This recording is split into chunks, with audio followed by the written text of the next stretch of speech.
In a magical cave, he wanted to be the master of martial arts, but a single lifetime wasn't going to be enough. To change his fate, he clung to an old legend he had once heard. In a sacred temple, a fierce dragon guarded a golden fruit of immortality. With a focused gaze, he realizes the legend of the golden fruit was real. So he stands before the mystical tree, ready to face whatever comes his way. And there it was, shining brightly, the famous fruit of immortality. The warrior looks completely worn out, but his mission was almost over. He finally manages to defeat the divine dragon and celebrates his great victory. Even though he's all beaten up, he forces himself to walk toward the sacred tree. With the fruit in hand, he believes he can continue his quest for ultimate power. Without a second thought, the guy goes and takes a bite of the golden fruit. His name was Gylfazeldragon, the man everyone knew as the strongest. Many years pass, and we see a beautiful castle surrounded by a flower garden. Inside a room, a family is gathered around an old man on his last breath. This is Gilliam, the first son of the Eldragons, and he looks really down about it. The old man in the bed is Gylfaz, and he tells his son not to make such a sad face. A child says the mansion feels a bit empty, without their mother or father around. The old man then complains, saying that in the end, legends couldn't be trusted, but he's happy to have had an incredible wife and children in his life. Facing his beloved children, he says he's lived long enough in this life. With everyone around and the maids crying, the guy says he has no regrets. But inside, a voice screams that this is crazy, and that of course he has regrets. He holds his son's hand, thinking that if he only had a little more time. Tears stream down his face as he desperately wishes for more time. With his last bit of strength, he reaches out, as he hasn't yet become the master of martial arts. His son cries as Gylfazeldragon finally passes away. Or at least, that's what it seemed, because out of nowhere, a baby with golden eyes appears. The guy, now in a baby's body, wonders if he was sleeping, and his body feels super light. Looking at his tiny hands, he's startled to see they look like a baby's hands. With wide eyes, he can't believe those hands are really his. It finally clicks, and he understands what happened. He's become a baby. He tries to calm down, thinking it was impossible to put someone of his level through this. Lying in his crib, he's sure this isn't normal and wonders who did this. Then an idea pops into his head, and he starts to piece the situation together. He remembers the golden fruit he ate, and the dragon he defeated way back then. With that, he understands the fruit's effect wasn't immortality, but rebirth. A smile appears on his face, and he celebrates because now he can achieve his goal. Looking around, he realizes he's not alone, and there are other babies sleeping there. He knows he was reborn into the Eldragon family, and wonders why there are so many babies there. At that moment, several maids enter the room with a cart full of baby bottles. He realizes it's feeding time, and as a baby, he can do absolutely nothing. But out of nowhere, one of the maids shows up holding a goblin by the neck. The other maids are confused, wondering what a goblin is doing there. Right after, the creature is used to fill a baby bottle with a red liquid. The strange substance splatters everywhere and ends up staining our hero's crib. He's in shock from the scene, not getting what had just happened. Soon, one of the maids picks him up to give him that strange potion. The woman then forces the bottle on him, and he realizes that stuff wasn't milk. The liquid had immense power, and he thinks it's dangerous to give it to babies. He sees the other children being fed and realizes just how dangerous this is. On instinct, the boy tries to resist but remembers he's just a baby now. Then he figures out that the liquid is ancient dragon's blood and gets really ticked off. Now he understands why they were diluting the substance to give to the babies. With a scared look on his face, he decides he needs to spit it out as fast as he can. The other babies spit it out on instinct, but he had already swallowed a little. But he suddenly changes his mind and realizes this could be an opportunity. If he absorbs the power of the blood, he might even surpass his past life. And with that in mind, he starts drinking the entire contents of the bottle at once. Not knowing why they're doing this, he decides he's going to take advantage of the situation. A great red energy begins to manifest in his body. With his eyes glowing, he shows that they shouldn't underestimate him at all.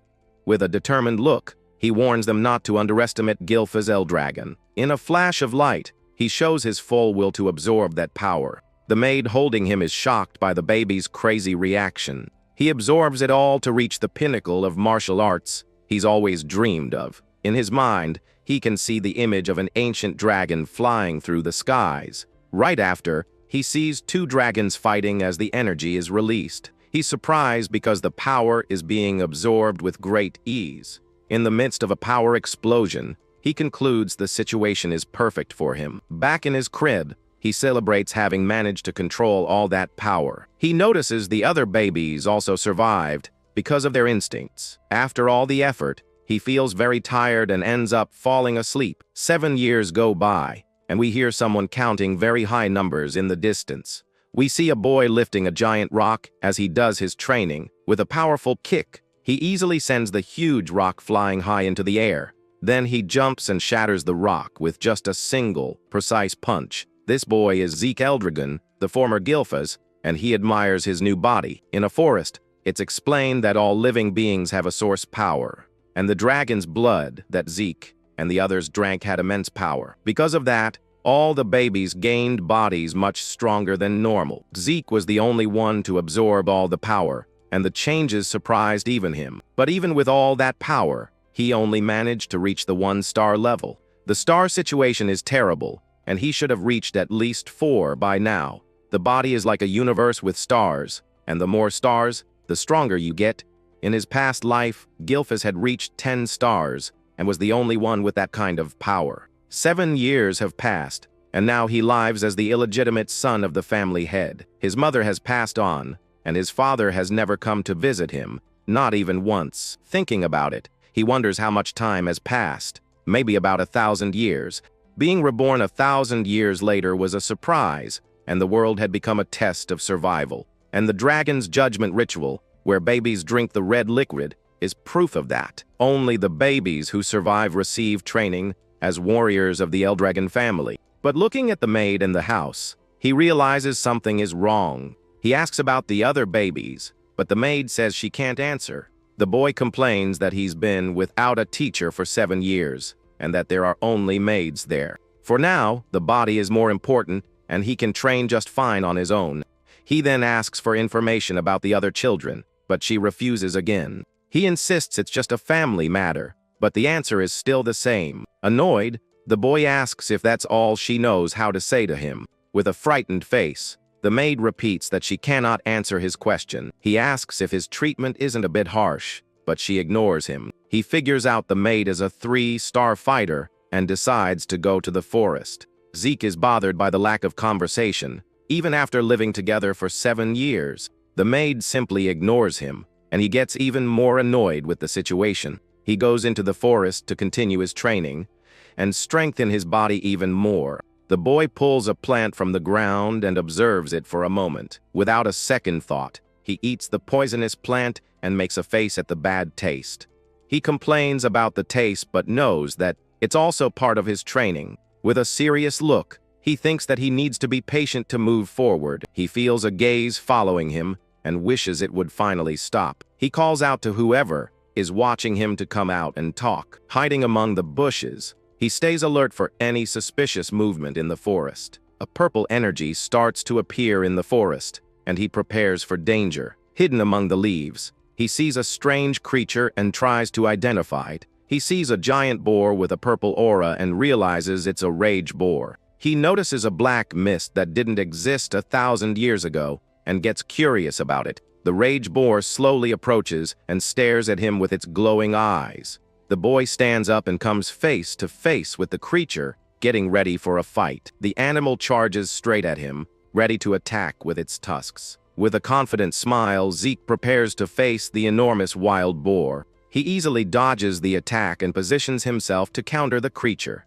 With a glowing fist, he prepares to hit the boar with all his strength. He lands a direct hit on the animal, defeating it with a single, powerful, and precise blow. Looking at his hand, he realizes that even with 1 star, his power is immense. He carries the boar on his back and concludes that the quality of the stars is important. Tired of being ignored, he decides it might be time to go on a journey. Hiding, a mysterious guy is impressed with the boy defeating the boar all by himself. Since his mother passed away early and his father doesn't care, Zeke didn't have a proper upbringing. The man finds the situation interesting, as the boy is an illegitimate son. With a smile, he disappears into the forest, leaving only a trail of light. Back home, Zeke prepares for his journey and packs his things. He senses the presence of 4 people and wonders what fighters want there. Hiding, he overhears the conversation and notices the country air is really clean. The boy notices they don't seem like bad guys,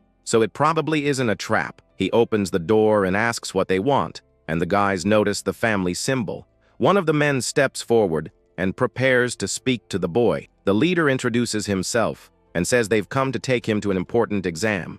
Zeke is surprised and doesn't understand why he has to take an exam out of the blue. With a panicked expression, he can't believe what he's hearing. He yells that he wasn't taught anything and therefore isn't prepared for a test. In a new uniform, Zeke is thoughtful and didn't expect this turn of events. He never imagined he would return to the main house of the Eldragon family. He was taken by the guys, but not to live in the main family house. The golden dragon symbol represents the dragon's nest, a fighting school. Everyone in the Eldragon family dreams of getting into the nest and studies until they're 7 years old. The boy complains because he wasn't taught anything and doesn't know what to expect from the exam. But the exam was mandatory, which is why he was brought from the border to participate. He complains because he was planning to run away, and now all his plans have been ruined. Crouching in the courtyard, he watches the other candidates and feels a bit out of place. A blue-haired boy approaches and asks if he's okay and if he needs help. He introduces himself as Rangjus and says he saw him looking worried about something. Zeke is surprised by the sudden approach and watches the boy carefully. He realizes the boy is shy but very observant, and that impresses him. He stands up and apologizes for his strange reaction to seeing the boy approach. Our hero introduces himself as Zeke and says his name was Rangjus, right? He explains that he was confused about the exam, and Rangjus says the test is always the same.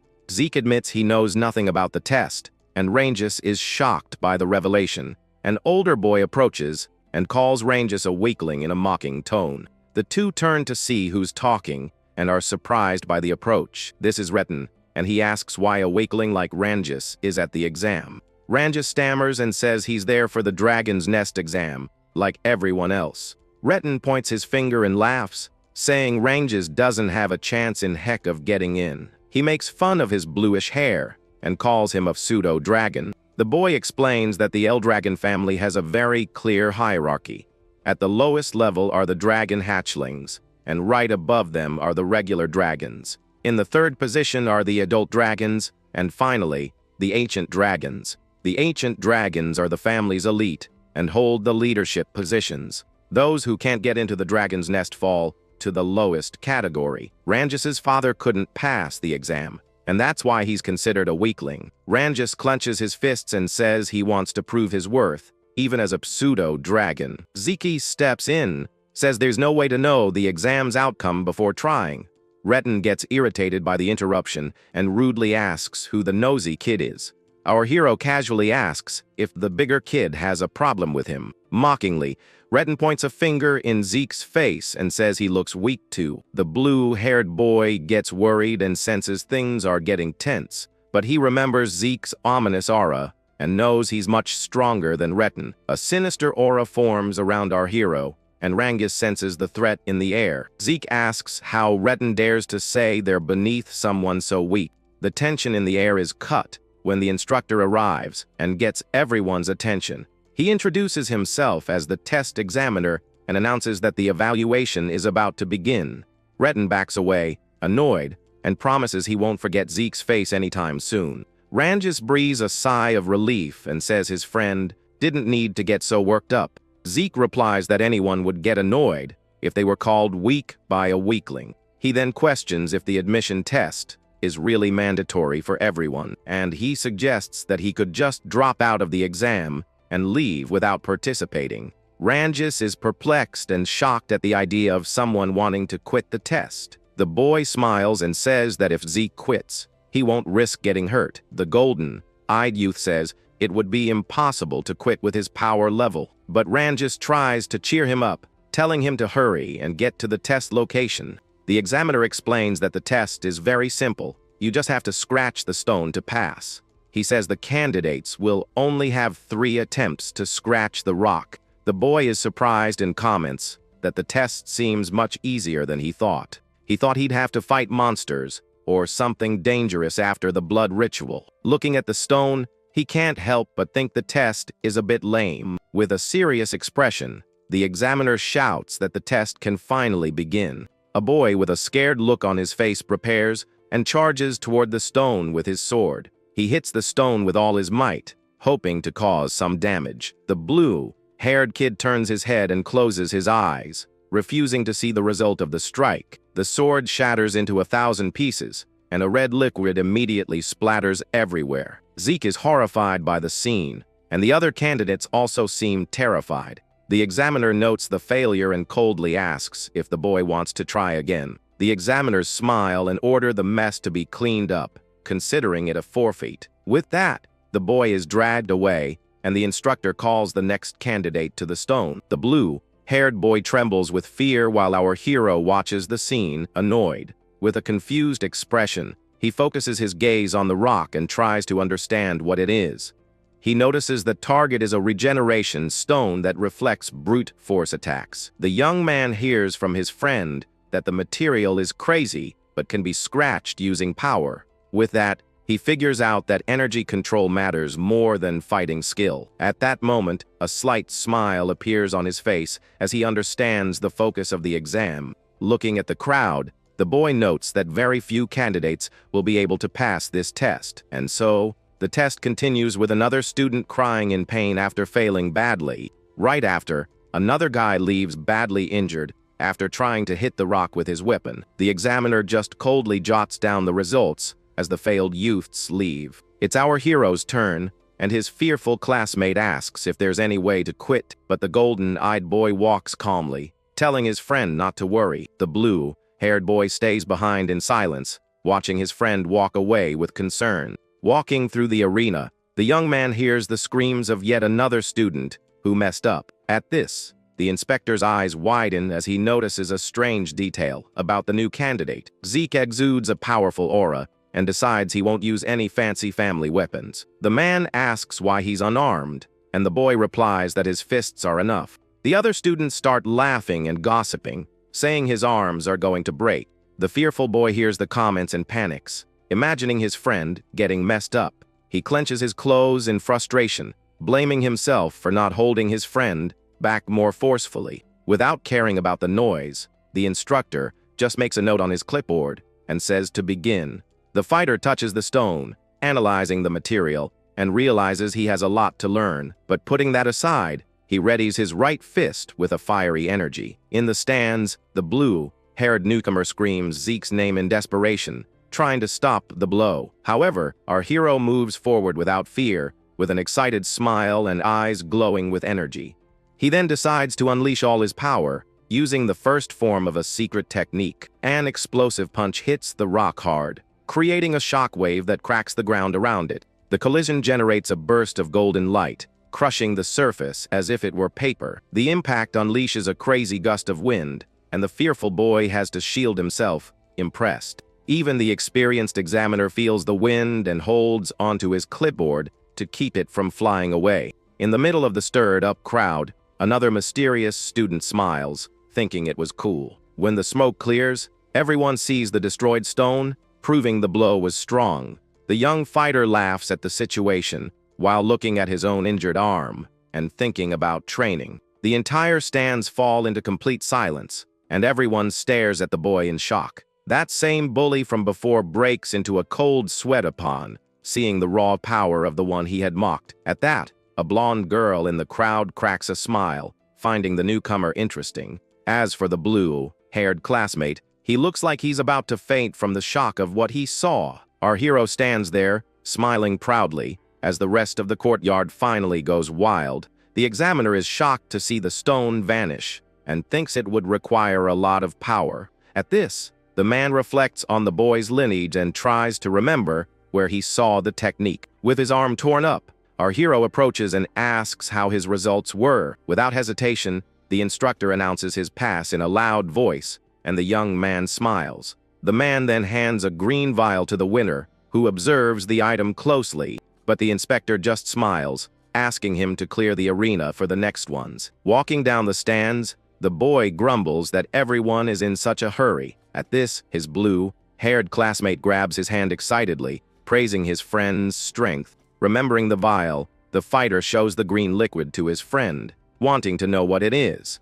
The fearful boy explains that it's just a standard healing potion, and our hero thinks. Analyzing the small bottle, he notes that it's not poison and guesses it's a spiritual remedy. These remedies are created using very hard to find materials and pure woods. They are potions made with mystical herbs and beast cores that heal and give power. But since they are very rare items, the young man doesn't waste time and downs the vial in one go. Instantly, a green aura covers his injured arm, healing the torn skin. Shocked, he realizes the family's drink is much better than the ones sold before. The blue-haired boy doesn't understand the surprise and says that healing a wound is no big deal. He says his magical energy didn't increase and that his friend's strength was way cooler. Holding the empty vial, the fighter acknowledges that the potion carries human wisdom. While the two chat excitedly, that bully glares at our hero with intense anger. The test continues, and several other candidates end up failing badly and leaving injured. Resting his face on his hand, the golden-eyed boy gets bored with the long wait. Trembling from head to toe, the little boy walks to the center, and our hero wonders why. Trying to help, the hero offers words of support, but it only makes the boy more nervous. Completely confused, our hero doesn't understand his classmates' lack of confidence. Standing in front of the rock, the blue-haired boy holds a giant, trembling sword. As soon as the evaluator gives the green light, the young man yells and attacks the stone with his weapon. But the sword doesn't even scratch the target, causing the boy to fall on his butt on his first try. Without giving up, he gets up quickly and concentrates more power into his second attack. But the result is the same, and the poor candidate ends up sliding face first into the dust. Sitting on the dirty ground, he's out of breath and can't believe the stone's resilience. In the stands, the bully and his friends laugh, telling the failure to just give up. Hearing the insults, that mysterious young man smiles and asks what they said. He reminds the bullies of a conversation, making the group of jerks nervous. The inspector cuts off the chatter and announces that the boy still has one last chance. Kneeling in the dirt, the young man tries to find strength but seems hopeless. At that exact moment, a figure approaches, stopping beside him and asking what he's doing. It was our hero, who crosses his arms and asks why his friend chose such a heavy sword. The blue-haired boy doesn't get the hint, and the hero says that picking a bad weapon is just dumb. Watching it all, the mysterious student smiles, agreeing that the big sword wouldn't do anything. The big bully laughs hard, calling the boy stupid, because his father only taught him that. At this, the other lackeys agree, mocking that changing weapons won't help. Our hero ignores the insults and asks the examiner if he can switch weapons in the middle. With a positive response, the hero tells his blue-haired classmate that he can give it a try. Then, with a confident look, he encourages his friend, asking if he's going to give up. The poor boy lowers his head sadly, remembering all his failures, but squeezing his own leg hard, the boy decides he won't surrender. He decides to try using the spear lying on the ground, and the hero looks at him with pride. The young man reflects on his past, remembering that his father never got into the dragon's nest. At this, he remembers when he was little and was bullied, being called a fake dragon. Even so, his father never held a grudge and always raised him with a lot of love. Holding the spear firmly, the student decides to prove that his training was worth it. The blue-haired fighter knows he would have failed again with the sword and trusts his friend. However, the boy is confused, not knowing how to use the new weapon, and our hero points forward. The hero tells his classmate to focus on the target and thrust the spear with all his might. He reinforces that the fearful boy just needs to deliver a straight blow to break the rock. A simple strike with a weapon he's never used shouldn't do anything, but the young man trusts in his new classmate's strength and focuses all his attention on the spear. With that, the boy decides to believe in himself and prepares his body for the attack. At that moment, he feels a giant energy flow through his body like never before. The boy lets out a fierce cry and hits the stone head on, creating an explosion. The big bully keeps laughing and mocking that a simple attack wouldn't do anything. But the blue-haired boy ignores the laughter and feels the spear become part of his body. With the force flowing, the tip of the weapon deforms the material and begins to pierce the rock. The final impact is devastating, and the entire target shakes, generating a gust of wind. All the bullies who were mocking before widen their eyes in total shock. Even the serious examiners are surprised to notice that the stone has been pierced. Our hero claps excitedly, and the blue-haired boy stares at his hands in disbelief. Without wasting time, the inspector notes the excellent result on his clipboard. Hearing the examiner's voice approve his test, the young fighter is paralyzed. With tears in his eyes, he cries with joy, and our hero puts an arm around his partner's shoulder. The boy celebrates that he finally passed and gives his friend a big hug. Seeing the emotional scene, the group of failures tries to pretend it was just pure luck. Ignoring the gossip, the test inspector shouts loudly that the evaluation is over. He puts away his notes and announces that the school's entrance ceremony will begin. Our hero is a bit lost and asks the blue-haired boy if that was it. His friend starts sweating and comments in a trembling voice about what they're about to face. The instructors clear a path and bow as an important figure approaches. A red-haired man with glowing eyes exudes a dark and frightening aura.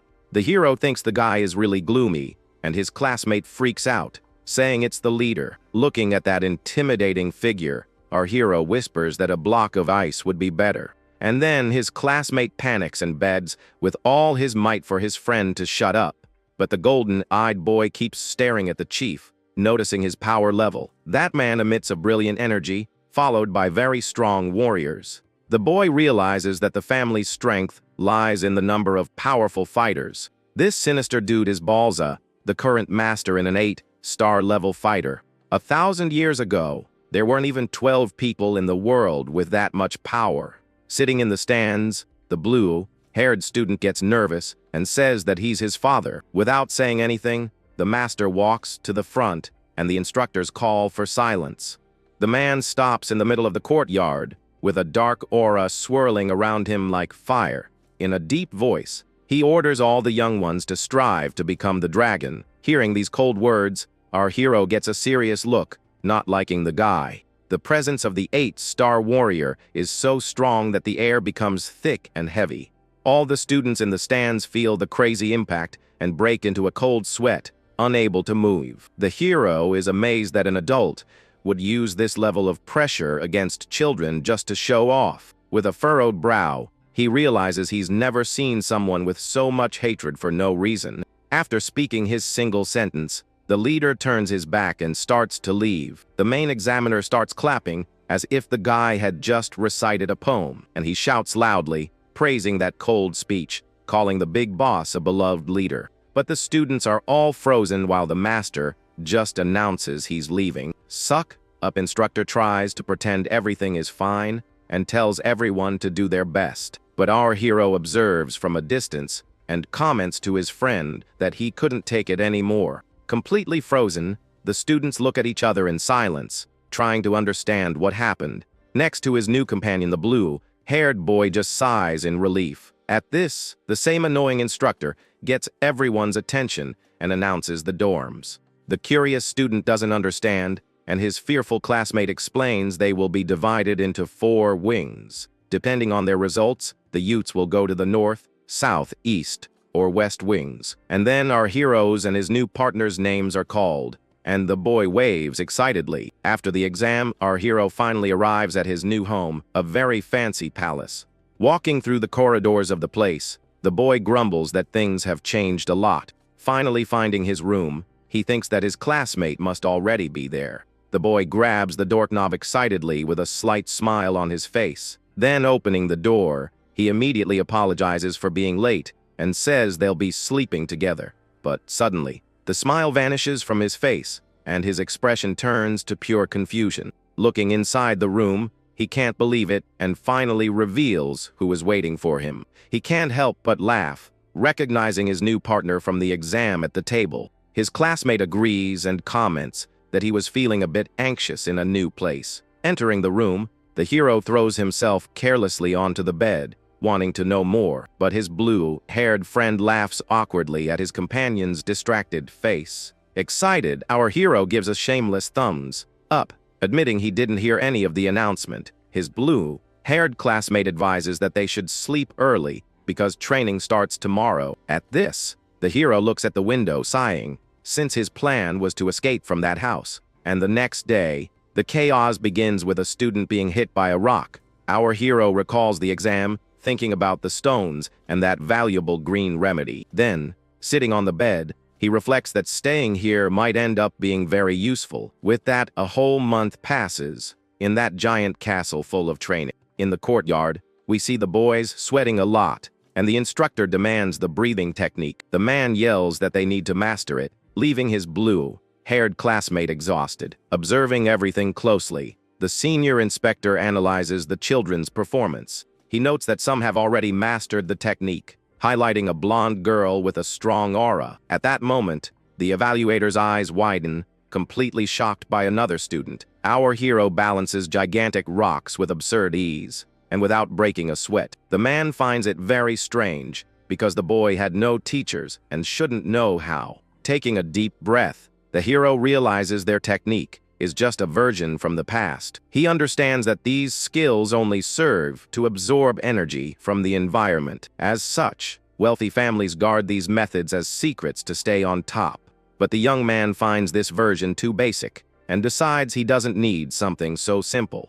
So he decides to use the true secret technique of the Dragon King, which is better. The boy smiles excitedly, realizing the family dumbed down the technique just so everyone could use it. Returning to his training, he glances to the side and observes the blonde girl. After much effort, the whole class gathers in a dining hall to finally eat. However, most of the students are so tired they can barely touch their food. But our hero doesn't care about the fatigue and devours his entire plate hungrily. With his mouth full, he tells his partner that no one gets strong by skipping meals. His classmate is shocked by so much energy, and our hero jokes that the others are weak. Excited, the hungry young man pulls his friend's plate, saying he'll eat his share. Chewing nonstop, he notes that at least some students there train for real. At this, the same blonde girl from the courtyard appears behind him, smiling and praising the newcomer. The hero asks with complete innocence who she is, and his friend spits out his drink. Startled, desperate, his classmate whispers that she is the master's daughter and a candidate for leadership. The boy trembles with fear, warning that they shouldn't talk to someone so important. But our hero keeps a bored expression and couldn't care less about his friend's panic. With a firm gaze, the blonde girl asks if he really is the family's illegitimate son. She crosses her arms, wanting to understand how he managed to destroy the stone with his hands. The girl insists on the question, while the hero just cuts his meat and tells his classmate to eat. The mood gets a bit awkward, with his friends shocked and the blonde girl surprised at being ignored. But instead of getting angry, she cracks a smile, finding his attitude interesting. Sitting casually at the table, she offers him a position to become her servant. She confidently states that she can protect the young man, since illegitimate sons need help. With that, she proposes an alliance, where the hero would use his strength to help her. The blonde girl offers protection with a smile, but the hero keeps eating and refuses the offer. The girl is confused, and her blue-haired classmate starts to sweat from the attitude. At this, the blonde girl approaches with a serious look, wanting to know the boy's goal. She stares deep into the newcomer's eyes, asking if he wants to be the leader. Our hero notices a powerful aura around the girl, finding it impressive for her age. But the golden-eyed boy sighs, bored, and says he doesn't care about that. Angrily, the girl slams the table, and the hero stabs his knife hard into the wood. The impact of the small blade creates a large crack on the surface of the place. Suddenly, a colossal fire aura appears behind the boy, who smiles and gives a warning. With a bright and scary look, the young fighter claims that he is the strongest. The pressure is so crazy that the girl stands up in shock, with sparks coming off her body, breaking into a cold sweat.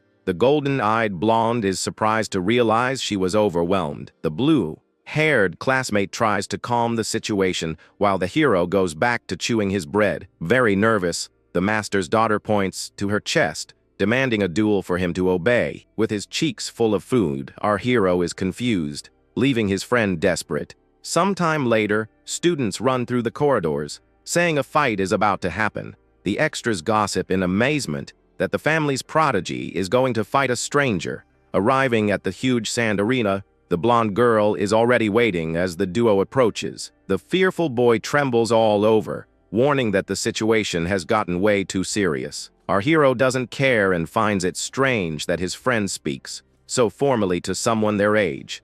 Desperate, the boy explains that his opponent is a genius who masters deadly lightning. With a blank expression, the hero confesses that he didn't pay attention to any of the explanation. Hearing such ignorance, his companion puts his hands on his head, completely devastated. Almost crying, the student begs his friend to be careful and give up on the idea. But the young fighter flashes an excited smile, commenting that not knowing makes everything cool. His blue-haired partner cries nervously, and our hero just says he never runs from a fight. Observing the dust in the field, the boy notices that his opponent is already ready. Standing imposingly, the blonde girl sticks her large sword into the ground and calls to him. With a firm stance, the girl impatiently yells, calling for the newcomer to get in there. The hero gives a confident smile and tells his classmate that he's ready to go. At this, his friend runs away, begging once more for the fighter not to meet his end there. Walking calmly across the sand, our hero asks the reason for the girl's strong will. Leaning on her weapon, the blonde girl replies that she needs to make the boy bow to her. With a very bored expression, the boy asks what her life has to do with him. The master's daughter looks dumbfounded, unable to believe the boy knows nothing. Then, she raises her hand and explains that there are 5 main candidates for the throne. The young woman imagines the silhouettes of her siblings, stating that they are all strong. Because of this, she needs to gather as much power as possible to defeat her older siblings. Our hero has a cloud of confusion in his head, finding this politics stuff boring. Holding the hilt of her sword, the blonde girl ends the conversation, saying she needs support. At this, the girl stomps hard on the dirt ground, kicking up dust. Our hero just calmly watches her action without showing any concern. Then his opponent leaps high, holding her sword and declaring she will defeat the newcomer. She attacks with all her might, breaking the ground, but the hero dodges the blow by taking a step back. The golden-eyed boy is impressed, seeing the blade pass close to his face. Without losing rhythm, the fighter spins her body, trying to land another blow. In the audience, the students are in total shock at her speed, swinging the weapon. Our hero keeps smiling as he dodges a brutal sequence of fast cuts. Other students praise the girl's energy control, noting the family's power. However, despite the compliments, the blonde girl grinds her teeth in frustration, not understanding. The girl tries several consecutive cuts, but the hero dodges all of them, striking poses. The warrior attacks again, and the newcomer jumps over the blade, making her angry. Watching from afar, his blue-haired partner is open-mouthed at the agility. The young fighter analyzes the movements, noticing it's a new and fast martial art. Annoyed by her opponent's distraction, the master's daughter tells him to shut up. The hero replies that he is paying attention while concentrating energy in his fist. With crazy speed, he appears right under the blonde girl's guard, preparing a punch. In the blink of an eye, the boy hits his opponent's body, creating a strong impact. The girl feels the full force of the attack in her chest. Shocked by the counter, she is dragged across the sand, trying to balance, while the audience can't believe it. The winner stands there calmly, and the students wonder who the newcomer is. Kneeling, the blonde girl wonders angrily why she misses everything when she's the fastest.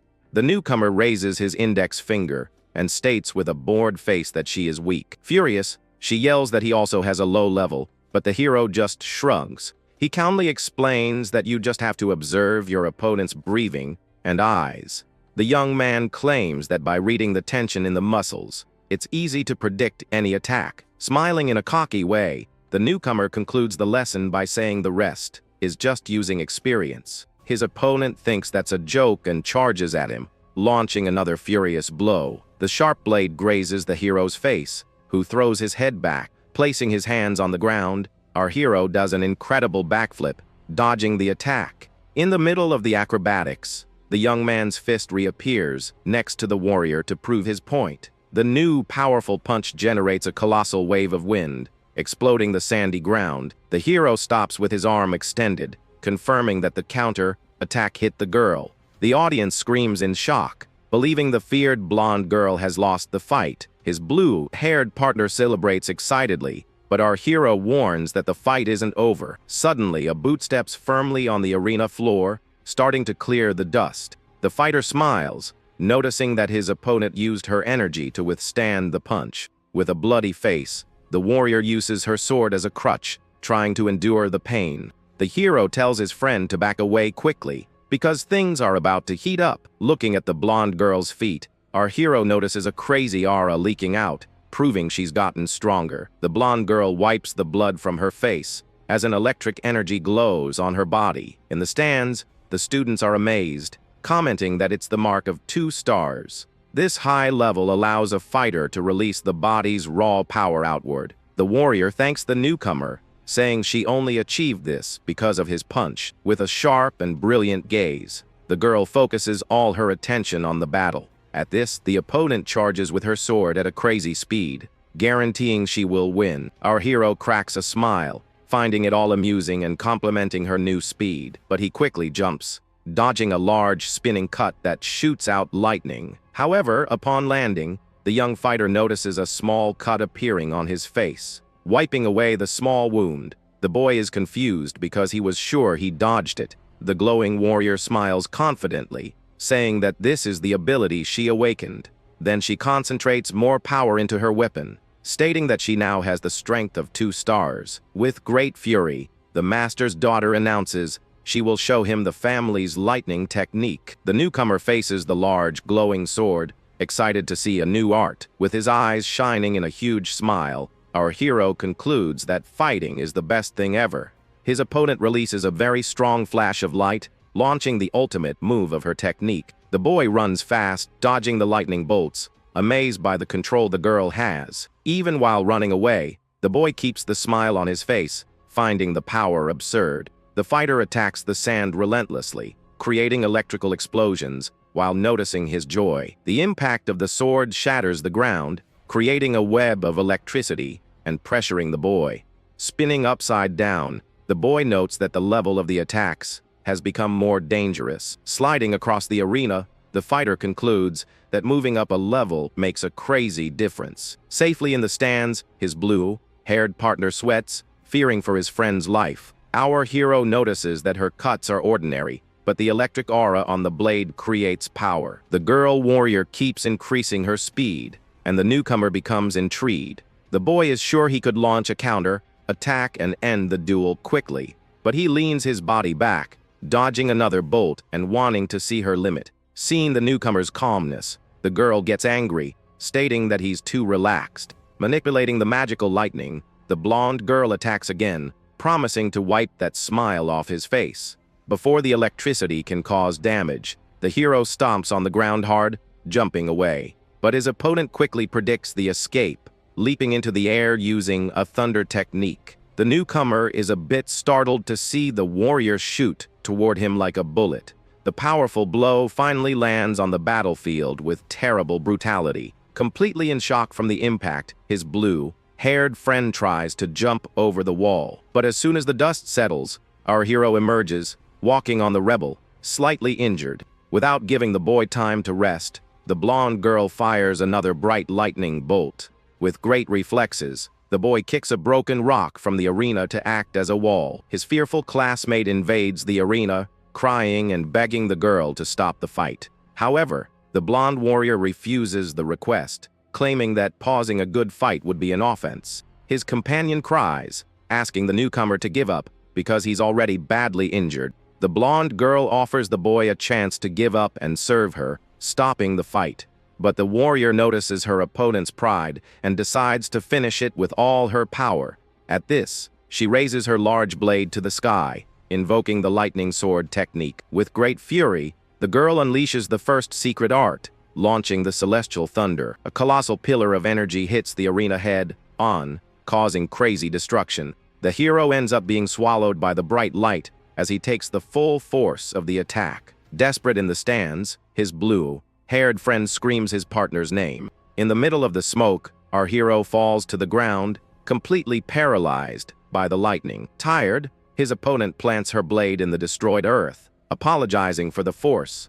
The blonde girl closes her eyes and takes a deep breath, declaring that the combat is finally over. But suddenly, an absurd burst of electrical energy erupts behind the young woman. Totally in shock, the master's daughter looks back, unable to understand what that was. The newcomer stands up, covered in lightning, thinking it's cool to discover the name of that aura. With a cocky little laugh, the boy faces his opponent, saying the secret is simple. However, he crosses his arms and shamelessly yells that he has no idea either. Hearing this utter madness, the blonde girl gets a blank look, trying to process it. The hero explains that he just took the attacks on purpose and suddenly learned how to use it. He details that he used a Dragon King breathing technique while taking the hits. The warrior listens intently as he says, the breathing technique reacted to her lightning. At this, the energy began to accumulate in his body, allowing him to control everything. With a smile, the young man deduces that his opponent's family must have a special body. The girl observes her weapon as the newcomer states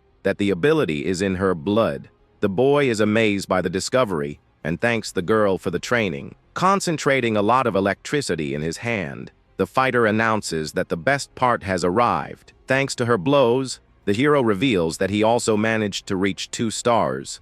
With a terrifying golden gaze, our hero makes it clear that the battle isn't over. Furious with her rival's evolution, the warrior charges forward with a new powerful cut, but the young fighter isn't fazed by the blonde's fury and cracks a confident smile.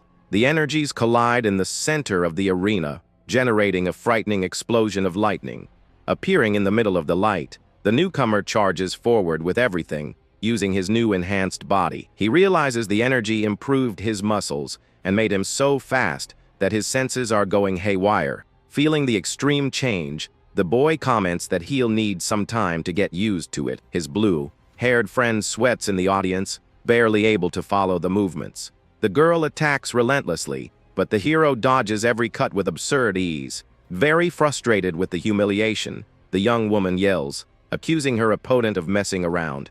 With a friendly little laugh, our hero denies the accusation and says he's taking it seriously. He dives from the sky, landing a brutal punch on the sword, proving he sees her as a threat. The impact pushes the warrior back, forcing her to drag her boots on the ground. Stretching his arms, the boy decides it's the perfect time to end the combat. The blonde girl is confused as the newcomer thinks for a bit and decides to name the move something. While trying to keep up with the fight, the blonde girl gets lost in thought about the technique. In the blink of an eye, the hero cuts through the distraction, and his opponent's eyes widen as he disappears. Fully focused, the warrior mentally prepares herself to counter the special attack, but the fighter appears under her arm, landing a blow called Thunder Peak. The punch explodes right in the girl's stomach, paralyzing her body in the middle of the arena. Without wasting time, the test inspector lets out a shout, declaring the end of the match.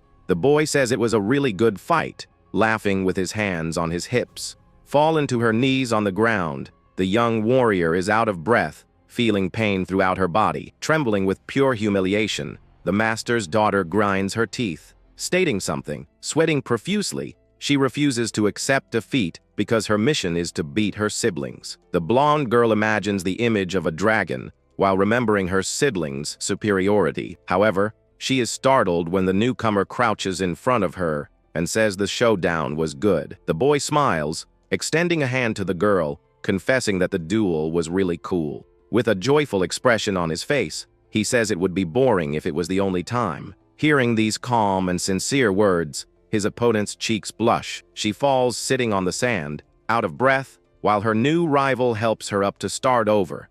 Very excited, our hero guarantees with a big smile on his face that he already wants to fight again. Holding his hand, the girl cries, admitting that he is very strong and she lost. Hours later, in a dark dimension, the castle's examiners explore a rift. Some students in dark robes come face to face with an invasion of monsters. Using arms full of bones, the sinister monsters charge at the small group. In the midst of the darkness, an imposing warrior reveals his great power with an aura, A red shadow takes the form of a giant dragon, and the pressure crushes the air. At this, he delivers a strike with his heavy sword, hitting the beasts with impact. Shouting in anger, the warrior unleashes a deadly blast called the First Strike of Destruction. The power hits the enemies, tearing through time and space, disintegrating the spikes. A super intense glow cuts through even the arena stones, bursting every terrifying monster. After this show of destruction, the fighter sheathes his blade, ignoring the bodies. Terrified, a squad of inspectors passes right by the master, fearing his strength. Walking through the cracked portal, the powerful red-haired combatant displays his fury. As soon as the thick smoke clears, the boss with a vacant look listens to the report. Startled by the response, the guard shares a rumor about the young female candidate. Hearing this great news, the leader's footsteps echo through the vast hall. Swinging his royal cloak, he crosses his arms, awaiting the details about his daughter. With his head bowed, the messenger excitedly reports on the prodigy's great potential. But the dark leader becomes furious with the talk, wanting to know the girl's usefulness. Nervous, the poor instructor hesitates a bit and confesses that the fighter lost the match. Hearing the word lost, the master turns his back, demanding to know the winner's level. Hesitantly, the guard reveals the image of a young fighter, confirming the fact. The shadow of the golden-eyed boy flashes in the leader's thoughts, calling to him. The great leader remembers when our hero's mother was expelled from the family. She was a beautiful peasant who worked as a maid and won the master's love. The guard breaks into a cold sweat, remembering that the woman passed on during childbirth. Thus, he questions how a boy who grew up alone learned such strong techniques. Turning his back again, the supreme leader decides it's time to start the first test. Desperate, the inspector tries to warn that it's too soon and the students aren't strong enough. Using the image of several young people, the guard claims that the children wouldn't survive. The leader replies very coldly that misfortune doesn't forgive, and only the strong survive out there. Showing a deadly look, the warrior states that if the children don't pass, they deserve to disappear. Completely intimidated by the master's coldness, the guard falls silent, and the chief orders him. Hearing the name, the inspector is startled because the woman in question is very tough. With his cape fluttering, the leader walks to the center, ordering Freya to supervise. Very curious, the master thinks about the boy's achievements and decides to see for himself. The next day, our hero and the other students train with excitement in the arena. His blue-haired classmate punches the air, excited and sweaty, trying his best to keep up. Beside him, the young hero trains in a crazy way, lifting rocks and using his art. In the past, the 15th master created a super cool art to strengthen the family's bodies. Holding 3 huge stones, the fighter is confused to hear his partner's demand. Our hero sighs and says he has already learned the leader's lesson, and his friend almost has a fit. Completely calm, the boy points out that his partner's energy flow is wrong. After a lot of sweat, the hero finally destroys a large rock with ease. The boy notices his success and turns his head, ordering his blue-haired friend to turn around. His training partner starts to glow brightly, revealing he has awakened a star. The 2 boys smile with happiness, celebrating, and the hero guarantees it was the right way. Angry at his partner's doubt, the hero clenches his teeth, stating that his friend has mastered it. His blue-haired classmate cries with emotion, saying that no one besides his father had ever helped him. Very grateful for his strong friend's support, the boy cries, saying he thought the art was useless. Our hero shakes his head, praising him, and saying that the punch is actually brilliant. The old system had 4 very good levels of attack, plus a secret form. The warrior is curious because the last blow is so powerful it can destroy a dragon. Even though he's excited about the new technique's level, our hero resumes his own training. With a huge smile, he points out that everyone has their own time and rhythm. His blue-haired classmate is moved and, with tears in his eyes, asks the hero to train him. The boy scratches his face, finding his partner's request a bit bold, while noticing something. But the friends remain excited, coordinating their training and ensuring they will become strong. The duo looks on in shock as they notice the blonde warrior joining them in training. Embarrassed by the new classmate, our hero puffs out his chest, stating that she can stay. The girl blushes, feeling shy, and asks if she could also train. Her blue-haired partner chokes, finding it absurd that she would ask such a thing. Nervous about the conversation's atmosphere, the blonde girl admits she never imagined our hero to be so superior. The blonde-haired girl admits with shame that her pride was crushed by him. At this, she musters up the courage to ask the newcomer to train her to surpass her siblings. Our hero remains silent and thoughtful, and his blue-haired friend looks at the girl, surprised. With a sad look, the fighter thinks he will refuse because training an enemy is strange. The young man thinks about them being candidates, and his classmate remembers she is the chief's daughter. The boy says he doesn't care but asks if her body has already healed from the last fight. The girl shows a healing potion and explains she has already used one, so there's no problem. His blue-haired friend whispers that the potion used in the exam wasn't as strong as this one. He adds that since she's Leica, she must have used a much better potion. The young warrior insists on her request, wanting to know if he will make time for her. With a giant smile, our hero accepts right away, saying he would never refuse. The two are confused when the boy calls them young ones, since they are the same age. The boy asks if she's sure about training with the one who defeated her,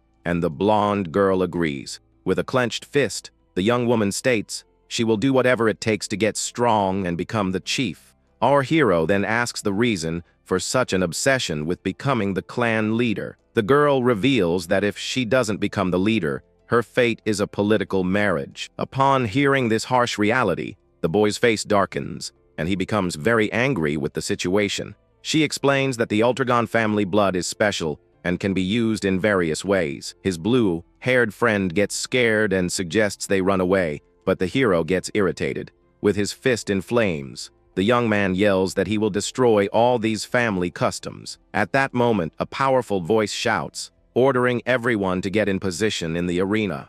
The trio is confused by the interruption, and the boy complains about the terrible timing. Then, a woman with long red hair approaches, walking toward them. One of the instructors announces that from that day on, they will have a new teacher. The red-haired woman approaches the blonde girl and asks if her name is Leica, surprising the girl. With a focused gaze, the blonde-haired girl is shocked by the new instructor. At this, Leica lets out a scream and jumps back, startled by the woman's approach. The red-haired woman blinks, praising the girl's reflexes and the quality of her energy. The two boys are shocked for not sensing her presence and wonder who she is. The other instructors also comment in awe that their new colleague is very fast. The woman then introduces herself as Lady Frigga, a member of the Black Dragon squad. After that, Frigga turns to our hero and asks if he is Lord Zeke, and he confirms. She is intrigued that he isn't surprised, but the boy says it's not shocking.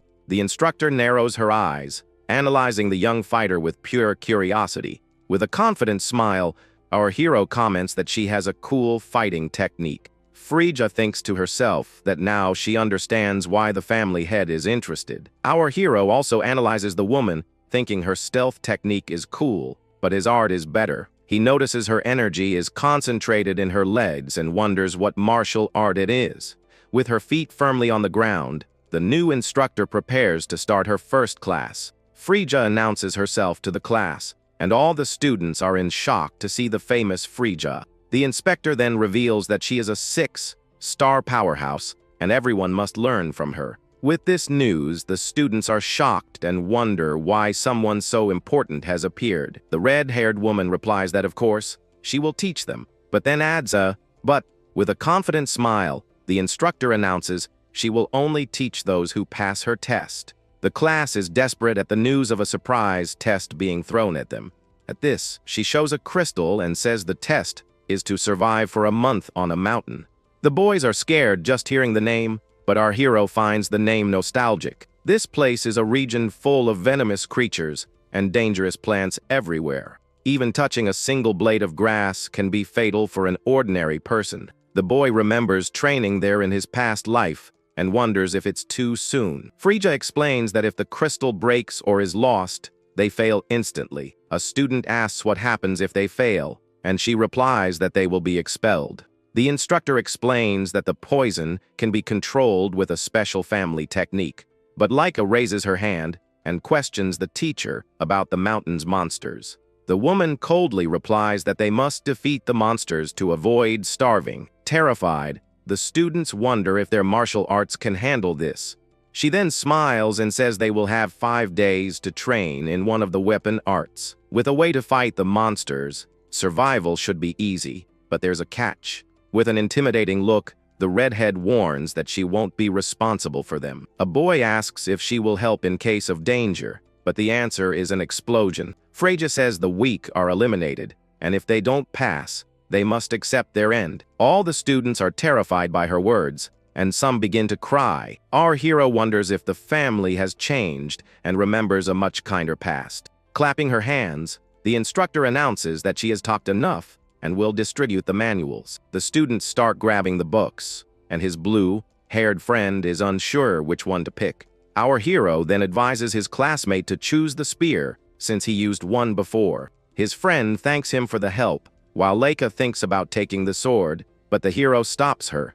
Pointing his finger, the boy confidently says that his blonde classmate should choose fencing. The girl is confused by the advice, and the young man explains that it will help her. The girl decides to trust his advice, and our hero smiles, satisfied with the choice. After everyone has taken their manuals, the instructor announces they have 5 days to train. With a sinister smile on her face, the teacher warns that if they don't train, they will meet their end. The students hold their books tightly, feeling the weight of responsibility and fear. The red-haired woman suddenly stops and says she remembered one more important thing. She reveals that the older students will also be there to steal the newcomers' crystals. The upperclassmen are shown, and the teacher explains that the mountain is big, so they might not even meet. Waving a handkerchief, she says goodbye and wishes them good luck, as the upperclassmen will be hunting them. His blue-haired friend panics, yelling that besides the monsters, they'll also be attacked. Leica worries because the upperclassmen are 2-star or higher, and most will meet their end. Our hero agrees with her and shouts to everyone that if they can't do it alone, they should form groups. He explains that forming teams is not forbidden, and it's better to have more people for hunting. With a cute smile, the boy says that, of course, he will enjoy the challenge alone. The blonde girl is unsure if he can do it, but the young man already calls everyone to eat. Then 5 days pass, and the sun rises over the mountain, showing that the test has arrived. Already in their uniforms, the students look nervous, and the blonde girl comments that the weather is nice. Another group of students appears, and one of them agrees with the girl, saying the day is perfect. In front of everyone, the red-haired instructor prepares and, with a serious look, asks if they can begin. Just then, the blue-haired boy nervously remarks that the time for the test has finally come, and the blonde girl agrees. Terrified, the young man wonders if it's really okay for a guy like him to travel alongside her. He feels insecure, remembering he's just a commoner with no stars, but then he hears a familiar voice. Surprised, the spear-wielding boy turns around and breaks into a huge smile upon seeing his 2 old friends. The blue-haired girl is completely starstruck, saying she can't believe she'll be in a group with a noble. Beside her, the other blonde boy maintains a very calm posture and simply agrees with his friend. But the blonde warrior firmly states that she doesn't care about bloodlines, only about abilities. Hearing their leader's words, the young ones grip their weapons with determination, ready to give it their all. Full of energy, the blue-haired partner promises to fight hard and not be a burden to the team. The 3 friends form a great team, while the blonde girl trusts in everyone's potential. At that moment, the hero approaches with a smile and confirms that he'll be taking this entire test alone. The girl panics, thinking his calmness is absurd, and swears she's shaking with nerves. A bit confused, the protagonist tries to understand the reason for their fear, since there are many strong students there. The 3 youths stare at their classmate in shock, thinking he's a huge exception to the normal rule. Looking at the group, the blonde girl asks if the hero also thinks the boys are strong, and he confirms it. The boy praises the leader's judgment, stating that she gathered the best students in the entire class. With a finger raised, the fighter guarantees that with good offense and defense, their test will be easy. Suddenly, the redhead woman appears in style and notices that the students have formed their teams. The instructor praises their tactic. Since not everyone has mastered their weapons, and announces that the event is about to begin. Holding the shiny object, the professor reminds them that their mission is to survive for 1 month on the mountain. She points out that they just need to have the little magic crystal in their hands on the final day to pass the trial. However, the redhead leaves a somber warning, explaining that all the crystals in the test are exactly the same. With a cold look, our hero gets the message and realizes that stealing is totally fair game. The woman points her finger and says that right after they go in, the upperclassmen will begin the hunt. In the shadows, the older students lurk and laugh, thinking that taking things from the rookies will be very easy. Hearing this, the small squad gulps, feeling the immense pressure of the challenge approaching. Without wasting any time, the beautiful woman swings her arm forcefully and shouts, ordering the test to begin. In that instant, a huge crowd of kids runs desperately into the great forest. Running ahead, the blonde girl demands that her partner survive, and the hero wishes them good luck. The young leader calls her squad, and the small group moves forward together, ready to face the danger. But our protagonist decides to stay put near the professor, simply waving goodbye to his friends. The instructor looks at him, confused, warning him that he should go too, and the boy agrees, laughing at the situation. The boy apologizes, saying he got distracted, and the woman notices that he doesn't feel any fear. Walking in a relaxed manner, the hero says his goodbyes, and the professor finds his attitude very strange. Soon, night falls over the mountains, and the atmosphere at the camp grows colder and more tense. One of the guards crosses his arms and comments to the redhead that this challenge was too harsh for them. The man explains that few children have awakened stars, and they have no combat experience. The proctor sighs, wondering who will pass the test, but the leader tells him to stop worrying. She assures him that the venomous creatures in the area are weak, not exceeding a 2-star level. With a confident smile, the woman vows that the class will be fine, and the guard calms down at her words. The redhead woman smiles in a very sinister way, thinking she'll release that dangerous something later. The proctor hears the professor muttering and asks what she said, but the woman smiles, hiding her idea. Just then, the redhead shouts an order, and the group of upperclassmen students rushes into the great forest. Watching the dust settle, the instructor gives a malicious smile, wondering how many will survive. In the middle of the dark woods, 2 upperclassmen run excitedly, eager to hunt the little freshman. Hidden in the bushes, an older girl aims her crossbow, noticing a target right in front of her. She smiles confidently upon seeing our protagonist walking alone and completely unprotected. Another upperclassman holding a large hammer appears, laughing and thinking the freshman's attitude is just foolish. With a predator's gaze, the archer aims carefully and prepares to strike without any mercy. Without losing a single second, the upperclassman fires a super fast arrow straight at her target. The projectile cuts through the wind, passing through branches and flying straight towards the young hero's face. But to the upperclassman's total despair, a hand appears, catching the arrow in mid-air with extreme firmness. With a giant smile on his face, our protagonist excitedly states that he was waiting for them. The 3 older students are completely in shock, unable to understand what the boy just said. Before they can even think, the boy dashes forward, closing the distance and terrifying the small group. Showing a wild expression, the young fighter invites them all to play together there in the woods. Meanwhile, in another corner of the forest, a poisonous frog suddenly leaps out to attack the blue-haired boy. Realizing the immense danger, his friend draws her sword and decides to act fast, moving with determination. With a flawless move, the young warrior slices the disgusting monster in 2 in the blink of an eye. But she doesn't notice another creature attacking from the trees, landing right on her back. At that moment, the shield-bearing companion appears in front, defending against the creature's fierce impact. Immediately after, the boy attacks, spinning his body and using his sword to strike back with great force. The blow lands squarely, sending the creature to the ground, defeated, while the boy breathes a sigh of relief. Nearby, the blue-haired partner uses his spear to pierce another animal, making his friend very proud. The trio regroups near the carcasses, and the swordswoman highlights their great teamwork. Turning their heads, the group is amazed to see the blonde leader standing casually in front of a pile of monsters. The group praises the warrior, and she smiles shyly, reminding them that it's all easy because she's a 2-star fighter.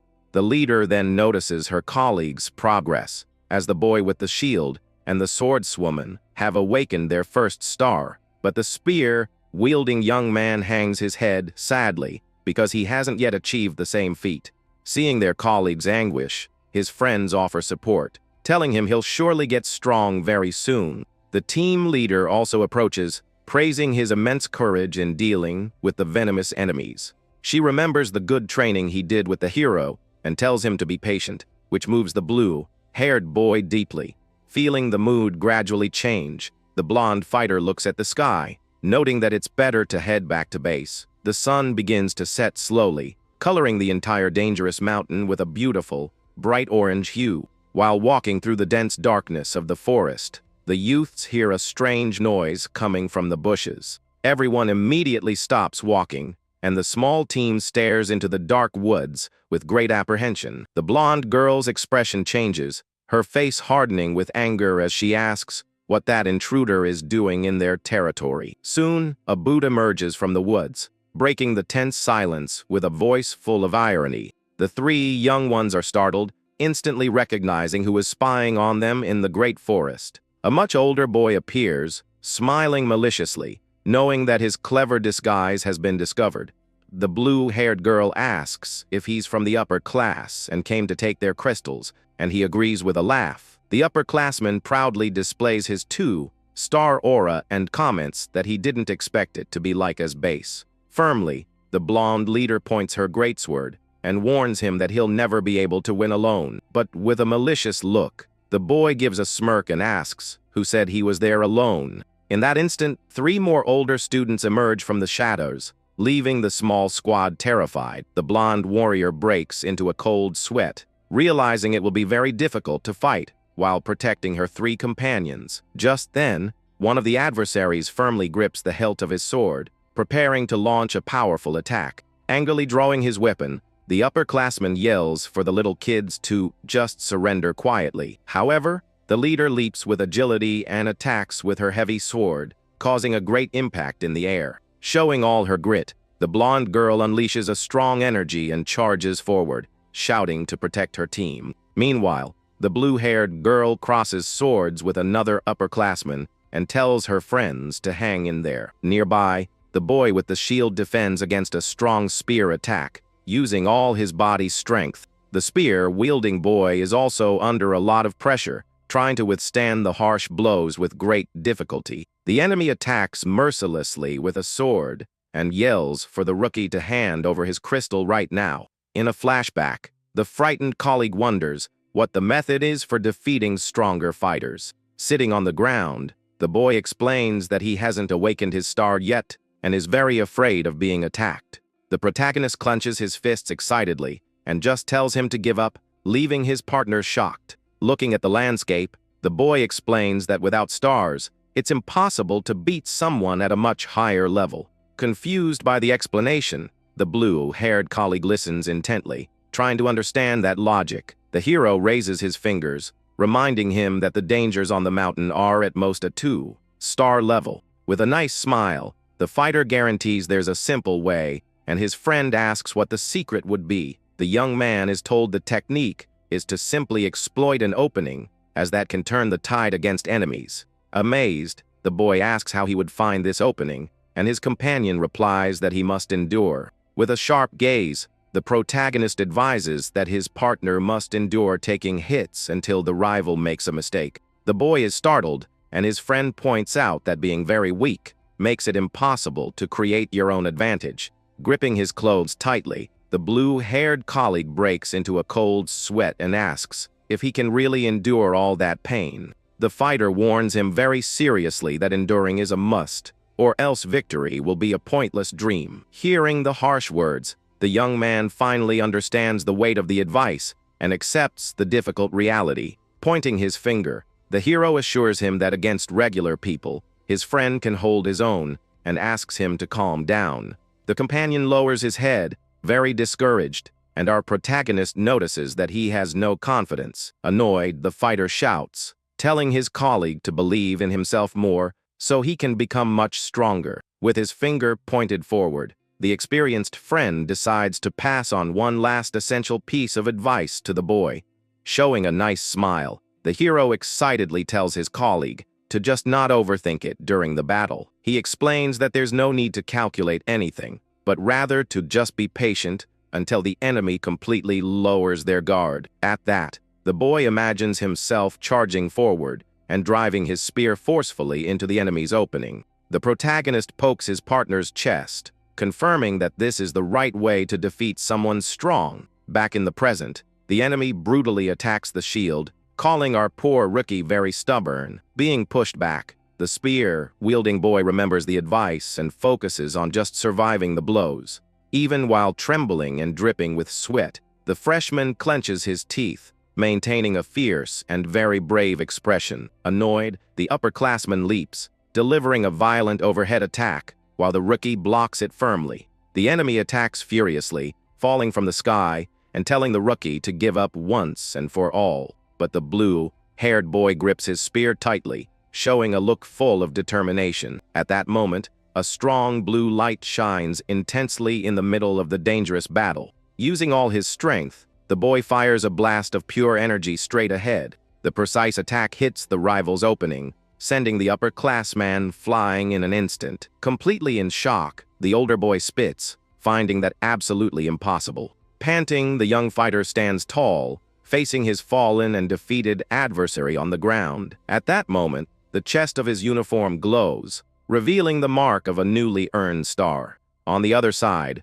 the blonde warrior smiles, noticing that her great friend managed to win. Her enemy shouts in anger, not accepting defeat to someone at the same level as him. With that, the leader leaps and crushes her rival with a golden strike of immense destructive power. She remembers the hero's advice about using axe techniques with her heavy sword. The brutal impact finishes the adversary, leaving the upperclassman completely out of commission. Nearby, another upperclassman panics, seeing his total defeat approaching. The swordswoman attacks swiftly with her weapon, ending the confrontation once and for all. With the area clear, the group's leader runs over, leaving her knocked out enemy behind. Arriving near her friends, the blonde girl asks if they are all okay after the tough ordeal. The spear-wielding boy blushes, very surprised to see the beautiful smile of his great leader. The entire small team celebrates their victory with great joy, forgetting their earlier fear. The leader congratulates her blue-haired colleague on his new star,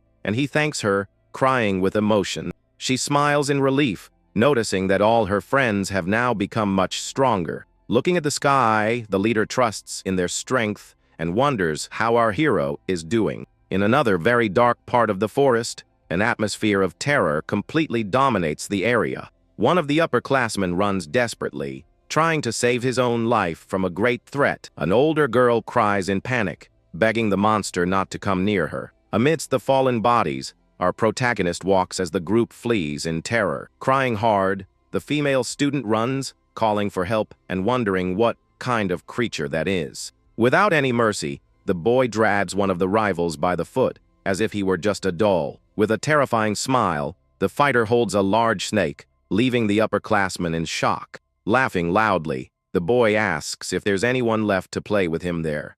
The students run, thinking the freshman is crazy, and wonder why they've become the prey in the test. Just then, one of the guys trips badly on the ground, remembering that they were supposed to be the predators. The boy laughs nervously as he sees the little monster approach, saying he's tired of tag. Showing glowing eyes, the young man extends his hand and tells the upperclassman to get up and fight.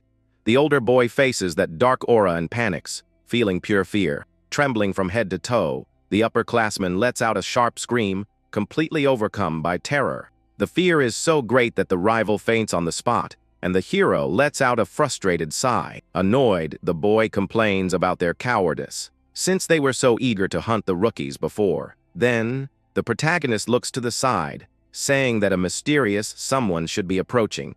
Walking through the woods, the boy laughs excitedly, announcing that he'll continue his brutal game. Using branches and leaves, one of the inspectors completely conceals his presence, spying from a distance. Hidden in the dark, the man watches in horror, unable to believe what his own eyes were seeing. Sensing his presence being noticed, the proctor is even more startled by the boy's absurd potential. Fearing the worst, the guard reflects, breaking into a cold sweat, and concludes that he needs to report this immediately. The next day at the camp, the redhead woman receives her proctor, asking for the latest news. He responds directly, revealing that many 7-year-old students are already out of commission. Surprised by the high elimination rate, she wants to know about the older students, and the guard says they are on the run. The man's report leaves his colleague and the other instructors at the camp even more terrified. The inspector isn't ashamed to tell the truth, but the guards tremble at the shocking news. With her arms crossed, the leader demands to know what kind of monster the upperclassmen are running from. The instruction for the area was to only have weak things, but the proctor points out that they're fleeing from siege. In a dark forest, the scene returns to the protagonist running excitedly after the upperclassmen. Everyone at the base is stunned, wondering if it's not absurd for the hunters to become the prey. Worried, the man states that the hero's attitude is unprecedented, but fears the master's reaction. His aura completely ablaze, the boy frightens the proctor, who swears he's seeing an absolute monster. The redhead agrees that the boy is a prodigy of strength, but remembers how strange he seemed at the beginning. Tapping her chin, the instructor realizes the irony of the boy, who pretended to be relaxed just to attack.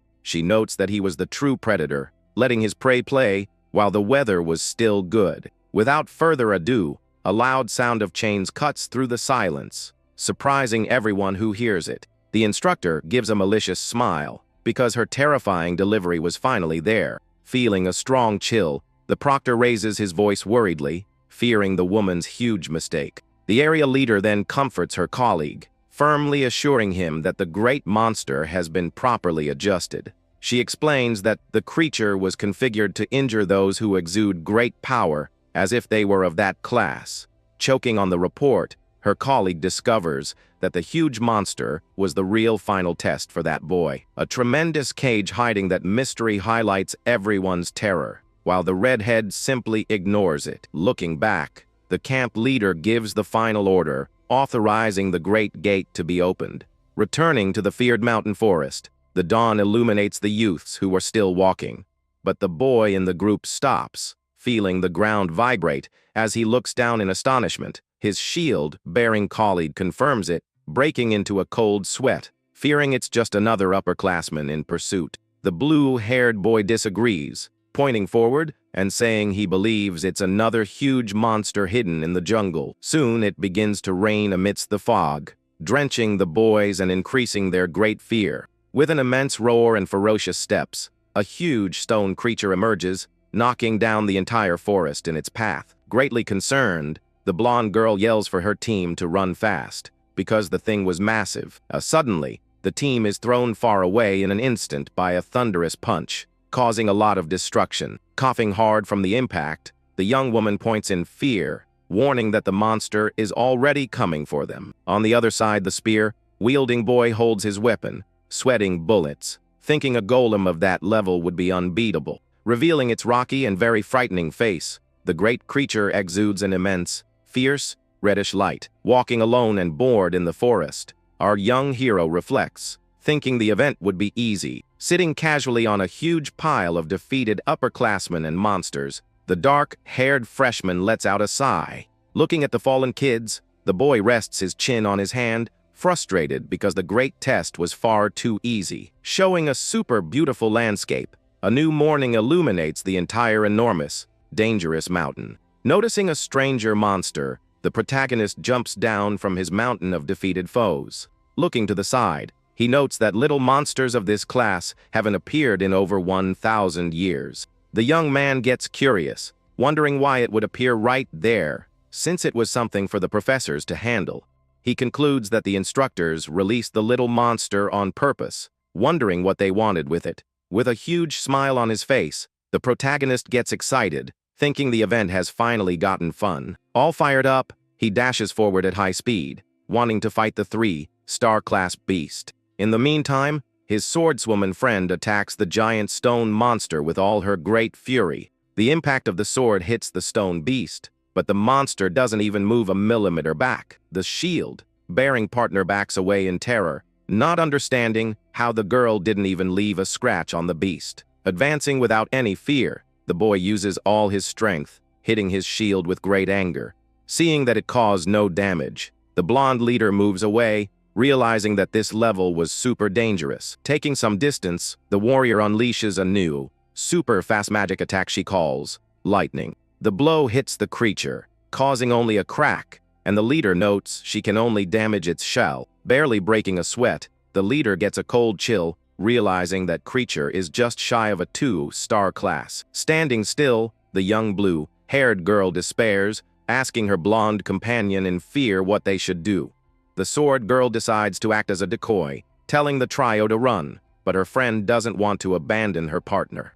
Gripping her weapon tightly, the girl calmly explains that if they stay, they'll only get in the way of her strategy. But before they could finish their conversation, the huge creature focuses on its target, letting out a thick smoke from its mouth. Sweating profusely, the leader admits to her friend that none of them would be able to put a decent scratch on the beast. Clenching his fists with all his immense determination, the boy with the shield steps in front of his partner. Startled by his action, she asks her friend what he's doing and doesn't understand his strange stubbornness. The two companions announce together that they won't run and will help the leader with whatever they need to do. Facing the immense golem, the three of them look forward, willing to face this tough challenge all together. Very happy with their good attitude, the blonde girl gives a small smile, accepting that they'll fight together. Preparing to advance, the young man with the shield shouts with determination as they get into their positions. The blonde girl draws in energy,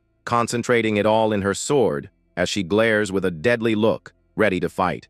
With enormous brutality, she launches a gigantic magic attack, wanting to split the golem in two. However, the monster takes the super strike without feeling a single scratch, leaving the group of rookies in shock. Defending his companions, the boy with the shield endures a heavy frontal attack, holding on tight. Trembling from the harsh impact, he feels his arms weakening but tries not to retreat a single centimeter. Quickly, the swordswoman and the blue-haired boy attack the monster, wanting to help amidst the onslaught. While they distract the big creature, the leader jumps very high, ready to deliver her next big blow. Concentrating an enormous power in her sword, the blonde girl shouts with a tremendous golden determination. Then, the leader's attack comes down, fiercely driving a sword into it and unleashing an overwhelming power. A huge boom echoes throughout the dense forest, destroying many of the large trees nearby. The others watch in fear at the enormous explosion, hoping it was the final blow. Exhausted from the huge effort, the girl breathes with extreme difficulty, almost falling to her knees. The blue-haired boy worries about his friend with the shield, but he soon appears, supported by the girl beside him. With everyone okay, the group breathes a sigh of relief, wanting to return to base, but a terrible noise approaches. Menacingly, the creature's hand descends in a devastating punch, while the blue-haired boy defends with his spear. The golem grabs the blonde girl with crushing force, making her gasp for air as the blue-haired boy shouts. In great pain, the leader closes her eyes, admitting her big mistake for having lowered her guard. Shocked, her blue-haired friend runs to help, saying she can't believe the golem withstood the blow. Desperate, the spear-wielding young man runs forward, shouting for the huge monster to let his partner go. In the blink of an eye, the huge stone beast throws the blonde girl far away, launching her body against a tree. All her friends scream the blonde's name in terror, thinking that was the end for their brave leader. From the brutality of the throw, her body breaks an entire tree trunk, causing a great gust of wind. The leader falls injured, and everyone runs towards her while the golem continues to pound the ground. The huge monster roars deafeningly, using its immense body to smash the ground. Hurriedly, the team rescues their leader and runs with her, injured, wondering where that beast came from. In the midst of the immense confusion, a very excited and laughing voice echoes, catching everyone's attention. Their eyes widening, the team partners shout, perplexed and relieved. Upon hearing their friend's name, our protagonist lands in a very cute pose, jokingly asking what that rock was. Looking up, the hero recalls that he felt something bad earlier when he saw that huge lightning flash. Thrilled by the glow, He recognized the energy technique and ran desperately towards the battle. During his run, he worriedly wondered how long the team could hold out against a 3-star. Determined to get there, the hero clenched his fists, focusing all his power to use the skill he had learned. Concentrating the force in his hands, the boy dug his fingers into the ground, wanting to test his explosive magic. In a brutal impulse, the magic destroyed the earth and launched the fighter, breaking everything in his path. Flying low, the protagonist let out an insane roar, leaving an absurd trail of destruction behind him. Breaking countless trees with just his own body, the beast cut through the air like a true rocket. Smiling, the boy pats his own head proudly, thinking the technique suited his body perfectly. The magic of the dragon arts he read about was seen only as very simple and pure movements. The boy admires the strength he's gained, excitedly stating that his body has become a perfect weapon for attacks. But focusing his attention, the fighter returns to the danger, realizing he had no time to lose. Bleeding quite a bit, the blonde leader looks at him, sighing with relief and surprise, along with her blue-haired friend. With a huge smile on his face, the protagonist strikes a cool pose, checking if everyone was okay. Anxiously, the blue-haired girl points to the stone golem, warning the hero of the immense danger he was in. Finding the giant beast amusing, the warrior jokes and comments that he's never seen a living pile of rocks. Ignoring his presence, the huge monster continues its attack, punching the ground and kicking up a cloud of dust. Analyzing the monster's heavy shell, the hero understands that simple attacks wouldn't be able to pierce it. With a dangerous smile, the fighter states that winning easily would be super boring and advances on the golem. Watching her friend run, the leader breathes warily and remarks that he was always very reckless. Getting close, the warrior faces off with the giant beast, which brings both of its large hands down on him with full force. Looking up, the hero puffs out his chest, realizing that the golem's strength was indeed something terrifying. With a swift leap, the monster punches the ground, trying to crush him with immense force and speed. Smashing the ground, the massive punch kicks up huge chunks of earth, creating a large crater. With his eyes glowing brightly, the boy gives an insane smile, yelling for all his friends to fall back. The blonde leader runs, supported by everyone, agreeing with the dangerous request, seeing that he was going to fight seriously. Landing on the ground right after the punch, the protagonist shows a determined smile and doesn't back down. Displaying a flaming aura, the hero goes on the offensive, attacking the fierce, rocky monster. Dashing forward, the young man prepares himself, stating that he would test the inner toughness of that huge beast. Nearing the creature, the fighter does a jump, flipping backward with enormous power ready in his leg. The boy's leg hits the beast, creating a flash of massive power as he declares it the first dragon art. A great explosion of light erupts, tearing the golem in half as the hero relentlessly focuses his attack. Stopping on the ground, grinning from ear to ear, the boy celebrates, noticing that his crazy plan worked. With the forest glowing in the background from the great energy released, the warrior finds it all marvelous. Just then, time rewinds to the redhead instructor shouting and confirming with the proctors what the test rule was. Laughing hard, the professor claims they will redo the test because they were the ones who got taken from by a single rookie. Resuming a serious posture, the instructor turns and sighs, telling the boy to wipe that smug look off his face. In front of two large closed doors, the pair stops next to the guards and awaits the moment of their grand entrance. With her hands on her hips, she again asks him to focus, as they were about to face the master himself. At that moment, the hero calmly recalls the immense terror this man caused his many adversaries. Terrified by the master's violent past, she warns that she doesn't want to see her best student become a victim. Soon, the handle turns with a creak, and our boy puffs out his chest, ready to face the man. They come face to face with two family proctors, protecting the other door with care and great determination, holding the swords at their waists. The guards hear the redhead woman's footsteps asking for authorization to pass. Entering the grand hall, the woman opens her mouth, apologizing for the interruption as the hero walks in. The huge room is filled with magic books, while the protagonist reflects on his attitude in front of the leader. Showing his huge angry face, The Lord sits in a large golden chair with a pen in his hand. The hero bows slightly, showing great respect for that human monster in all his immense glory. Bored, the freshman remains very neutral, saying he no longer cares for those questions full of beating around the bush. Surprised and ticked off by the kid's enormous audacity and lack of respect, the chief's pen trembles with irritation. Relaxed in his casual way, the hero claims that since they only said to survive, he saw no restrictions. Desperate, the instructor cries, gulping, as she turns to give him a major scolding. Horrified by his lack of manners, the professor throws her arms down and shouts, questioning what he was thinking. Hidden in the shadow, the Lord's malevolent essence begins to leak out, showing an infernal image. Unable to withstand the weight of this crazy energy, the redhead woman doubles over, feeling her own stomach churn. Showing he is unfazed by that oppressive monstrosity, the young man just calmly looks around the place. Huffing with irritation, the little fighter asks the leader not to make threats, because it's an annoying attitude for a strong guy. Completely shocked by this extreme bravery, the master's stern face freezes, his expression widening even more. With their knees on the floor, the pair faces the master as the boy asks if the whole lecture was just about that. Taking all the focus, the freshman doesn't tremble, questioning the big revelation about fighting with those guys.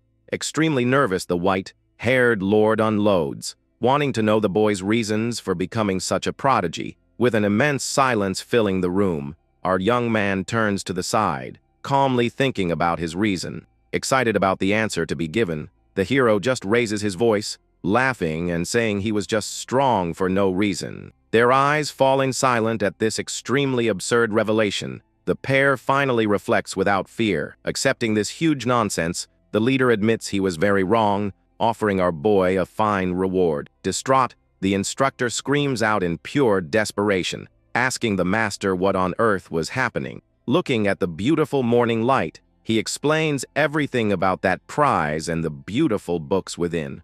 The gleaming items attract attention, as that place holds very precious things from all over the world. An inspector warns that the Eldragon family's things were very secret, and that no one could see or take them. The boy pays no attention, asking to take everything, and leaving the beautiful redhead red with so much anger. But ignoring all his craziness, the chief wags his fingers towards the exit and tells them to go already. Taking quick steps, the redhead grabs the boy and pulls, wanting to get him away from this long talk. Forcing his arms slightly, she says she's flattered and takes the poor guy away before the scolding. In the meantime, the boy digs in his heels while being dragged and hears the leader make a nice invitation. Staring with a frightening expression, the boy says that with these annoying rules, he won't get good at this. A flash of light fills the entire room, leaving the leader stunned as he thinks about his bold words. In the background,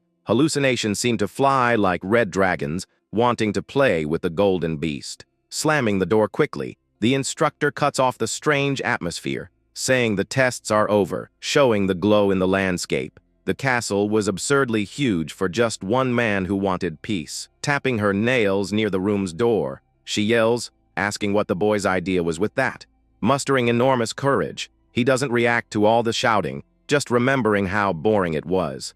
He agrees with the talk, saying there was no reason to be too affectionate, since he was an absent father. With a hand on her chest, she raises her fingers, curious about the sheer audacity of his words. Scenes of the castle appear, showing the entire huge and shiny place. Trying to understand that boy, puffing out his chest, the boy responds, stating there's no great mystery there in his life. The instructor lets out a long sigh, maintaining her calm and beautiful pose without saying much. Reflecting on the absurd power the young man must wield, the professor recalls the stories that surrounded them. Completely silent, she internally questions the limit to which the family would let things continue this way. Tapping her own boots, she walks, promising to look up that freshman's file as soon as she could. Later, she guides the boy, asking what he will choose from all that grand magical treasure. Arriving in the room, he sees how wonderful the place is, noting that it had a very awesome collection. Placing his thumb near his neck,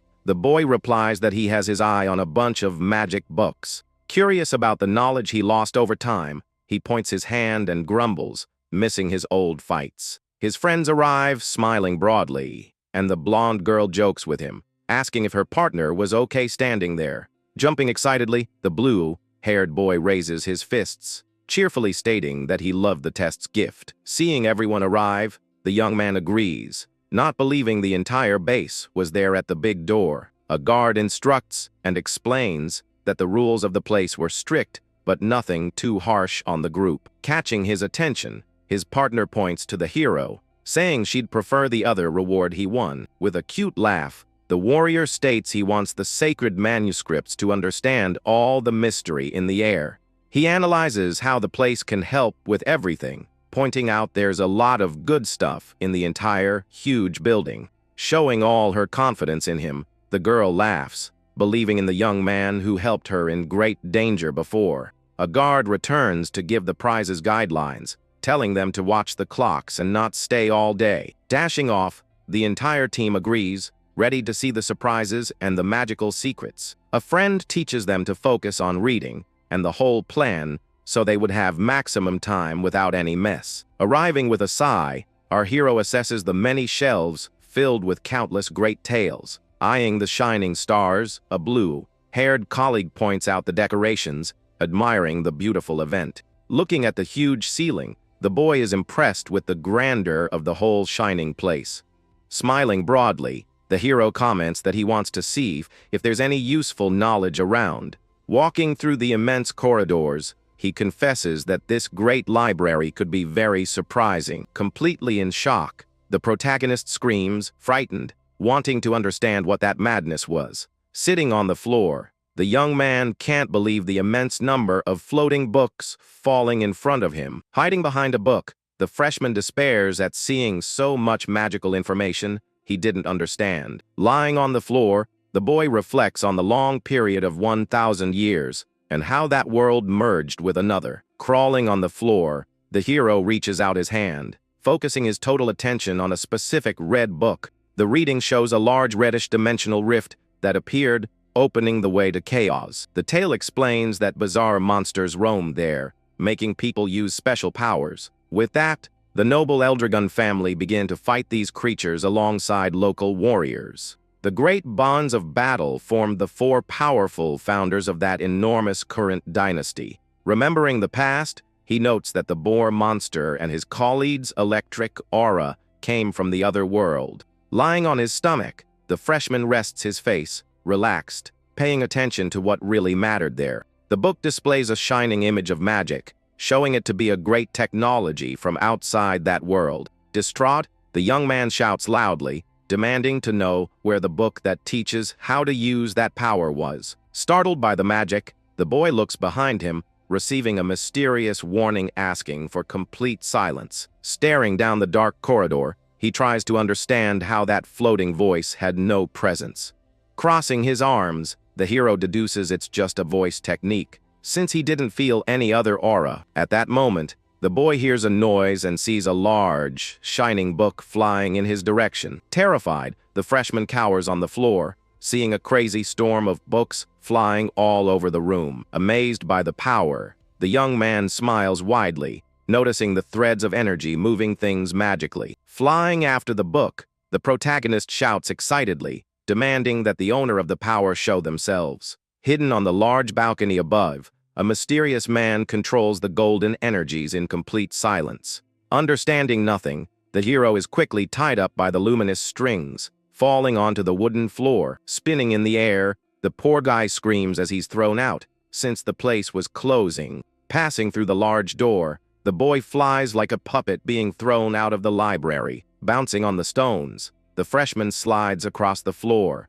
complaining about having met another annoying magic. Furious, the young man points his finger, cursing the wind, while his friends run over, worried by the scene. Hiding his embarrassment, he laughs nervously, blaming his excitement, and asks if they found anything good. Excited, his blue-haired friend holds a book on the spear of the clouds, thinking he learned an awesome technique. With a cute smile, the blue-haired girl shows off her manual for the Sword of the Gentle Wind Flowers. The blonde warrior proudly shows his two grimoires, focused on the style of the Great Shield Dragon. Laughing in relief, The protagonist is happy to see that everyone was using easy techniques from his past. Turning his body, the young man extends his hand, wanting to know what his blonde colleague's combat choice was. She shows the heavy sword book, saying it was revised by the great 15th leader. With a serious face, the boy reflects on this guy's name, remembering the arts of the dragon's breath. Recalling the library, he thinks about how many old manuals had nice recent improvements. Staring into the void, the boy deduces it's the work of that old master, finding the whole plot fascinating.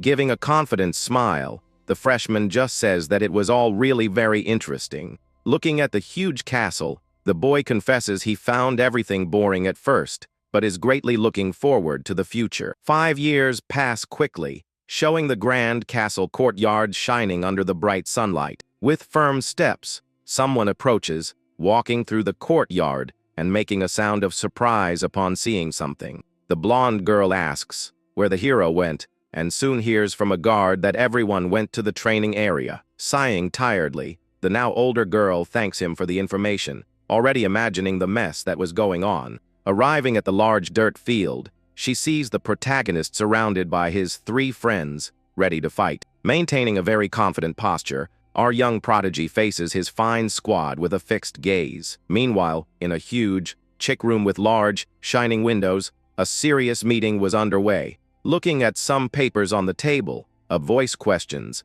if that would really be the emergence of a special rift. Standing in front of the huge table, the soldier confirms the suspicion, assuring there were no doubts about the event. The blue-haired commander explains there's an 80% chance of there being magic water inside. Resting his face on his hand, the Lord complains about the situation as the rift appeared in a very annoying location. The story shows that whoever drinks this liquid becomes a mage capable of using new, overpowered spells. With such power revealed, great brutal wars for territories with these rare sources soon began. Military strength began to be measured by magic, and unfortunately, the hero's family had no sources. Raising the luminous goblet, the story dictates that the only way to get the water was by conquering rifts. Facing his troops, the chief knows that his few mages are elite warriors trained in combat.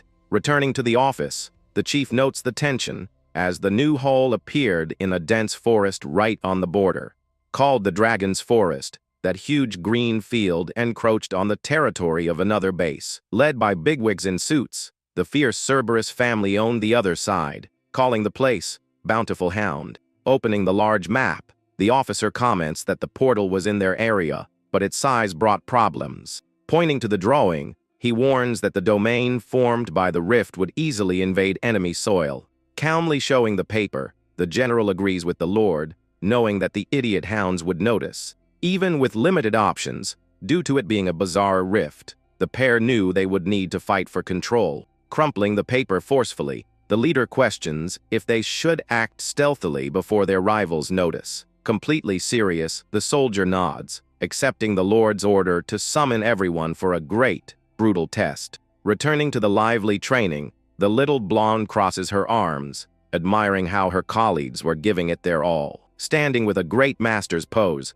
the hero maintains his sharp gaze, feeling the strong energy. Without mercy, the trio launches their ultimate attacks, covering the boy with very destructive magics. Focusing his vision, the genius boy's eyes shine, ready to show what his pure effort was capable of. Moving his arms at a crazy speed, the freshman deflects and shatters each blow using only his fists. Smiling dangerously close to the blade, the protagonist praises their fine posture before giving a scolding. Facing the blue-haired boy, the young man says he was putting in too much force and ended up killing the spear's great fluidity. Looking at his sword-wielding colleague, the hero points out that focusing too much on speed destroyed all her balance.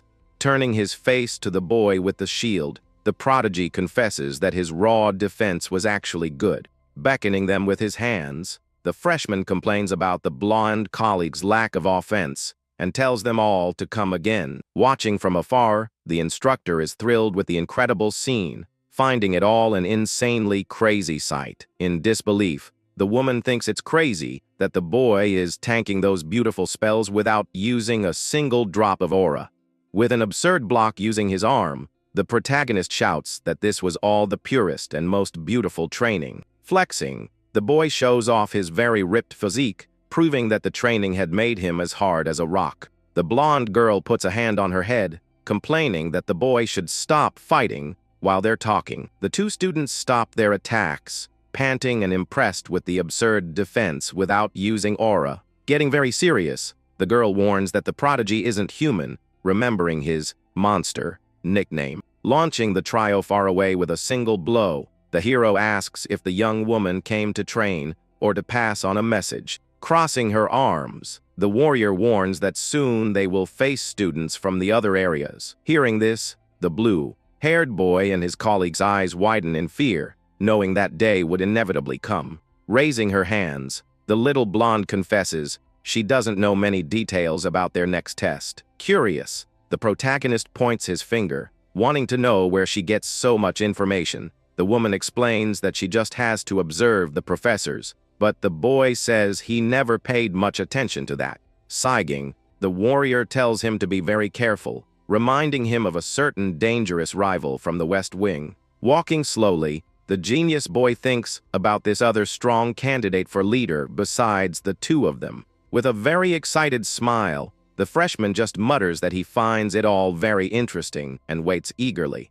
A few days pass, and the Grand Castle courtyard soon fills with various students gathered in the area. In the middle of the crowd, the boys break into a cold sweat, whispering fearfully about the real reason they were all there. Leaning against the old stone walls, some upperclassmen just await the big announcement in pure silence. Observing his surroundings, the prodigy notices that they gathered all the years, and the blonde girl confirms his great suspicion. Just then, a loud noise catches everyone's attention, making the warriors look towards the main entrance. With firm steps, a beautiful woman with pink hair appears, telling everyone to shut their mouths. Feeling the commander's strong presence, the kids obey instantly, swallowing hard with so much fear. Satisfied with the peace, the Cape Chief announces that in exactly 3 days, a big event would begin there. Maintaining her pose, the superior reveals that they will face the strong students from the other bases in the area.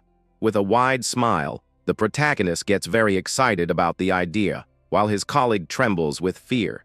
Pointing her hand forward, the commander dictates the rules, demanding full force in the upcoming duels. In the crowd, the cadets break into a cold sweat, commenting that fights like this only happened in their big final exam. Without giving many details, the pink-haired woman just promises a very special mission for the grand winners. His golden eyes shining, the young prodigy is interested right away, imagining it's something very valuable. The woman explains that it will be a grand tournament, with 7 strong representatives chosen from each area. Questioning the choice, the leader soon warns that the fighters will come from all the classes present in the courtyard. Hearing the rule, one of the upperclassmen gets indignant, thinking it's absurd to put little kids in this tournament. With a big ego, the guy claims that the rookies are nothing but a bunch of useless kids, being too weak to fight. Turning her back, the pink-haired woman waves her hand, not caring about the words,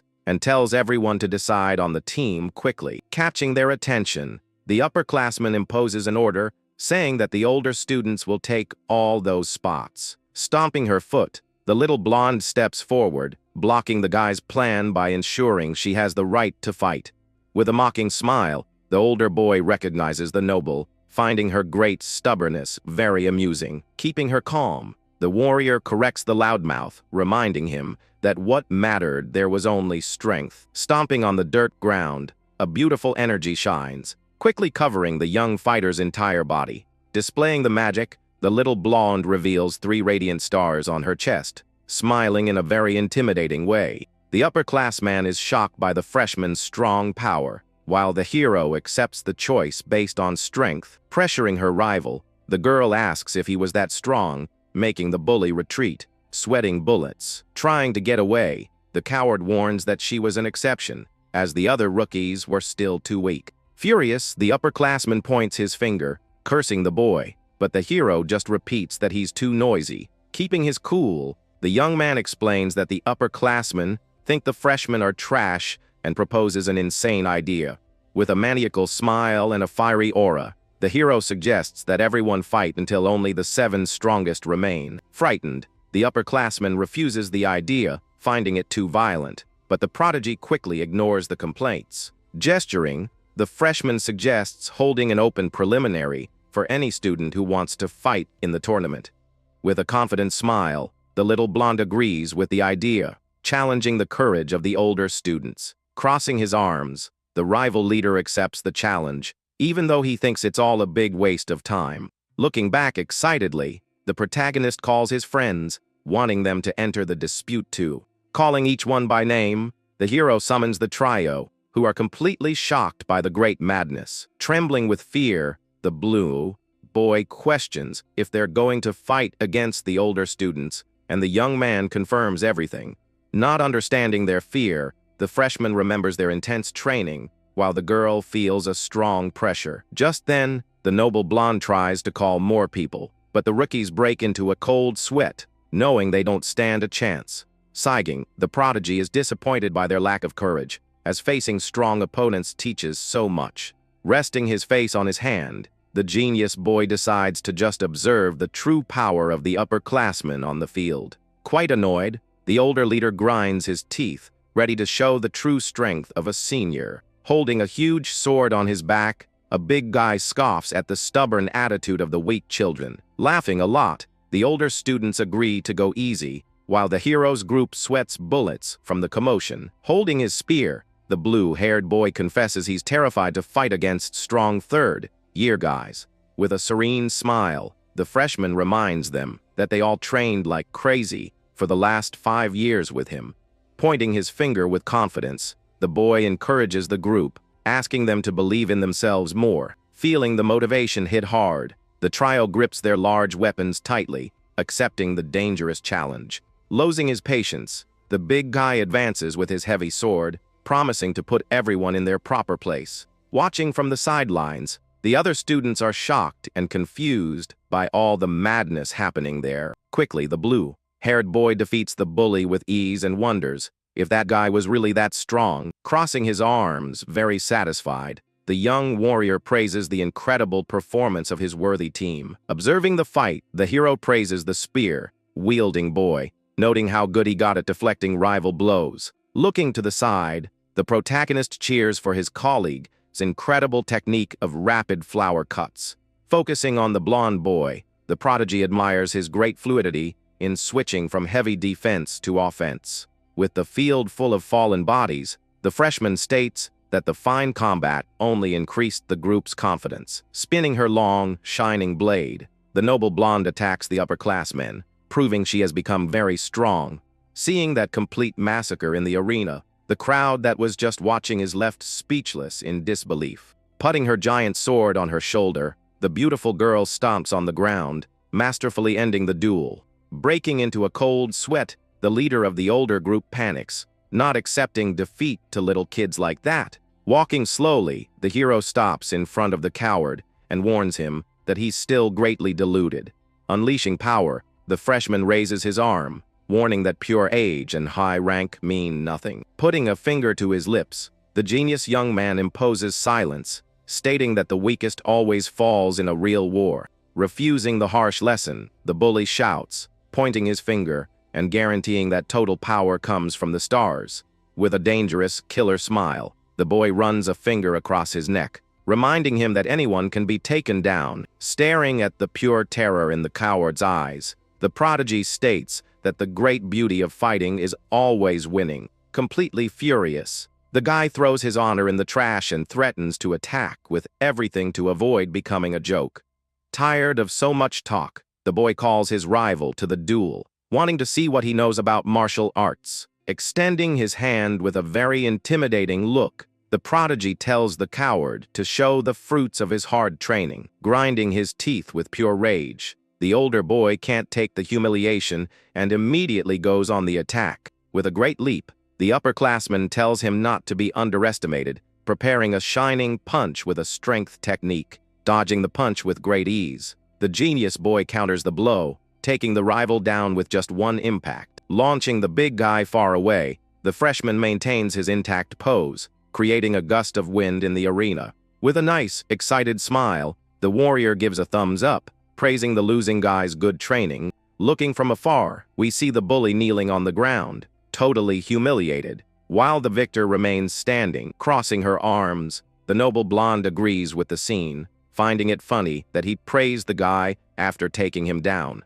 Meanwhile, at the other training base, the courtyard is covered with defeated cadets groaning in great pain. Spinning a green blade in his hands, someone sighs deeply at how easy it was to take the guys down. Sitting on the back of a loser, the leader of the West Wing complains that everyone there is weak and useless. Turning his face, the snobbish young man rests on the defeated, while one of his soldiers approaches the area. Standing with her hands behind her back, the green-haired woman announces that the entire selection for that base was complete. Introducing the chosen ones, the story focuses on the firm gaze of one of the rookies qualified for the tournament. Resting his weapon on his shoulder, the leader notices something good and sees that the first-year cadet had 3 stars.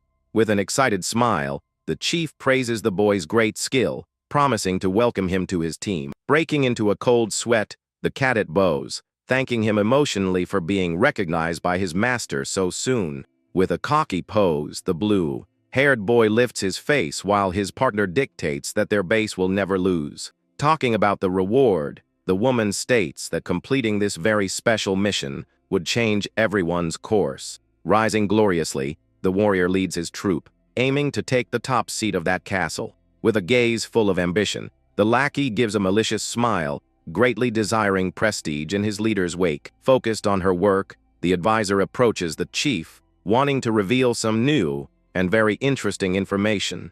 Whispering in his ear, the woman reveals that the noble blonde will be part of the official selection for the East Base. Annoyed by the gossip, the boy scratches his head, complaining about that annoying brat who always crosses his path. Leaving everything behind, the boy walks through the courtyard, guaranteeing that his side would crush the noble's talent. With a very excited smile, the faithful servant agrees with his words, already aiming to complete the special task. Spinning his blade in an exotic way, the blue-haired boy vows to prove his enormous talent to his entire family. With a malicious face, the selfish leader ends the conversation, vowing to take the highest throne once and for all. Inside a giant coliseum, a huge crowd of students gathers for the start of the long-awaited tournament.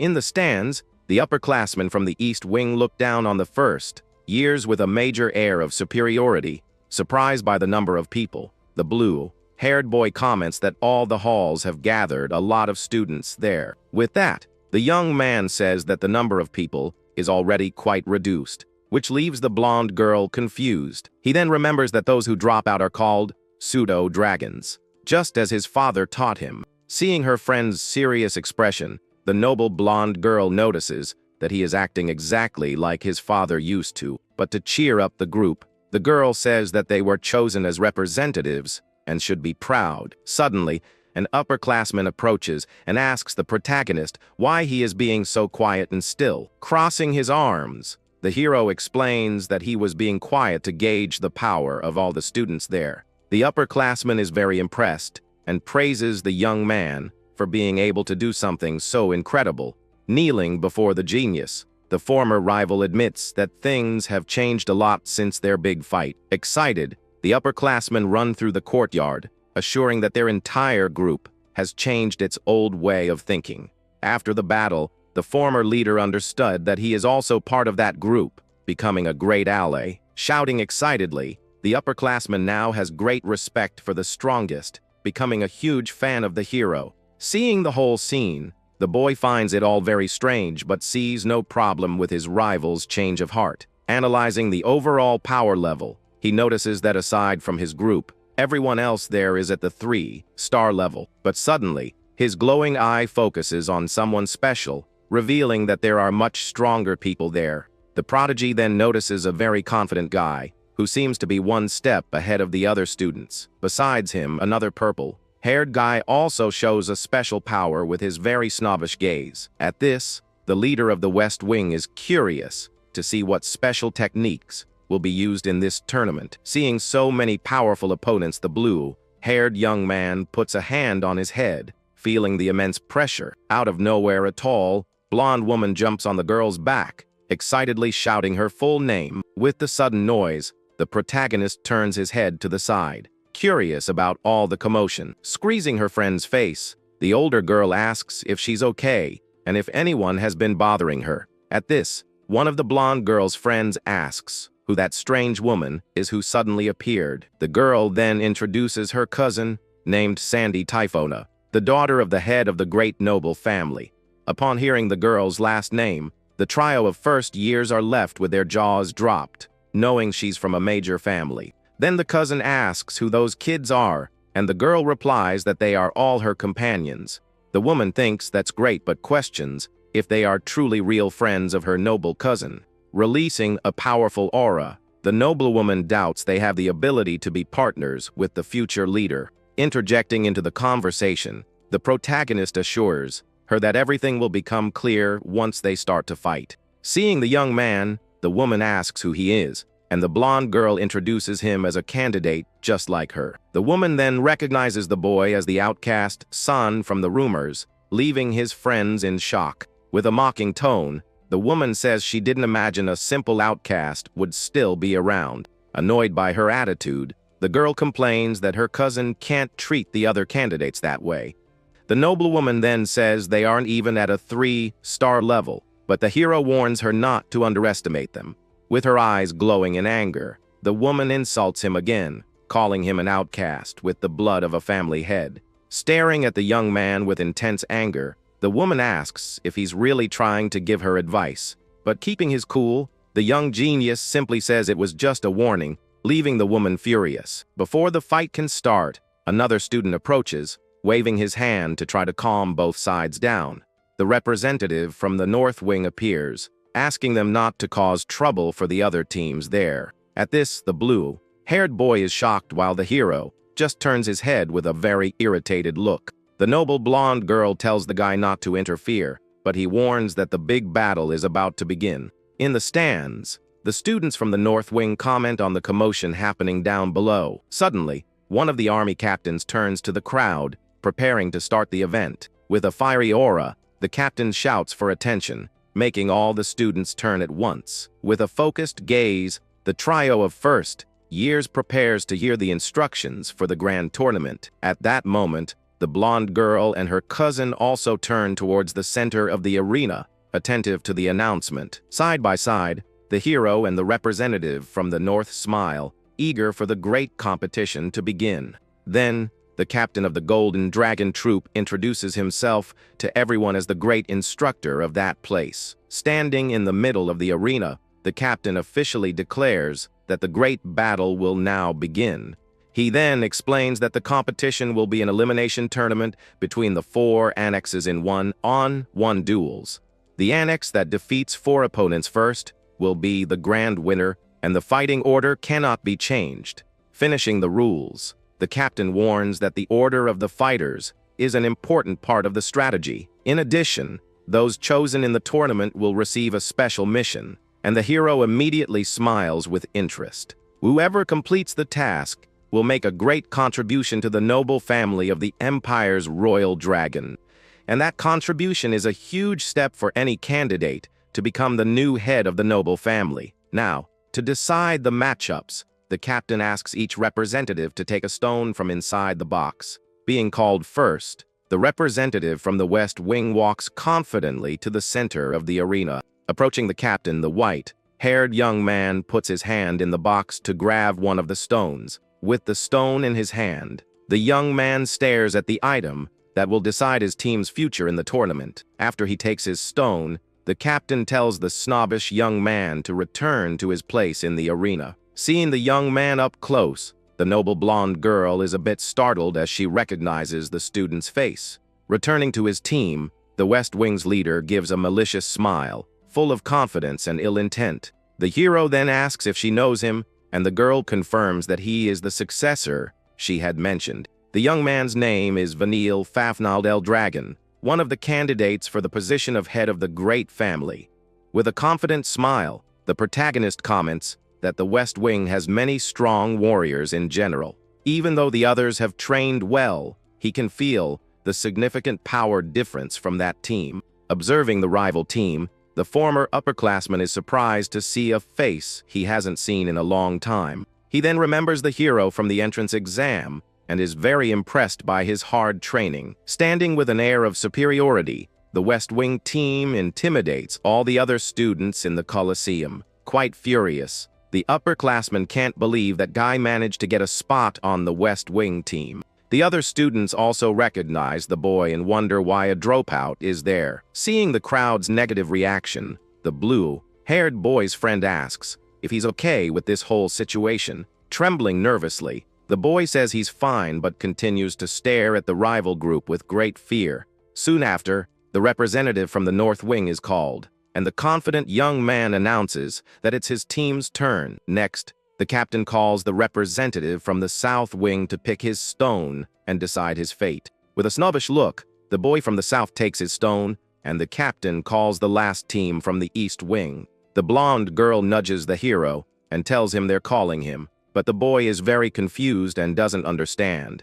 She then says it's obvious the strongest would go, but he thinks the focus should be on the newer members. But the blonde girl reminds him they are the same age and pushes him forward, making him go without complaining. Outraged, the girl's cousin shouts, asking why the outcast is going instead of the noble candidate. The blonde girl explains that he is the strongest, but the older one doesn't accept it because he's not at a 3-star level. The woman then reminds her that this is a battle of succession, and the girl asks her to just trust them. With a confident smile, the young noblewoman assures her that all the members of her team are very strong. Ignoring the argument, the captain asks the representatives to put their power into the stones. The young genius holds the stone in his hand and prepares to channel his great energy into the object. All the other representatives do the same, and the stones begin to glow with very different colors.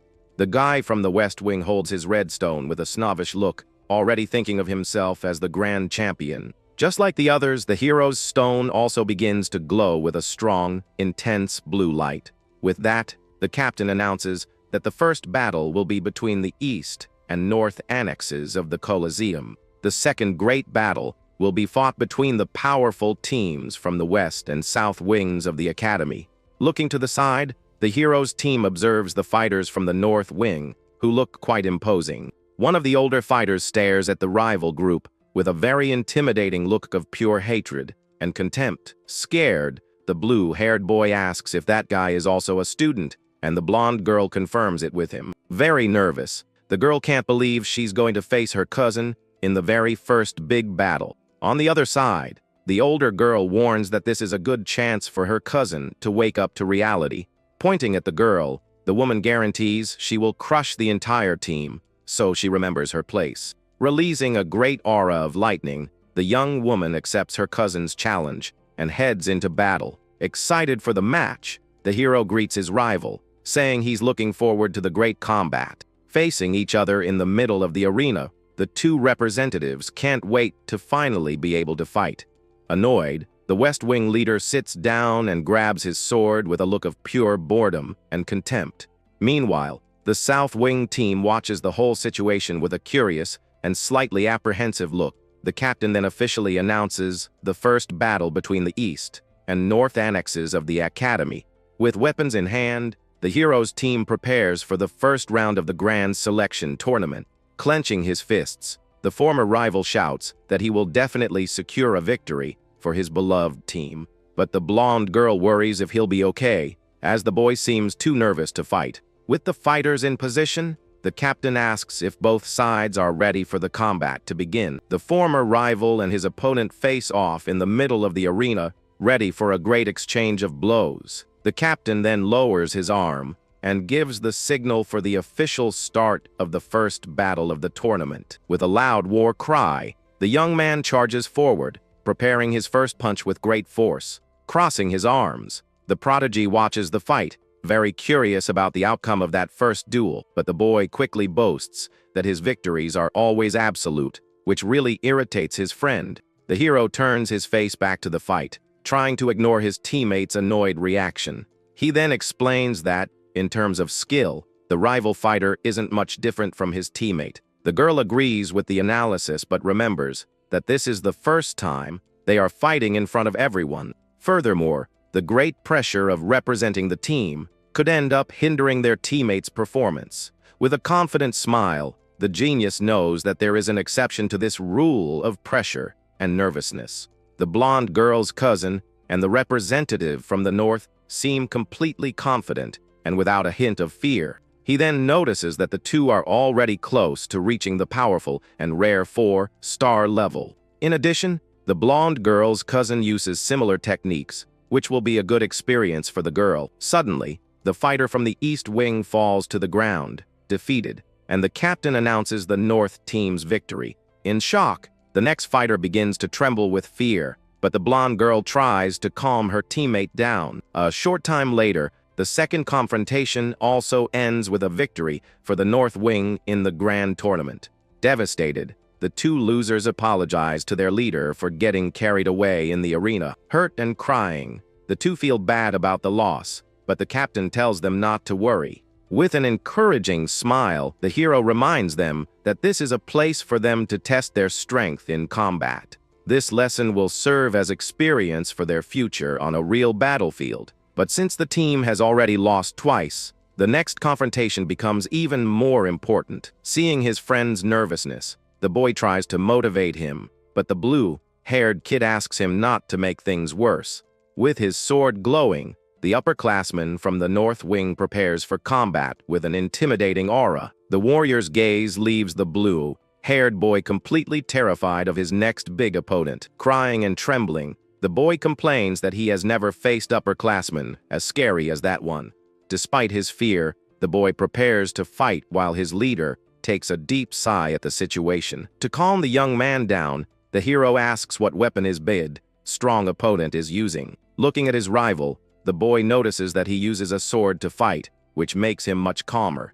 With a confident smile, the prodigy tells him not to think about anything and to just focus on his rival's weapon. If the opponent lunges, he should parry. If he slashes upward, he should retreat. And if he attacks downward, he should advance. He just needs to concentrate on dealing with the opponent's weapon, just as he always did in training. With his eyes glowing, the blue-haired boy enters a state of total focus, preparing for the fight. Watching his friend, the hero notes that he still needs help to center himself, but has great focus. He then wonders how much this battle will make his teammate grow as a fighter. In the stands, the students from the north wing mock the boy, thinking he has no chance against the upperclassmen. But with a serious and focused look, the boy prepares to show all his great potential in the arena. With both fighters in position, the captain gives the signal for the start of the third battle of the tournament. The upperclassman advances with his 3-leaf sword, using a quick and direct attack on the boy.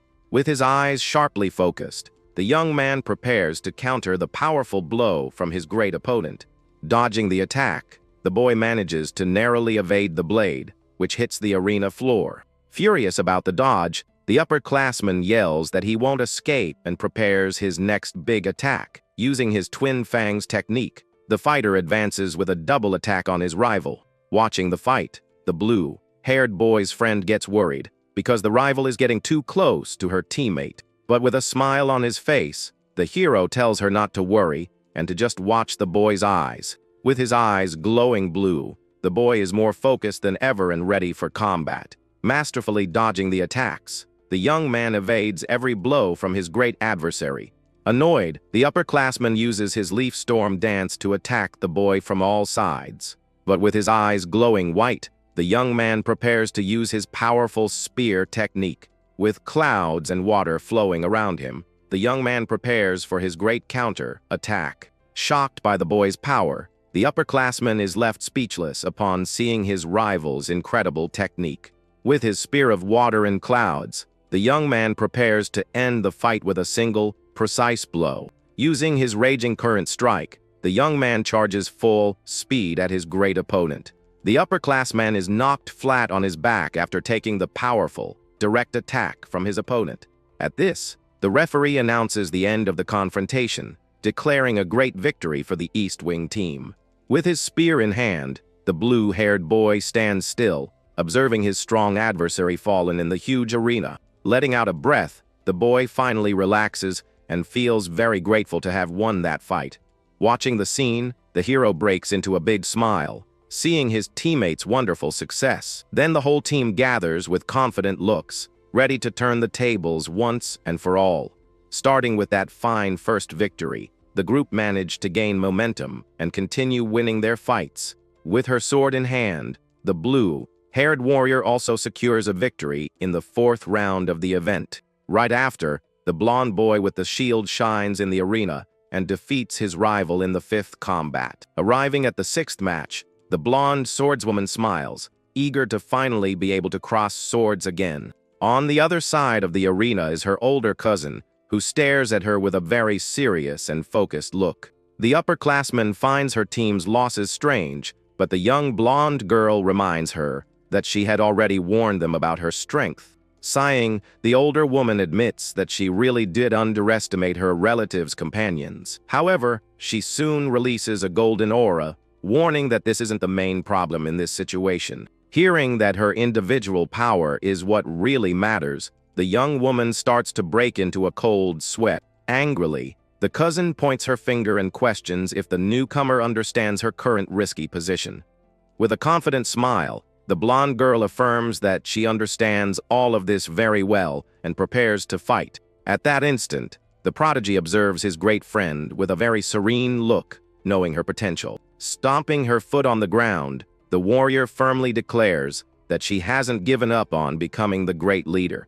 Pointing her blade forward, the girl confidently declares that she can defeat her relative in combat. Unfazed, the older fighter just gives a sharp look, accepting the newcomer's great challenge. In the blink of an eye, the opponent charges forward, tearing across the arena like a true bolt of golden energy.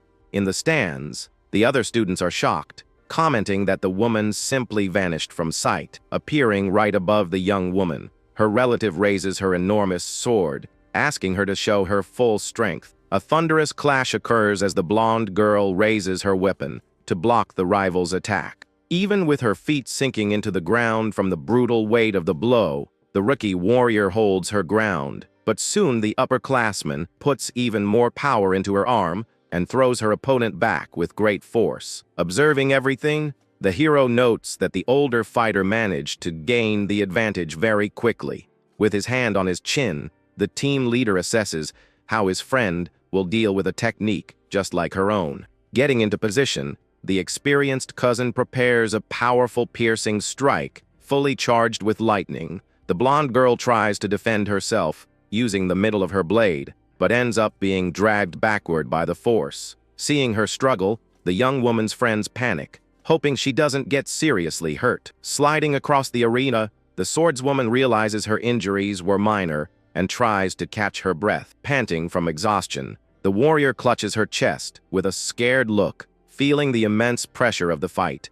The boys on the team also break into a cold sweat seeing their teammate being completely dominated in just a few seconds. Gritting her teeth, the young blonde girl tightens her grip on her weapon, preparing to continue the duel. Full of confidence, the cousin scoffs, noting that the girl continues to swing her weapon without thinking under pressure. Overcome with rage, the girl lets out a great cry of fury and charges forward using her lightning technique. However, the older woman counters with extreme ease, activating a counter attack called Dispersed Thunder. The clash of abilities creates a huge and destructive explosion of pure electrical energy throughout the arena. Suffering from the impact, the young blonde girl screams in pain as she is hit by the strong lightning from the attack. Observing the dust, the older cousin realizes that the newcomer's effort was all for nothing. Standing tall, the woman laments that the girl's bad habits haven't changed at all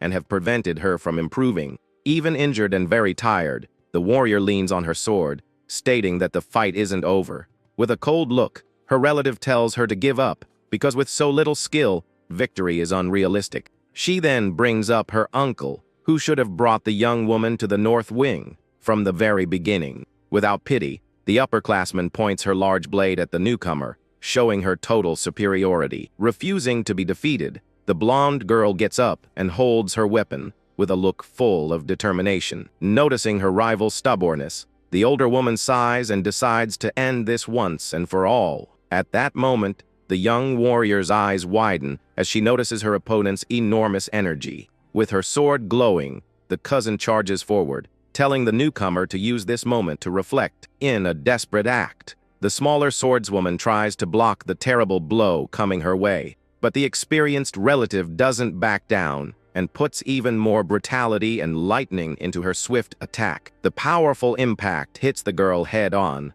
throwing her backward as if she were nothing at all. A wave of energy tears through the arena, and the young woman suffers from the pure destructive force of that attack. Being thrown through the air, the blonde girl grits her teeth, trying to endure the immense pain in her body. Taking advantage of the opening, the woman takes a huge leap, preparing to finish her opponent right there. Trembling with sheer desperation, the blue-haired girl fears what might happen to her friend. With a calm smile, the team leader reassures the team, saying the warrior will surpass her limits. Furious, the cousin orders her to surrender while launching her ultimate sword technique against the girl. But the newcomer refuses to go down and raises her weapon to activate her second secret technique. A divine pillar of thunder crashes into the arena, creating a blinding light that covers the entire combat area.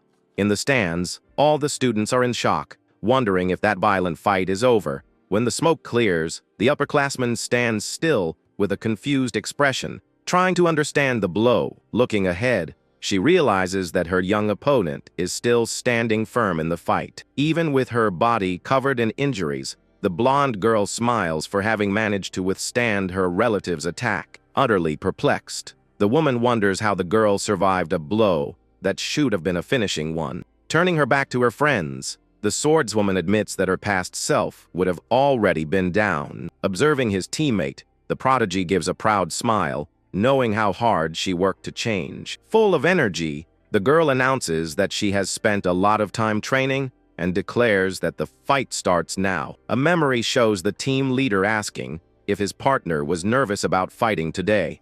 Looking a bit down, she says that her cousin was the one who taught her the basics of her current style. The upperclassman always gave good advice when she had doubts and acted like a true mentor. Understanding the situation, the dark-haired boy puts his hand on his chin, paying attention to her great hesitation. Sadly, the girl confesses that she could never beat her relative, and that it weighs heavily on her mind. Fearing her opponent's growth, the blonde girl admits she said too much, and doesn't know if she has a chance to win. Clenching his fists, the protagonist decides to intervene to end his teammate's insecurity. Holding his friend's shoulders, the young man smiles, asking her to focus only on the training they had. He demands that the warrior remember the effort and all the sweat she shed over the past few years. Scenes show the tough training they did, lifting giant rocks and taking hard hits. Remembering the past, the girl is thrown to the ground after receiving a strong attack during her training. With a very annoyed face, the young woman listens to her friend ask if the training routine was that bad. With his hand on his chin, the hero points out that her worst flaw is losing her combat awareness when she gets too emotional. Pointing his finger, he explains that the training was meant to help her stay calm, but the blonde girl complains about the hard hits. Giving a wink, the dark-haired boy jokes that it was all part of his charm, leaving the girl a bit annoyed. He then assures her that the results are already showing, and now she can see everything much more calmly. The warrior places a hand on her chest, listening as he says she'll understand everything when she can see her rival's moves. With her eyes shining intensely, the young warrior finally understands what her master meant. With a huge smile, the leader guarantees with absolute certainty that this new combat awareness will change everything. More relieved, the girl listens to him brag about giving great lessons as the strongest fighter there is. With a slight smile on her face, the blonde girl thanks him for the support, saying she feels much calmer now. The leader smiles excitedly, saying that the rival using the same old technique will be an excellent opportunity. Pointing his finger very confidently, the prodigy gives his final instruction for the battle. He tells the girl to carefully watch her relative's technique, just like they always did in training. Observing the older woman from a distance, the girl focuses on learning her moves to become even more powerful. Wiping the blood from her own face, the newcomer reveals she spent the entire fight paying attention to the moves. In a fighting stance, the girl reveals she endured all of that just to finally be able to see the attacks. The older fighter is completely confused, unable to understand what the girl's statement means. In a single leap, the warrior charges full speed toward her great adversary with enormous speed. The girl's divine sword soon glows intensely as it cuts through the air, preparing a powerful magic attack. The upperclassman's eyes widen in shock as she realizes her opponent has significantly slowed down her own rhythm. The woman raises her weapon just in time and manages to defend against the strong electric blow, starting a direct clash. Breaking into a cold sweat, the upperclassman is shocked, not understanding how the girl managed that move. With a strong aura and an intense gaze, the newcomer activates her thunder needle, firing lightning in all directions. Caught completely by surprise, the woman takes the frontal attack and is pushed back with great force. With a big spin, the blonde girl leaps over her relative, who can't understand this sudden change. Taking advantage of her position from above, the warrior attacks with a strong flash, making her relative suffer from the blow. With a beautiful smile, the newcomer explains that she can now see the perfect rhythm and will use it to her advantage. Clutching her chest, the woman argues that it's impossible for someone to copy a technique so quickly. From the stands, the female students are jaw-dropped, cheering loudly for their friend's beautiful change in attitude. Satisfied, the hero smiles, thinking it's great to fight against similar techniques, while his blonde teammate tries to understand the improvement. Pointing excitedly, the prodigy explains that the girl mastered the technique in the middle of the duel. Her companions listen to the explanation that before, the girl would get flustered and could only see her own weapon, but now she has finally matured and has the complete calm to observe the steps of any strong opponent. Because of this keen observation, noticing her own style in her rival, the girl has reached a very high power level. Very angry, the relative charges forward, refusing to lose to a skill copied at the last minute like that. Gritting her teeth, the young woman focuses all her new power into her arms and goes in for another confrontation. The clash of blows creates a brilliant impact, kicking up dust. Using the swift thunder ability, shaken by the immense concentrated power, the veteran fighter ends up being thrown back in the arena. In midair, the woman's eyes nearly pop out, not believing she is being surpassed by the beginner. Advancing with her glowing sword, the newcomer shouts that she focused a lot on her physical conditioning. With an almost insane lightning-filled gaze, the girl announces she will use her own main technique. She then brings her blade down with full force, creating a colossal explosion of magical power in the arena. Hit head-on, the older cousin lets out a loud scream, feeling the full force of the blow. The force of the attack is so great that it ends up destroying a large part of the massive arena floor. Panting from exhaustion, the blonde warrior tries to catch her breath after expending her energy. In the midst of the smoke, the upperclassman tries to stay on her feet while letting out a weak, tired laugh.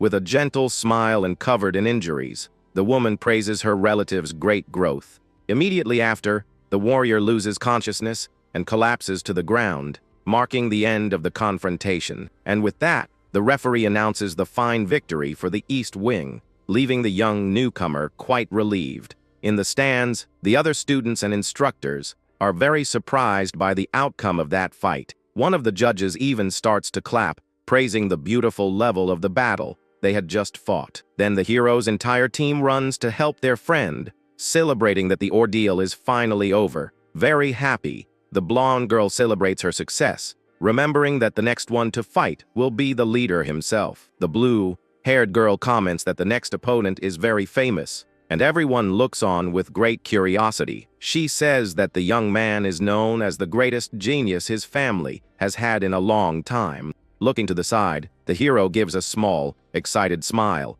noting that the guy seems to be very skilled. The blonde girl warns that the adversary is on a completely different level from the other fighters in the tournament. On the other side of the arena, the well-dressed genius holds his sword with a very elegant posture. At this, the referee announces that the East team has already won, but the duels will continue until the end of the list. Hearing this unusual new rule, the hero and his blue-haired partner are left completely dumbfounded. One of their friends complains that this is very strange, since the score only required 4 victories.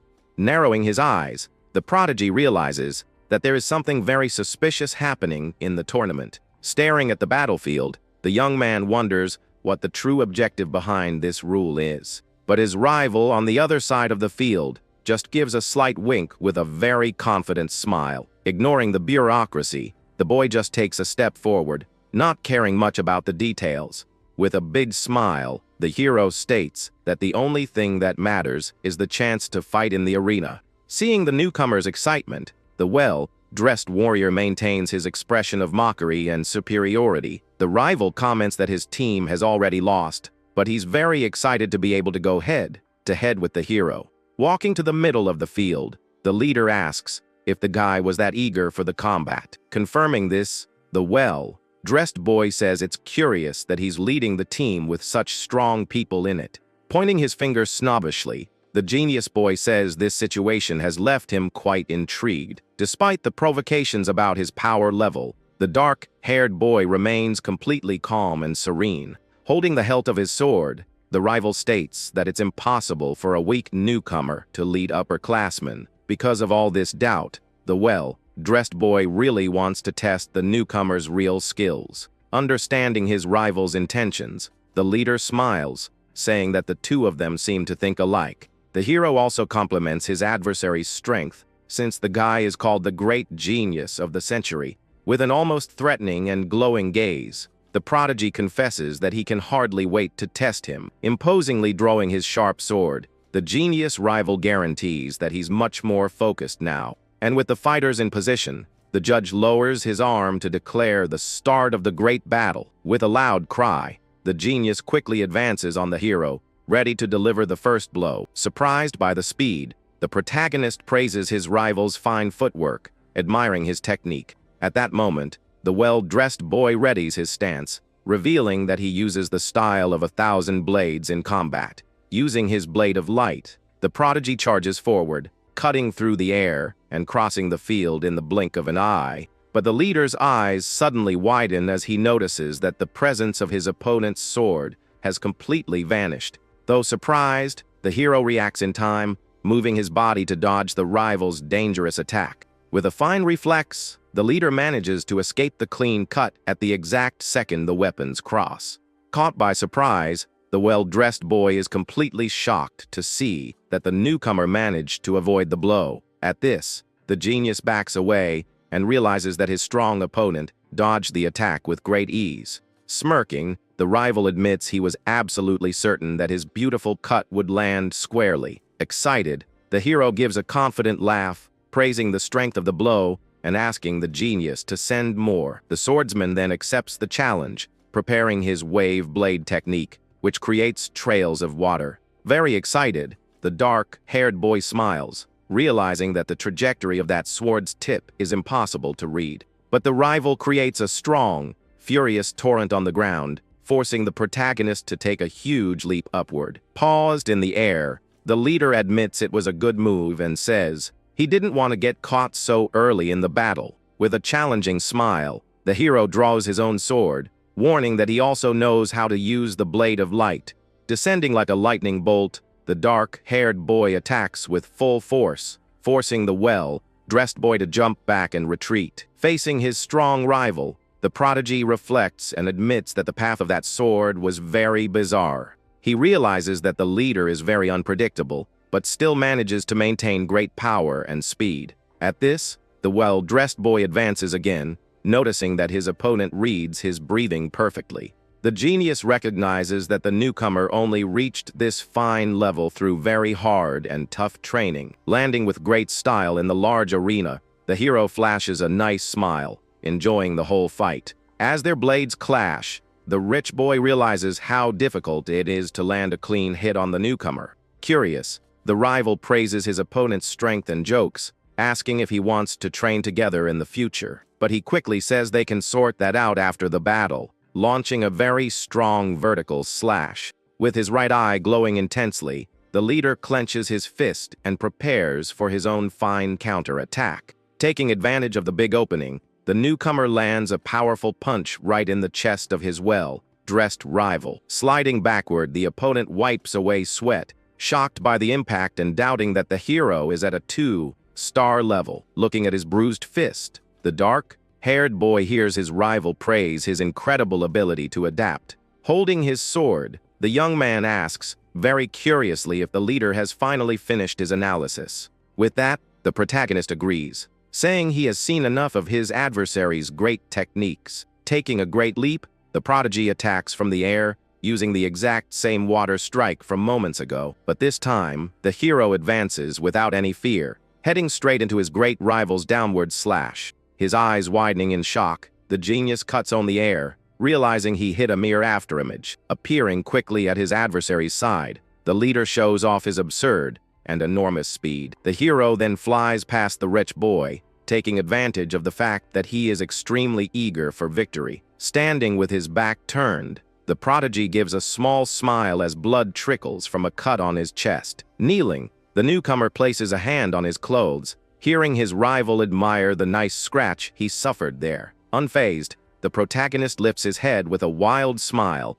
announcing that the fun has really begun. Staring at each other from a distance in the gigantic arena, the two young warriors prepare to continue this clash. With a bloodied hand on the ground, the woman groans in pain as she tries to regain her senses. Lying in the arena, the older cousin opens her eyes, completely confused, not knowing where she is. At this, the instructors run to help the upperclassman, who sits up on the ground, assuring them she's fine. Holding her bruised chest, the fighter looks down, finally accepting her tough defeat. Looking at her relative fallen on the ground, the young warrior has an expression of great guilt, but the older warrior just gives a beautiful, sincere smile to her combat opponent. Crying, the blonde girl apologizes for the injury, and her cousin says that her team is the one that's sorry. Then the entire rival team bows in respect, acknowledging that the newcomer was far superior there. Smiling, the cousin motivates her teammates, asking them to train hard and win next time. Excited, the team agrees with the order, while the upperclassman asks about the other match of the event. Pointing to the side, a boy says in shock that an incredible battle is still happening. Her eyes widening in pure shock, the woman can't believe what she's seeing in the arena. A huge and brilliant slash of energy tears across the battlefield, frightening the entire large crowd. Crouching, the well-dressed genius holds his blade, while summoning 5 swords of pure energy. Breaking into a cold sweat, the woman deduces that the arrogant boy is using all his strength in the combat. With a wild smile, the hero prepares himself as his powerful adversary charges forward with everything he has.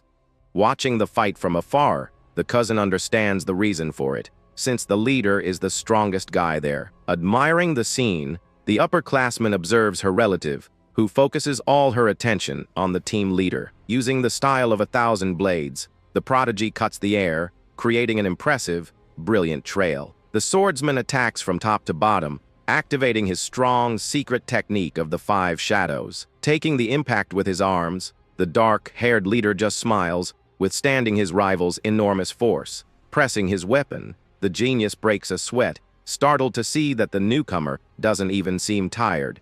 At this, the protagonist pushes his enemy back, revealing that his big secret is just hard training. Sliding backward from the impact, the well-dressed boy finally realizes his opponent's strength. Charging more energy, the prodigy swears he will start training his body from this day on. A true storm of brilliant blows covers the arena, showing the immense speed of the fight. Dodging everything, the hero calmly analyzes the strength and the great reach of his enemy's weapon. Covered in light, the genius displays his aura, while the leader notes the young man's enormous potential. Excited, the dark-haired boy advances, confirming that there is a beautiful difference between the eras of that world. In the past, physical blows were the total focus, while magic served only as good support. But nowadays, the essence of battle has changed, focusing much more on channeling and mastering pure magic. With that, the rival fires several brilliant cutting waves toward the agile protagonist. Running across the battlefield, the leader dodges the blasts of light with absurd ease. Laughing heartily, the boy confesses he was too distracted to notice that big detail. Preparing a powerful punch full of energy, the protagonist finds all that evolution incredible. The genius defends the blow with his blade, but panics upon seeing his opponent's monstrous strength. With an almost maniacal look, the leader faces the rich boy, showing that he hasn't given it his all yet. In the audience, the blue-haired boy is scared, saying that 2 hours have already passed since the fight began. Very attentive, the blonde warrior disagrees with her friend, predicting that the clash is near its end. Panting the well-dressed boy lowers his sword, noticing that his opponent has finally finished his evaluation. At this, the rival lowers his sword, all sweaty, and confesses that this fighting time was truly magnificent. Extending his hand, the well-dressed boy says he will show his full respect for the lessons he learned there. Very excited, the hero raises his bruised fist, promising to show a new technique as a great gift. With that, the protagonist quickly draws his own sword, glowing with a very intense golden aura. Seeing this, the rich boy gives a big smile, admitting that he now understands why he couldn't win. But he quickly announces that he will fight until the end, releasing the incredible secret, Art of the Thousand Blades style. At that moment, the great leader takes a huge leap upward, escaping from that giant field of pure energy. Paused in the air, the dark-haired boy prepares his glowing punch, activating his dragon, slaying combat art. Then a monstrous rain of flaming fists falls from the sky, heading straight for the opponent in the arena. The absurd impact shatters the stone floor, and the strong shock wave throws the other students far away. The blasts of light continue to fall non-stop, while the crowd runs desperately, fleeing the danger. Withstanding the pressure, the swordsman tries to stay on his feet, facing that giant energy fist falling toward him. At this, a colossal explosion of light takes over the entire arena, kicking up dust and destroying everything there. Protected behind a shield, the students are terrified and shocked by such destructive power. Shocked by the scene, the blonde girl tries to look through the smoke, asking who the grand winner was. With that, the match referee enters the arena, announcing very seriously that the great contest is over.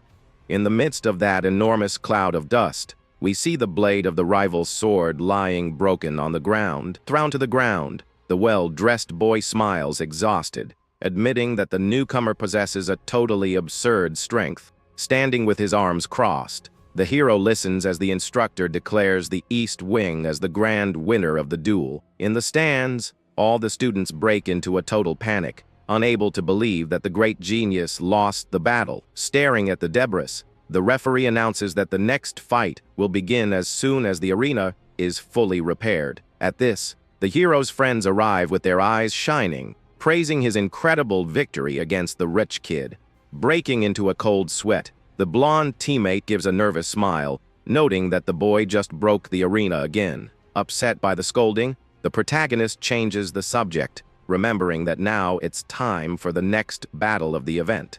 We then see the next candidate for leader sitting arrogantly, waiting for his moment to fight. Observing from afar, the dark-haired boy analyzes the situation, noting that the West Wing seems to have the strongest fighters, but he also notices a purple-haired girl holding a staff, who seems to be a very dangerous opponent. Excited about the tournament, the hero flashes an animated smile, curious to see how this contest will end. However, contrary to the newcomer's expectations, his entire team is completely terrified by the fight in the arena. Staring at the battlefield, the group of friends' eyes widen in pure shock at the result of the clash. It turns out the arrogant rich kid defeated the mage girl in a humiliating way, leaving her knocked out there on the ground. Exuding a crushing aura, the fighter displays a terrifying gaze, showing all his immense hidden power. After that, the protagonist is greatly startled to realize that the stones of the arena are floating on their own. His friend explains that the place was made with a rare magic stone capable of restoring itself using only pure magic. Very impressed, the boy finds it incredible that the school would spend such an expensive material on a building of that size. Meanwhile, the judge looks down, very suspicious, finding all of this very strange. The referee questions whether that young man really has enough strength to defeat his rival so easily. But putting that aside, the man declares the rich kid's victory, announcing that the finals will be in 1 hour. With that, the students in the audience begin to wait anxiously for the last great combat of this exciting event. As the dust settles, the defeated girl is carried away by her friends, to receive urgent medical care. The protagonist and his blonde partner look very serious, noticing that there was something very wrong with that quick fight. The leader realizes that there wasn't such a big power difference between those two mages in the arena. Recalling the clash, the hero notes that the girl was just retreating in a very strange and slow way. He then notices that the poor girl's energy flow was incredibly slow and completely abnormal. It was for this very bizarre reason that the arrogant rich kid won so easily. Staring at the match referee, the boy soon deduces that the man also noticed this ugly trick in the contest. Meanwhile, the students remain in shock, commenting on how the warrior was completely humiliated in the arena. One of the girls finds it all very weird, but her friend supposes that the power of the wretch must be that immense. Very excited, the boys agree, saying that the well-dressed hare must be a monster of a fighter. But in the middle of the conversation, the blue-haired young man lowers his head with a look of great sadness and tension. Breaking into a cold sweat, the kid praises the winner, remembering that the entire West Wing team exudes an absurd power. Completely scared, the poor guy confesses that all those opponents proved to be relentless warriors. With that, he apologizes profusely to his team for speaking such cowardly words before the grand final. Giving a smile, the red-haired girl agrees, confessing it's very frustrating not to be able to measure up to those rich kids. Hearing that, the boy next to them tries to support them, admitting that he also gets beaten up in training. But the young man soon clenches his fist in anger, vowing that he has no intention of losing there. Showing a beautiful, fiery gaze, the student encourages the team, swearing that they will also achieve victory. Looking at his companions, the leader smiles very proudly, noticing the strong mental growth of his team. However, the dark-haired boy turns his head, focusing on his companion, noticing that the blonde girl didn't catch the trick with the magic. Understanding the blonde girl's tension, the young man decides not to mention the trick now, since he has no good proof. At this, the blue-haired boy approaches his teammate, asking if the strong blonde girl is feeling well. In a very shaky voice, the warrior walks away, saying she needs to cool her head in a quiet place. Walking all alone through the school's beautiful courtyard, the blonde girl thinks again about the outcome of that fight. Sitting on the edge of a large water fountain, the fighter has a crisis upon seeing the rich kid's absurd power. Dipping her hand in the clean water, the tense warrior swears that not even the greatest prodigies would win easily. But the villain managed to overcome that adversary in front of everyone without even breaking a sweat. Haunted by bad memories, the young woman remembers being completely overpowered by that enemy during her childhood. Since that sad day, the young woman trained hard for her revenge, but today she just feels like complete trash. The fighter then tries to focus on the tournament bracket, remembering that the hero is the one who will fight the monster. Clenching her hand on her own leg, the blonde girl confesses that she felt great relief in avoiding that tense combat. Slapping the water hard, the warrior shows great anger, hating that she felt such a ridiculous sense of peace. Completely frustrated, the student looks up with a wrathful gaze, knowing that running away in fear is the same as admitting the worst kind of defeat. At that exact moment, a very malicious voice approaches from behind the blonde girl, completely shattering her peace. Staring at the young woman, the arrogant rival shows a small smile, mocking the dramatic look on his old friend's face. But the brave young woman faces the bad guy, telling him very rudely that she has nothing to say to him. Laughing freely, the rich kid pesters the poor girl, guaranteeing that when he becomes a great leader, he will marry her. Foaming with rage, the heiress loses her temper,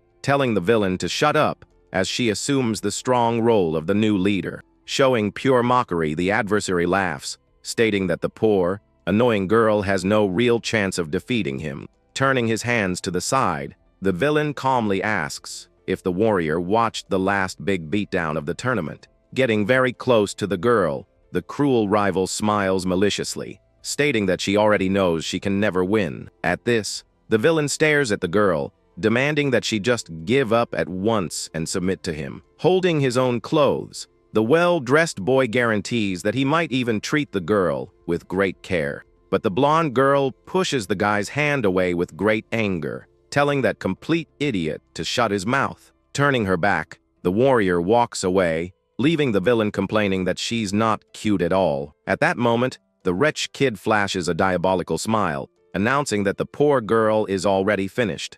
Looking to the side, the villain tells his lackey to take care of the rest, and the henchman accepts the mission. The henchman then questions him about the hero, and the boss assures him that he won't be a big problem. However, the lackey remembers that the newcomer defeated the sword genius, suggesting they attack him first. The rich kid agrees, noting that the protagonist has very sharp instincts for falling into traps. Thinking it over, the villain deduces that the leader usually takes some strong attacks on purpose. Then the bad guy smiles, stating that they can set a trap during the big match. Immediately, the green-haired henchman smiles, asking what happens if the hero wins anyway. Touching the fountain's water, the arrogant one swears he would never lose to the newcomer, even without cheating. And so, the two cheaters remain very confident, having pure certainty of a great victory. Returning to the arena, the rookie fighter breaks into a cold sweat, knowing that his East team is the weakest group. He trembles greatly, noticing that the Great West Wing team has a completely elite lineup. Totally desperate, the poor guy clasps his hands, doubting they have any chance of winning. But at that moment, a very strong punch hits the boy squarely, startling everyone in the stands. It turns out the hero gave his partner a knock on the head, calling him a complete idiot. Rubbing his bruised head, the young man hears the leader question where that fine spirit went. Pointing his finger, the dark-haired boy gives his teammate a stern talk, demanding to know why he wants to fight now. Very motivated, the protagonist teaches that they must fight to win, regardless of the adversary. Hearing the beautiful words, the kid is amazed, clenching his fists with renewed will. Excited, the leader asks his friend to trust his own training, making the boy thank him greatly. With that, the hero takes the opportunity to give one last great tip, telling the fighter to relax his shoulders. He explains that tensing the body spreads the strong energy, instead of focusing it all on a single point. Tapping his teammate's chest a few times, the leader asks the boy to relax his muscles for the contest. Full of a lot of energy, the partner feels invincible, and the dark-haired boy tells him to go get the victory. As the young man runs to the arena, the blonde girl approaches, finding all that vast knowledge strange. Curious, the girl asks the big reason why he knows martial styles he never even studied there. With a confident smile, the young man closes his eyes, saying that's a very silly question of hers. Sweating profusely, the warrior faces her partner, paying close attention to the answer that's about to come. Pointing to himself, the conceited one claims he knows everything because he's amazing, leaving the young woman dumbfounded. Finally, the boy enters the middle of the large arena, facing his rival with great focus. He carefully observes the blonde boy, noting that this is the strongest guy who fought in the first phase.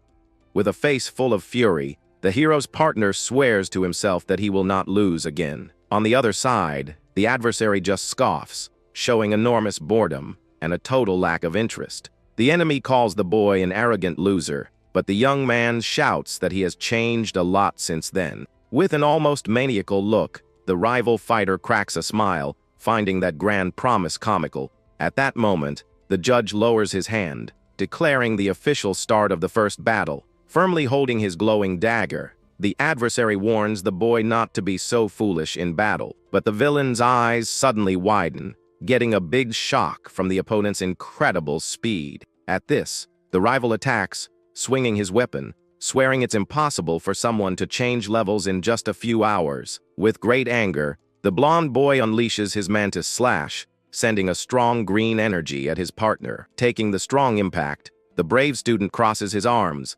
using all his energy to defend himself.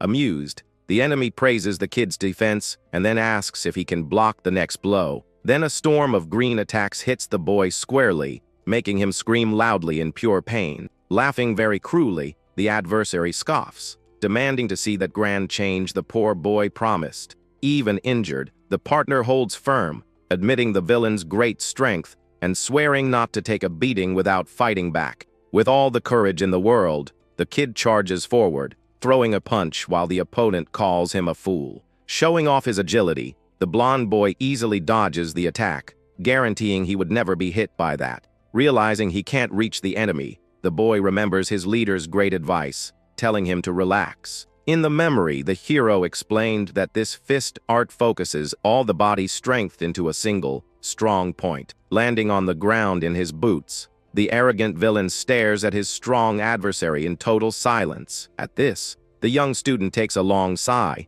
relieving the tension in his body and going for broke. Annoyed by his posture, the rich kid charges with great fury, calling his brave opponent a piece of trash. But maintaining an enviable calm, the protagonist's friend stands motionless, just waiting for the right moment. Furious, the enemy unleashes his powerful B-flash, piercing the boy's body with his sharp weapon. Taking the terrible blow to the chest, the kid gives a sly smile, announcing that he has finally caught his rival. Completely in shock, the light-haired villain panics, not believing his adversary's absurd audacity. Holding the dagger's blade, the boy summons a fist of pure golden fire, preparing his counter-attack. Letting out a huge cry of pure will, the brave student unleashes the punch using the powerful art of force. The gigantic ball of energy hits the rich kid's face squarely, creating a beautiful explosion of pure light. From the brutality of the great impact, the villain's body is launched far away, flying across the entire giant arena. At this, the other rich kids in the audience's eyes widen in shock, as the referee declares the end of the match. Observing the epic scene, the black-haired great leader and the blonde girl flash a beautiful smile of great pride. Being very firm, the judge in the black cape finally opens his mouth to announce the name of the grand champion. Enveloped in a huge cloud of dust, the coward's defeated body stops on the ground, destroying part of the wall. Knocked out and with his mouth open, the rich kid lies in the rebel, hearing the east wing take the well-earned victory. Sweating a lot from exhaustion, the strong young man has a very perplexed look, almost doubting what he just did. Then a great emotion fills the brave boy's chest, making his face turn bright red with pure joy. Very excited, the champion raises his fist in the air, celebrating his team's first and epic victory. Opening his eyes with great difficulty, the opponent tries to babble something, denying this harsh defeat. Sitting in the rebel, the coward trembles greatly, asking miserably if he really lost the fight. Holding his broken arm, the blond boy looks back, begging for help from the great members of his strong wing. Kneeling before the arrogant boss, the poor guy starts to apologize for his immense weakness. But without even blinking, the cruel villain uses his dagger and sends his defeated partner flying far away. Observing all the unprovoked aggression, a pink-haired girl breaks into a cold sweat, scared by so much malice. Facing his lackeys, the fearsome leader orders them to crush their enemies in the next clash with a malicious look. Terrified of their crazy leader, the other fighters in the group shout, affirming that they will do this good service. The protagonist's friend shouts his teammate's name, giving great support for the next big battle. At this, the red-haired warrior appears very confident, while the villain stares at her with a superior look. To the side, the match observes seriously, announcing the second great fight of the day. Then, without wasting any more time, the fighter advances with her glowing sword, and the referee authorizes the start. With a focused look, the girl invokes her art of the red fire sword, showing all her will. She then unleashes her powerful spark cut, creating a gigantic trail of pure yellow energy. On the other side, the adversary prepares to defend, holding his spear very firmly. With a spin of his spear, the young man blocks the blow, creating a huge explosion of pure energy on the spot. But the enemy's blue energy seems to be much stronger, easily overpowering the young woman's attack. The young man then reveals his art of the Great Chaos Spear, showing his very serious expression. Using his furious piercing attack, the opponent throws the girl into the air with great ease. In great pain, the young woman falls to the ground, coughing a lot and holding her chest after taking the big hit. But the enemy gives no respite, preparing for a new attack while the girl remains kneeling. In the audience, a blue-haired boy wonders why the fighter is going so far. At this, a large red stain forms on the arena floor, shocking everyone watching. Another blonde teammate becomes furious seeing the scene, while the partner next to him looks panicked. He tries to rush into the arena, but is held back by his partner, who warns they will lose if he enters. Seeing the brutal scene, the judge with his arms crossed declares the end of the match with great seriousness. He soon announces the victory for the West Wing, as the opponent steps on the defeated girl on the ground. Desperate, the friend runs to help his fallen teammate, asking if the girl is okay now. From a distance, the protagonist watches everything with his arms crossed and a look of pure fury and anger. With a stern face, the leader tells the girl to hang in there, swearing he will resolve the situation. Then, all the friends from the East Wing gather to help their injured companion in total desperation. The dark-haired boy questions if that wasn't an over, the top move by the adversary, looking very concerned. Very angry, the winner of the first fight yells at the enemy, demanding a good explanation. He questions the reason for so much brutality, but the opponent just stares at him with great contempt. Looking back, the winner of the match asks what the big problem is, with a very cynical look. He then explains that he did whatever it took to win, since that was a real combat. But the young man and his blue-haired teammate shout back, stating that it was a huge exaggeration. With a cruel smile, the enemy calls them both knave, saying there is no mercy in a real fight. At this, the leader of the rival wing appears behind the fighter, who swears to always crush all opponents. The blonde girl then asks if this order came from the boss, but the young man just tells them to forfeit the fight. He also says the referee didn't stop the fight, so he just crushed the girl's fighting spirit. With great anger, the blonde girl stares at her friend's adversary with a look of pure hatred and contempt. At this, a person starts walking toward them, complaining about all the noise they were making. The enemy then advises the team to worry, because they will all suffer the same fate soon. But the protagonist takes a step forward, agreeing with what the guy from the West Wing just said. At this, another adversary appears, offering the hero's team a chance to forfeit and leave the tournament. With a very arrogant smile, the swordsman points his weapon at the next fighter from the East Wing. He then calls the blue-haired boy to the arena, who seems very surprised by the challenge. The adversary scoffs, telling the boy not to say his name and asks if he's going to forfeit soon. With a cruel smile, the swordsman threatens to do the same thing he did to the girl, or even something worse. He then finishes the taunt by calling the blue-haired boy a big and beautiful weakling. Seeing the scene, the blonde girl gets very angry, but her partner assures her that everything is fine, and he will fight. Clenching his fists very tightly, the young man says he will not run away from this battle, no matter what. And in front of his teammates, the young man faces his rival with great courage, preparing for the clash. Pointing his finger with determination, the student swears he will surpass his enemy right here, today. The opponent just scoffs with boredom, questioning what that poor guy just said to him. As the injured girl is carried out of the arena, the other students watch the beginning of the next fight. Standing in the middle of the arena, the boy holds his spear firmly but seems a bit nervous. Breaking into a cold sweat, and with a worried look, the young man faces his adversary very tensely. But suddenly he hears the leader's voice in his mind, wondering how that's possible right now.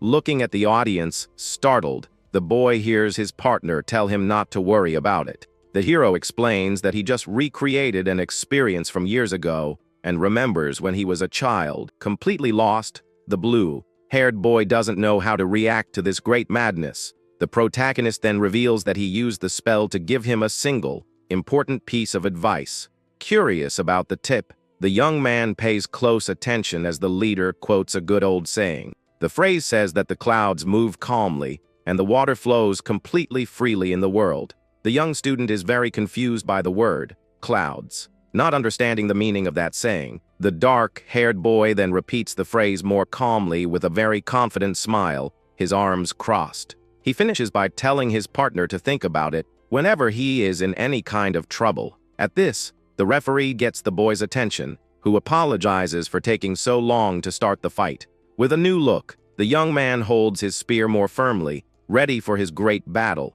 The judge then finally announces the second match of the day between the East Wing and the West Wing. With the referee's authorization, the two fighters face each other in the middle of the arena, ready for combat. The boy then uses his technique of the water and cloud spear, launching his piercing attack. Seeing the blow, the enemy is startled, but quickly readies his sword to defend effectively. With a slash of purple energy, the swordsman deflects his rival's attack with great ease. He then calls the boy weak and unleashes his technique of the venomous snake attack sword. The piercing blow hits the young man squarely, making him feel a very strong pain in his body. The enemy scoffs, saying the boy talked a big game, but did almost nothing when it was time to fight. Preparing to defend, the blue-haired boy realizes that his rival is going to attack again. The adversary once again uses his snake attack sword technique with great speed, but the young man's eyes suddenly widen,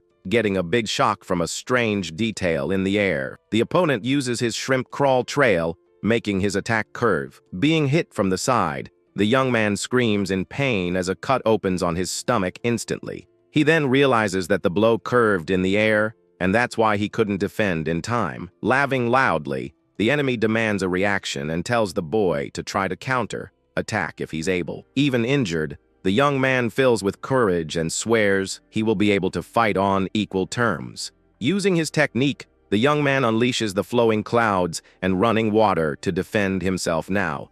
With a very malicious smile, the rival plans to end the fight in a very humiliating way. But the purple energy attack hits the young man with absurd and very fast force in the chest. With that, the poor guy is launched far away, screaming as the enemy tells him to fly away from there. At this, a large explosion happens where the poor young man just took a hard fall. In the audience, the blonde girl and the other friends are in shock at the beating their teammate is taking in the duel. Coughing heavily, the fighter tries to lean on his spear to avoid passing out there on the arena floor. He realizes that all of his movements are now being used against him by the villain. Laughing at the situation, the young man states that his specialty is precisely using counter-attacks. With great difficulty, the hero tries to get up, but the opponent guarantees he is far superior to him. Then the coward grabs the boy's hair, saying that a fake dragon son is just trash. He continues the insults,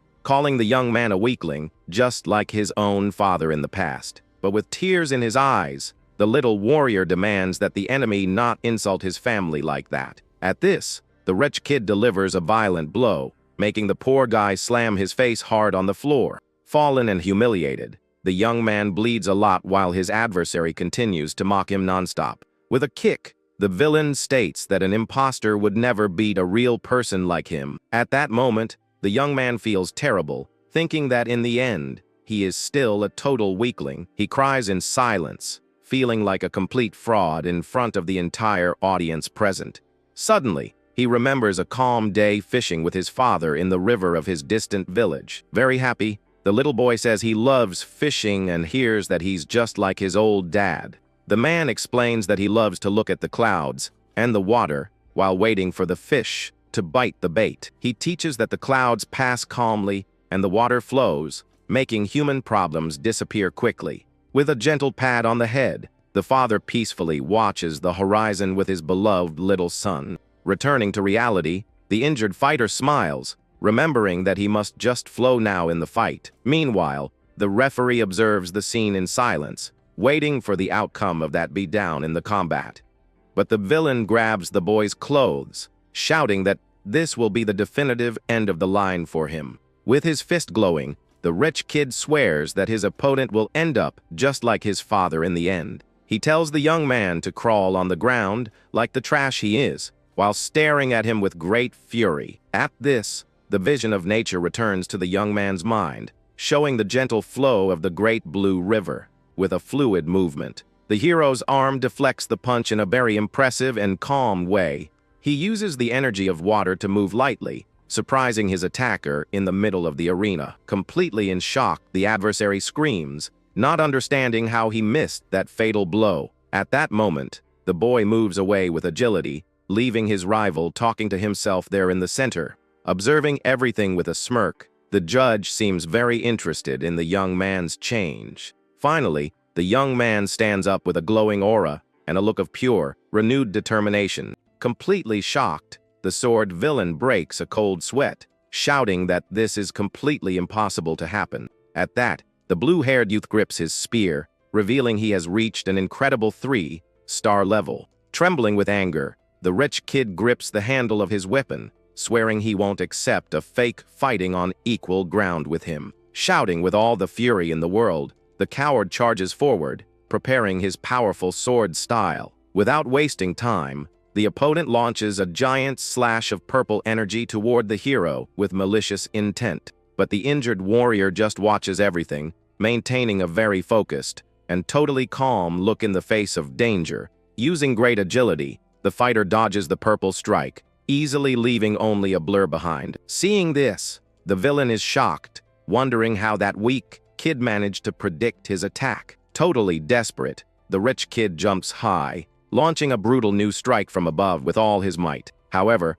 the young student slides across the arena, escaping the enemy's charge with a very smooth move. At that moment, the attacker's eyes widen in total panic, completely confused about what was going on. In the stands, the blonde girl calls her partner's name, while the group leader agrees with his arms crossed. The team boss explains that the spear fighter has finally taken a huge step toward his true essence. Very confused, the girl asks for more details, and the protagonist recalls the constant flow of clouds and water. He teaches that water changes shape and absorbs enemy strength, while the youth dodges another strike in the arena. Smiling, the great hero praises his partner, stating that he mastered this technique beautifully in this combat. Impressed, the partner notes that the boy evolved very fast, even without fully realizing it all out there. Exuding a glowing aura, the warrior student shows immense concentration during the clash. On the other side,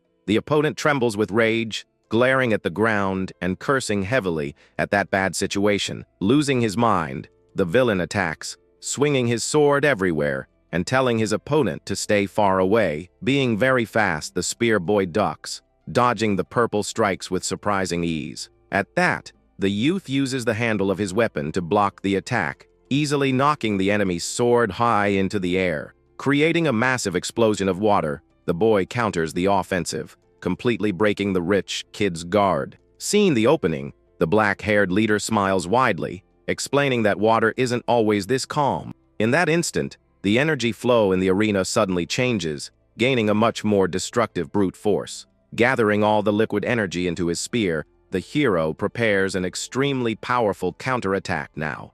Facing danger up close, the coward screams in despair, unable to understand the opponent's new strength. Taking a firm step forward, the young warrior raises a massive wave on the floor of the great fighting arena.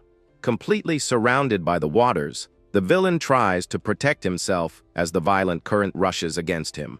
With a fierce look, the blue-haired boy dictates that no one will ever be able to resist his flow. Unleashing a massive water dragon, the fighter hits the villain's chest, launching him high into the air with everything he has.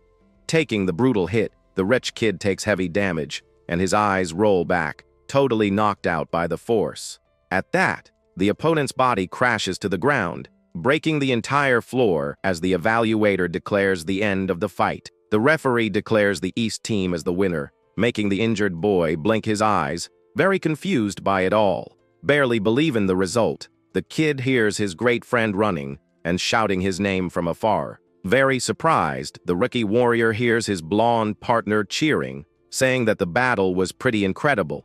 Then all his classmates run to hug the boy, celebrating the victory and his new level of strength there. Realizing what happened, the winner lets out a huge yell of pure emotion, wondering if he really defeated the enemy. Crying with pure joy, the youth is praised by the girls, still amazed that he beat that bad guy. At that, he remembers all the times he was humiliated by that same arrogant rich kid in his past. Totally confused, the spear youth wonders aloud if he really managed to win the fight. Tears of emotion stream down the boy's face as he hears someone calling him from across the arena. Then his great friends run up to him, asking super excitedly about that impressive strike. His partner praises the incredible water dragon, but the poor guy is in shock, not knowing what he was talking about. In that instant, the great group leader approaches, explaining the official name of that powerful technique. Smiling, the dark-haired boy praises his teammate, revealing that he reached a super advanced level all on his own. But soon the hero breaks a cold sweat, playing it off well, and saying he just read about it in an old training hall. While the group celebrates, the protagonist remembers that he created that art himself in his old past life. With this, he deduces that the students of the following generations recorded everything in books to keep the secret. Looking on with great pride,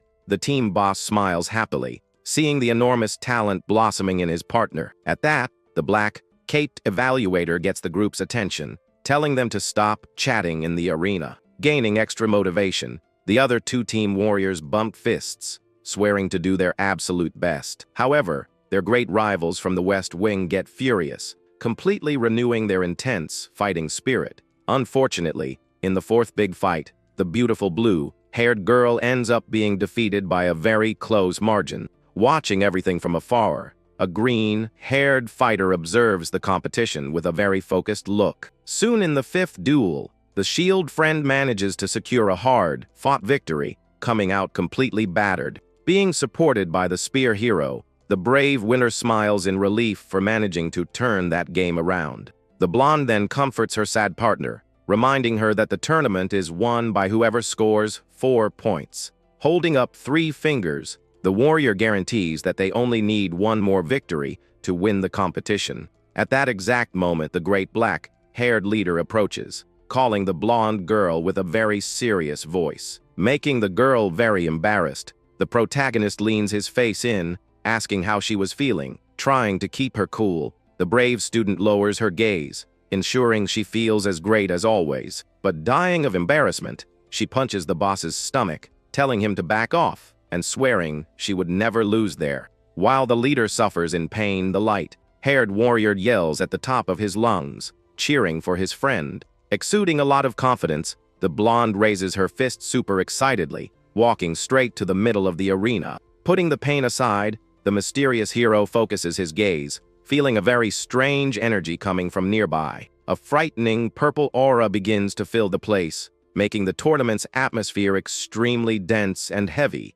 Surprising everyone, the green-haired opponent kicks his own teammate far away with a simple strike. Walking to the arena, the new villain huffs in irritation, stating that nothing matters as long as he wins everything today. Pointing his huge blade, the evil guy swears up and down that he will make things go back to normal real quick. Unintimidated, the heroine flashes a beautiful smile, guaranteeing that she will be the one walking away with the victory in the end. At that, the two skilled opponents glare intensely at each other as the referee authorizes the start of the 6th match. Moving at a totally absurd speed, the enemy charges with everything he has, forcing the girl to defend herself instantly. The bad guy reveals a powerful yellow electric aura on his weapon, surprising the girl with so much brute force. Pressing the attack mercilessly, the swordsman creates huge bright sparks as their blades clash non-stop. Completely overwhelmed by the enemy's strength, the blonde girl is pushed backward, her feet sliding across the dirt floor. Knowing the great danger, the warrior gets furious, unleashing her own electric energy as well.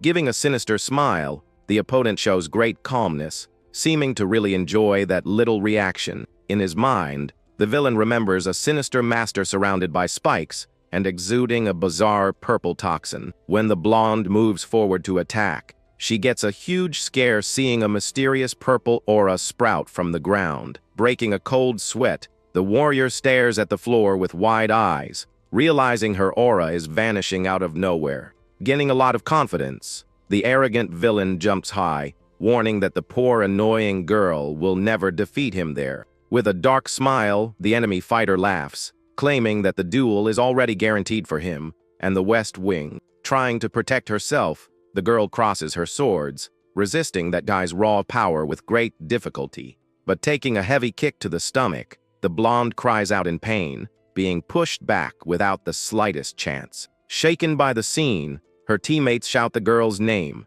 fearing greatly for her safety in the arena. The group leader furrows his brow next to his partner, noticing that something is wrong with this entire fight. Trembling and in a lot of pain, the heroine realizes she is completely unable to release her powerful electric aura. Noticing her despair, the mean opponent charges forward laughing, taunting the girl about the fact that he had already warned her. Suffering a rain of blows, the warrior tries to resist in every way, using only the pure blade of her sword. Cornered, the blonde girl realizes something strange is blocking her power, preventing her from calling upon her magic source. The girl reflects that natural power flows through the veins, improving and intensifying the strength of every attack. And if a fighter loses their connection to the source during a major clash, everything can go very wrong. In this case, any small slip-up can be disastrous against potent enemy attacks full of pure magic. Badly scraped up, the brave student promises to stand firm against the attacks, knowing she can no longer attack openly. Very tense, the observers notice the huge oddity, stating that she stopped attacking and is only defending out there. Frowning, the mysterious hero watches the combat in silence, trying to understand why her power stopped. Unable to fight anymore, the poor girl falls to her knees on the ground, her legs all bruised and trembling with pain. Coughing from weakness, the girl glares at the terrible opponent while listening to the rich kid's mocking praises. However, before the fight even started, the guy had asked for and accepted the secret help of an older veteran. He paid dearly with favors to ensure that this dispute was completely won for him right there. Showing a sinister look, the attacker charges forward, preparing to put a real end to the tough combat. Pointing his sharp blade down, he gives his final taunt, calling her a very stubborn girl. Showing pure contempt with a huge, intimidating look, he warns that the blonde's dream of leadership ends right there. From the audience, the weak boy begs his great friend to give up, fearing for the girl's ultimate safety in the arena. Meanwhile, the protagonist totally loses his cool, showing a terrible aura burning in pure intense anger. In the blink of an eye, the villain delivers a finishing blow, driving his dangerous blade straight at the defeated girl. The brutal impact sends shockwaves, leaving the whole room in total despair after witnessing such a devastating strike from the boy. However, an electric blast hits the rival's arm, stopping him from finishing the blonde girl and saving her life. Then a curly-haired warrior appears holding her own sword, calling the rich kid a huge lunatic. Totally furious about the unusual interference, the villain grits his teeth, holding his blade and changing the plan. In that instant, the chubby boy also invades the arena, landing on the girl's back to give all his local support. Completely outraged, the rich kid glares at the new invaders, demanding an explanation for stopping the official combat. Holding her badly hurt friend, the rookie student calls out the big guy, guaranteeing that everyone knows what he was going to do. Trembling with fright, the entire audience hears the great leader declare a serious accusation about the foul play down there.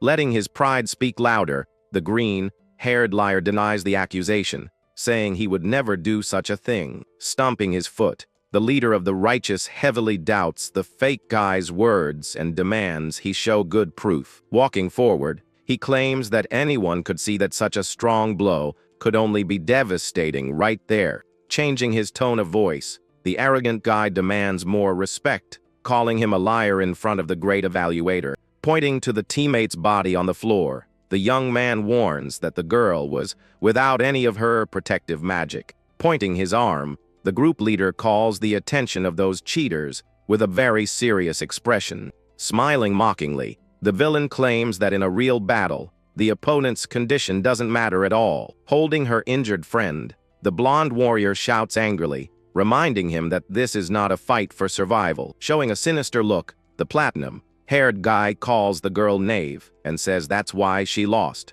With a very stern face, the justice seeker counters, saying that his team is not there to play elimination games. But the opponent extends his hand with glowing eyes, warning that they are indeed fighting real battles. Without backing down, the firm young man says their wing is also holding back, so as not to hurt anyone in the tournament.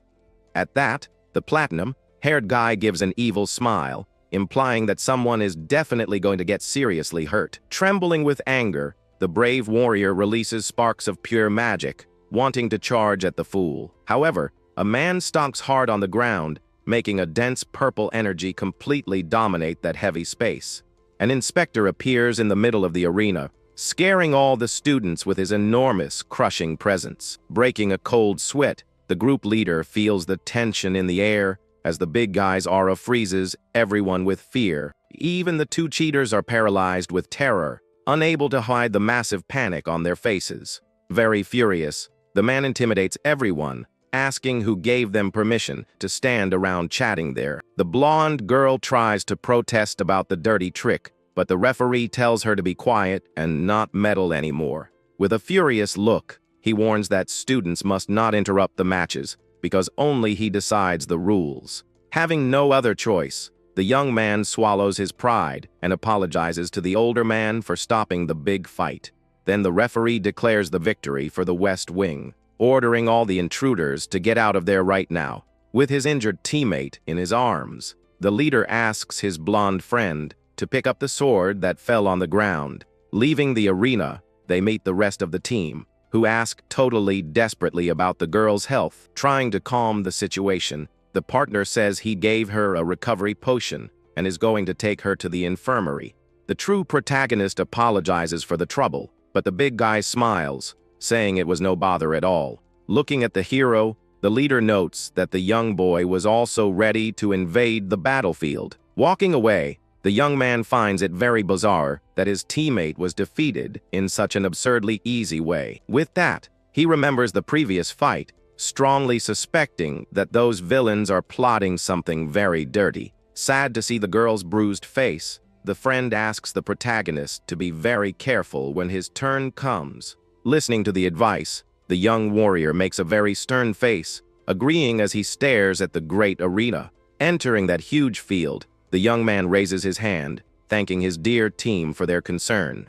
Already in the middle of combat, the arrogant rich kid mocks the rookie, guaranteeing that his victory there is already won. Without paying much mind to the chatter, the protagonist just sighs as he stretches his arm. Furious with the boy's relaxed attitude, the villain loses his smile and grits his teeth with a lot of anger. At that, the scary big guy authorizes the start of the match, really wanting to see that cocky rookie get beaten up soon. Using great speed, the enemy advances like lightning, promising to wipe out all the arrogance from that poor hero. But the warrior just drops the rival with a single punch. Witnessing that shocking scene, the friends in the audience widen their eyes, completely failing to understand what happened.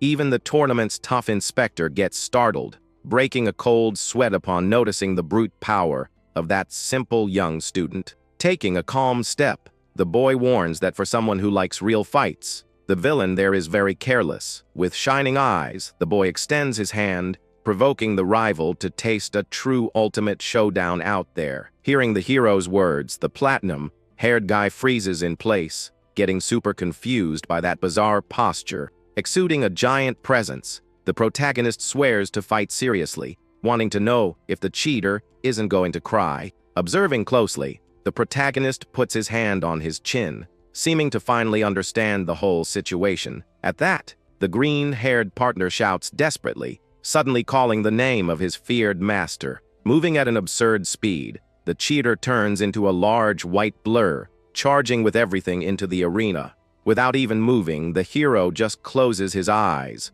patiently waiting for the enemy attack to reach him.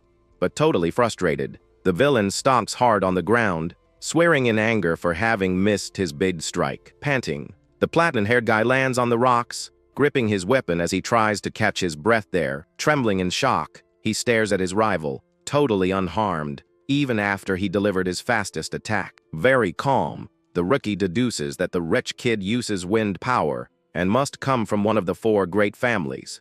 Showing a dark look, the protagonist points his finger, asking what the taste of true combat is like. Completely furious, the opponent yells at the top of his lungs, asking what on earth that weirdness was.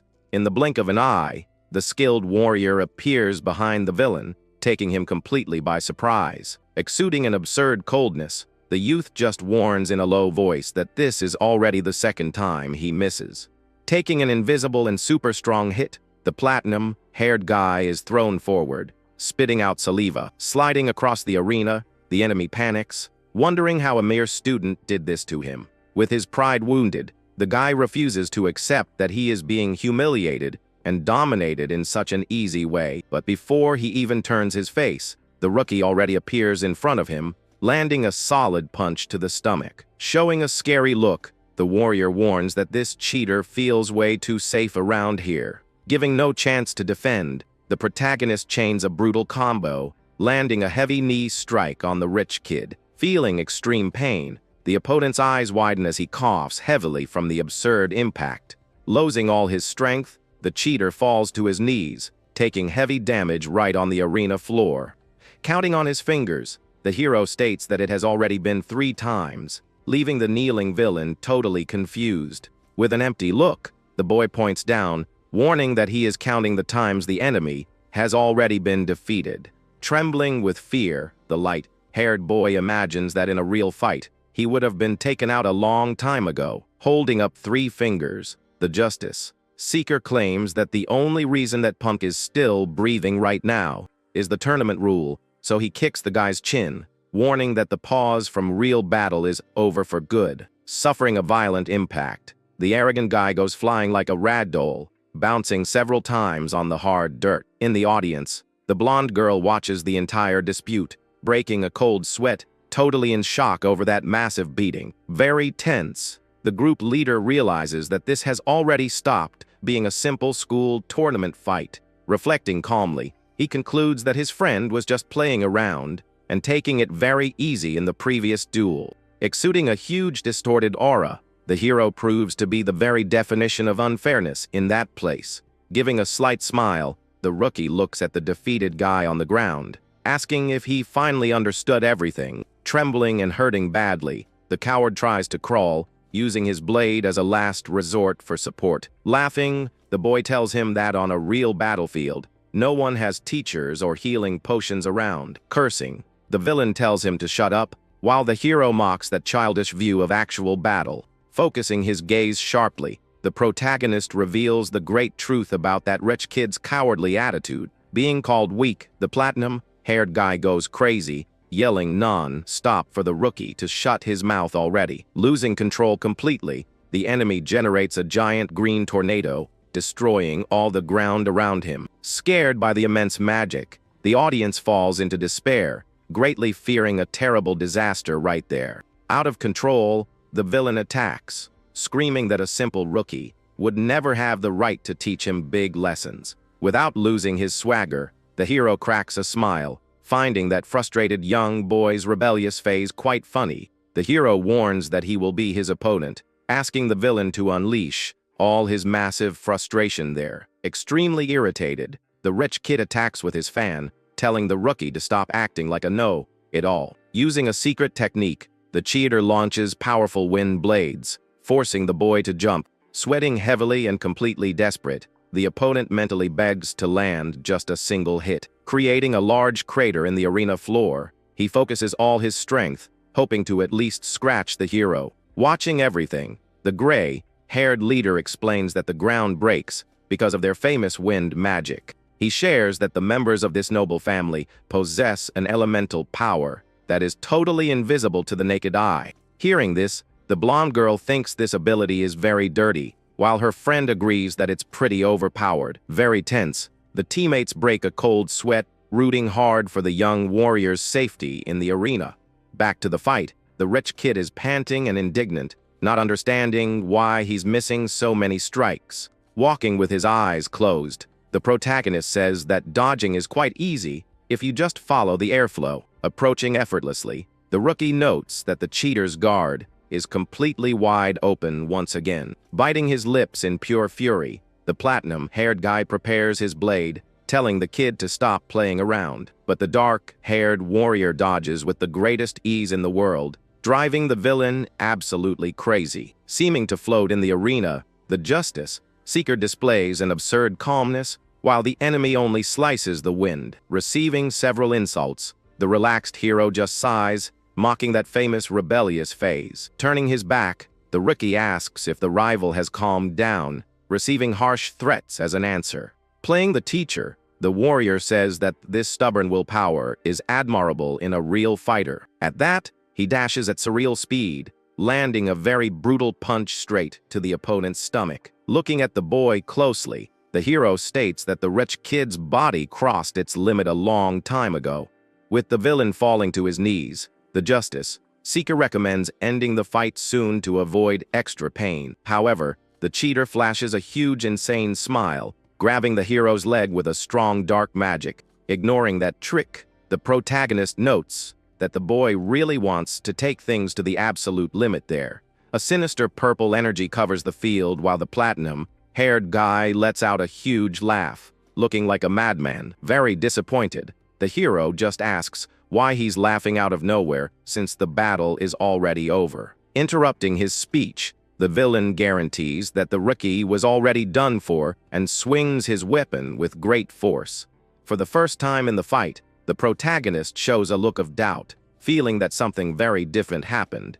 Using his ultimate move, the cowardly student launches a gigantic typhoon of air capable of destroying everything. But right before the wind hits, the young warrior notices a bizarre, toxic magic stuck to his neck. Blocking the strong blast, the justice seeker crosses his arms, being harshly dragged backward non-stop. Shocked by the big scene, the team members panic, seeing their skilled friend take a hit. However, the group leader comments that the hero's eyes have changed a lot, leaving the girl very confused. In the stands, the mysterious student in black approaches, praising the gray-haired leader's great knowledge. At that, the injured blonde girl appears, walking with the help of her red-haired friend, cheering up the blue-haired crybaby. Very relieved, the partners smile while the tough girl asks if her dear friends are okay. Sighing from exhaustion, the hurt young woman apologizes for the huge scare, trying to lean on her teammates. Taking advantage of the pause, the anxious blonde boy asks if the girl can explain their friend's sudden change. Sitting on the step, the warrior reveals that her magic block must have happened to the hero just now. Leaving everyone shocked, the young woman mentions that the teammate defeated in the first fight had also acted very poorly. With this, the group realizes that the rivals use a dirty, toxic trick, and the protagonist fell into the same web. Frightened, the blue-haired boy deduces that his friend can no longer use any magic in that duel. On the other side of the arena, the enemy laughs hard, mocking the rookie for underestimating his great power. With a furious look, the opponent sighs, guaranteeing he will make sure the warrior never dares challenge him again. At that, the rich kid shows off his fan, preparing a new win technique to finish the fight once and for all. Thus, he uses his secret art, creating a massive dust typhoon to destroy the entire arena. But the hero just crouches into a very strange fighting stance, staring at the ground without any concern. Completely unhinged, the platinum-haired guy yells for the rookie to disappear already as he launches his final attack. As a result, a giant gale charges with everything toward the skilled, totally defenseless fighter. Desperate at the scene, the blue-haired boy shouts his friend's name, praying for a great miracle. However, the justice seeker clenches his fist tightly, getting ready to resolve everything in a simple way. Ignoring logic, the hero charges alone against the typhoon, landing a direct punch right in the middle of the attack. Seeing that bizarre scene, the enemy is in shock, unable to believe that the boy stopped everything with his hand. With a massive boom, the warrior's punch dispels all the wind magic with surreal ease. Kneeling on the ground, the cheater is left reactionless, asking why the rookie can still move. Breaking a cold sweat and totally pale, the platinum-haired guy trembles with fear, understanding nothing about that bizarre situation. In the audience, the teammates watch everything amazed by the unexpected turn of that great fight. Jaws dropped, the partners keep looking, unable to believe their friend beat a typhoon with a punch.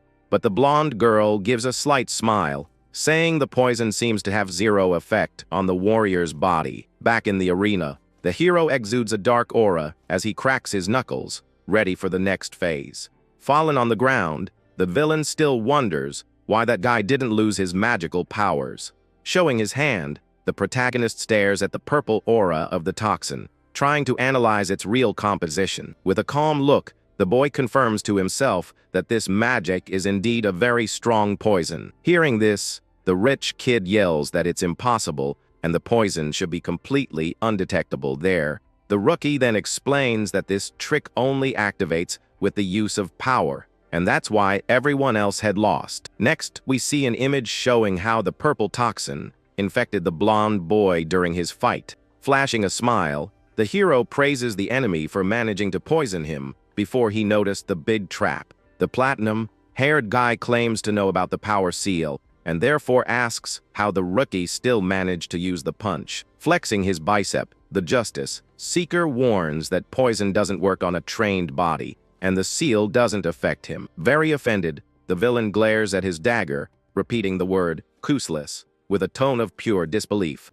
He then yells with his chest aching, asking if the hero thinks his toxic masterpiece is something useless. The protagonist asks if it was the rival who made the poison and notes that the toxin doesn't affect his own body. Then he commends the idea of passing the poison through power, praising that guy's impressive creation. But before continuing, the young warrior stares at the opponent with a very serious and challenging look. Next, he shouts with all his might that this dirty trick simply doesn't work on him right there. Shocked, the enemy yells that the hero detoxified himself using his nose, leaving the audience confused. The rookie explains that in the end, everything depends on strength, and the villain still has a lot to learn about battles. Having nothing to say, the cheater just stands still, staring at the ground with a totally empty look. Raising his head, the rich kid asks in a low voice what on earth just happened in that arena. With a calm gesture, the protagonist asks if the opponent is finally satisfied with the big fight. Gritting his teeth, the enemy feels enormous humiliation for having lost in such a shameful way. At that moment, the villain remembers that he was forced from an early age to become the leader of his noble family. Since he was little, the light-haired boy heard his mother talking about the importance of his great mission. She pressured him, saying that without fulfilling this duty, he would have no reason to continue existing. Even the other students at school commented that all the family's candidates were great geniuses. However, the boy felt like a complete failure, unable to use his great family's wind magic. Because of this, his dear mother mistreated him, calling him useless for not mastering something so simple. But during his solitary and endless studies, the boy finally discovered his true talent. This special talent was his great and bizarre natural aptitude for creating dangerous poisons. Letting out a sinister laugh, the boy realizes that with poison, even he could fight and win out there. He then decides to use this power to become the leader and defeat all his great adversaries. That way, his mother would finally recognize him as a son worthy of all her great respect. However, now in the present, the villain screams in pure frustration seeing his plan go down the drain. Very irritated, the cheater glares at the rookie, asking what a nobody would know about his life. He yells that he is compared to geniuses every day, and it doesn't matter how hard he tries to be better. Faced with so much talent, the poor guy feels like an absolute zero, and even so, everyone compares him. That's why he fights tooth and nail and won't accept a rookie daring to give him moral lessons. In a blind fury, the platinum-haired guy charges at the warrior, who blocks the attack with ease. Holding the rival's arm, the justice seeker stares at him with a serious look, unfazed by that show. In this way, the enemy tries to use his dagger to break free, but the protagonist doesn't even flinch at the threat. Desperate, the wretched kid unleashes a massive wave of poison, trying to break loose from his opponent's grip. In the audience, the teammates grow tense and worried about that purple poison cloud in the arena. The gray-haired leader watches everything very seriously, wondering what kind of bizarre kid that rookie was. The villain yells that he doesn't care about using poison as long as he manages to win the fight in the end. With an insane smile, he guarantees he will never lose as long as he has poison and prepares his ultimate trump card. This technique releases a dangerous smoke and toxic needles that not even he can cure. Going this far, the boy is certain that this time his opponent will finally be defeated for good. But the hero appears right in front of him, holding the dagger, and asks if that was his last trick up his sleeve. Completely in shock, the enemy turns pale, unable to believe the rookie survived the dangerous smoke. At that, the protagonist tosses the dagger aside while the platinum-haired guy falls to the ground with no reaction at all. Exuding an intimidating aura, the warrior stares at the rival on the floor, who starts trembling in pure terror. The rich kid's eyes widen, breaking a cold sweat, unable to look away from that terrifying figure. Then the rookie steps closer and grabs the coward's collar, lifting him with an absurd amount of strength. Staring at the boy up close, the justice seeker tells him to listen carefully to his words. He then warns that this rich kid got everything wrong about the true meaning of being strong. Understanding nothing, the platinum-haired guy just stares at the hero with a face full of doubt. and confusion. The warrior says that to be strong, you don't need talent, but rather just a great desire to win. The justice seeker states that this immense thirst for victory is the only thing that really matters in a fight, because this huge will to win is the true path to achieving the strength he dreams of so much. And the rookie shouts that the villain's problem isn't a lack of talent, but the weapon he is using. He suggests the rival use something with a longer handle, like a simple iron umbrella. For example, this scene shows a beautiful iron umbrella shining in the middle of the image with a golden background. The boy repeats the word umbrella, while the rookie says that this is not some bad joke. He explains that just like the iron fan, this is also a weapon with a long and rich history. But flashing a smirk, the warrior comments that to him, anything can become a formidable weapon. The rich kid wonders if there really is something that matches his completely different fighting style. He gets confused by the idea of having a weapon that perfectly suits him and his toxic power.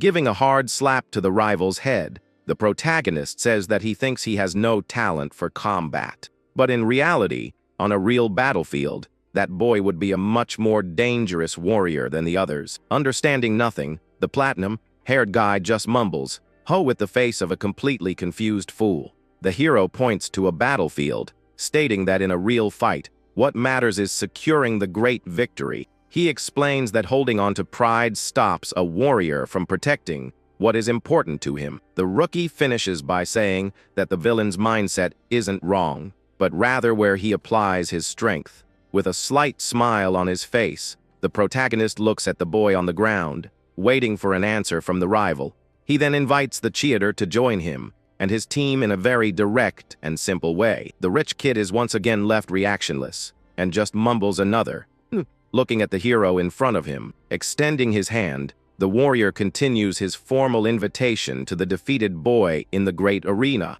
He guarantees that he will make that underdog as strong as he could ever wish for in his whole life. Pointing his finger, the platinum-haired guy gets suspicious and asks what the rookie means by that proposal. The hero replies that he is stronger than him and therefore can help, leaving the boy with no arguments. With a wide and very excited smile, the protagonist tells the boy not to worry about the details. He promises to train the rival until he gets strong and has no time to cry over a lack of talent. Deep in thought, the platinum-haired guy stares at the floor in silence, reflecting on that crazy and unexpected proposal. But right after, he reaches his hand out to the warrior, accepting the invitation to join the team. The rookie scratches his head, realizing he forgot a very important little detail about the fight. The villain raises his hand, and the hero immediately understands that the two were still in the middle of a match. With that, the protagonist flies at the rival's face, landing a solid punch to end the fight once and for all.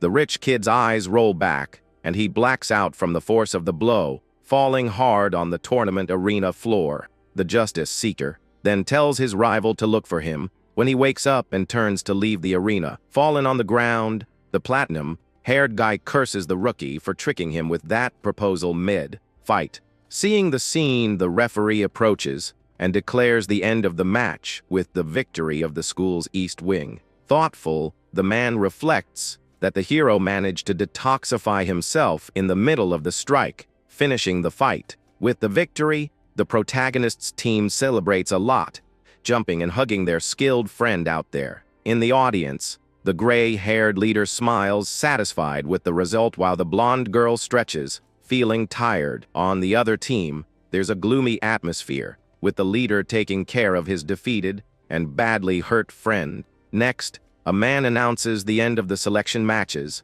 for the great martial arts tournament. After the fight, we see an image of a very juicy chicken leg on a plate with some side dishes.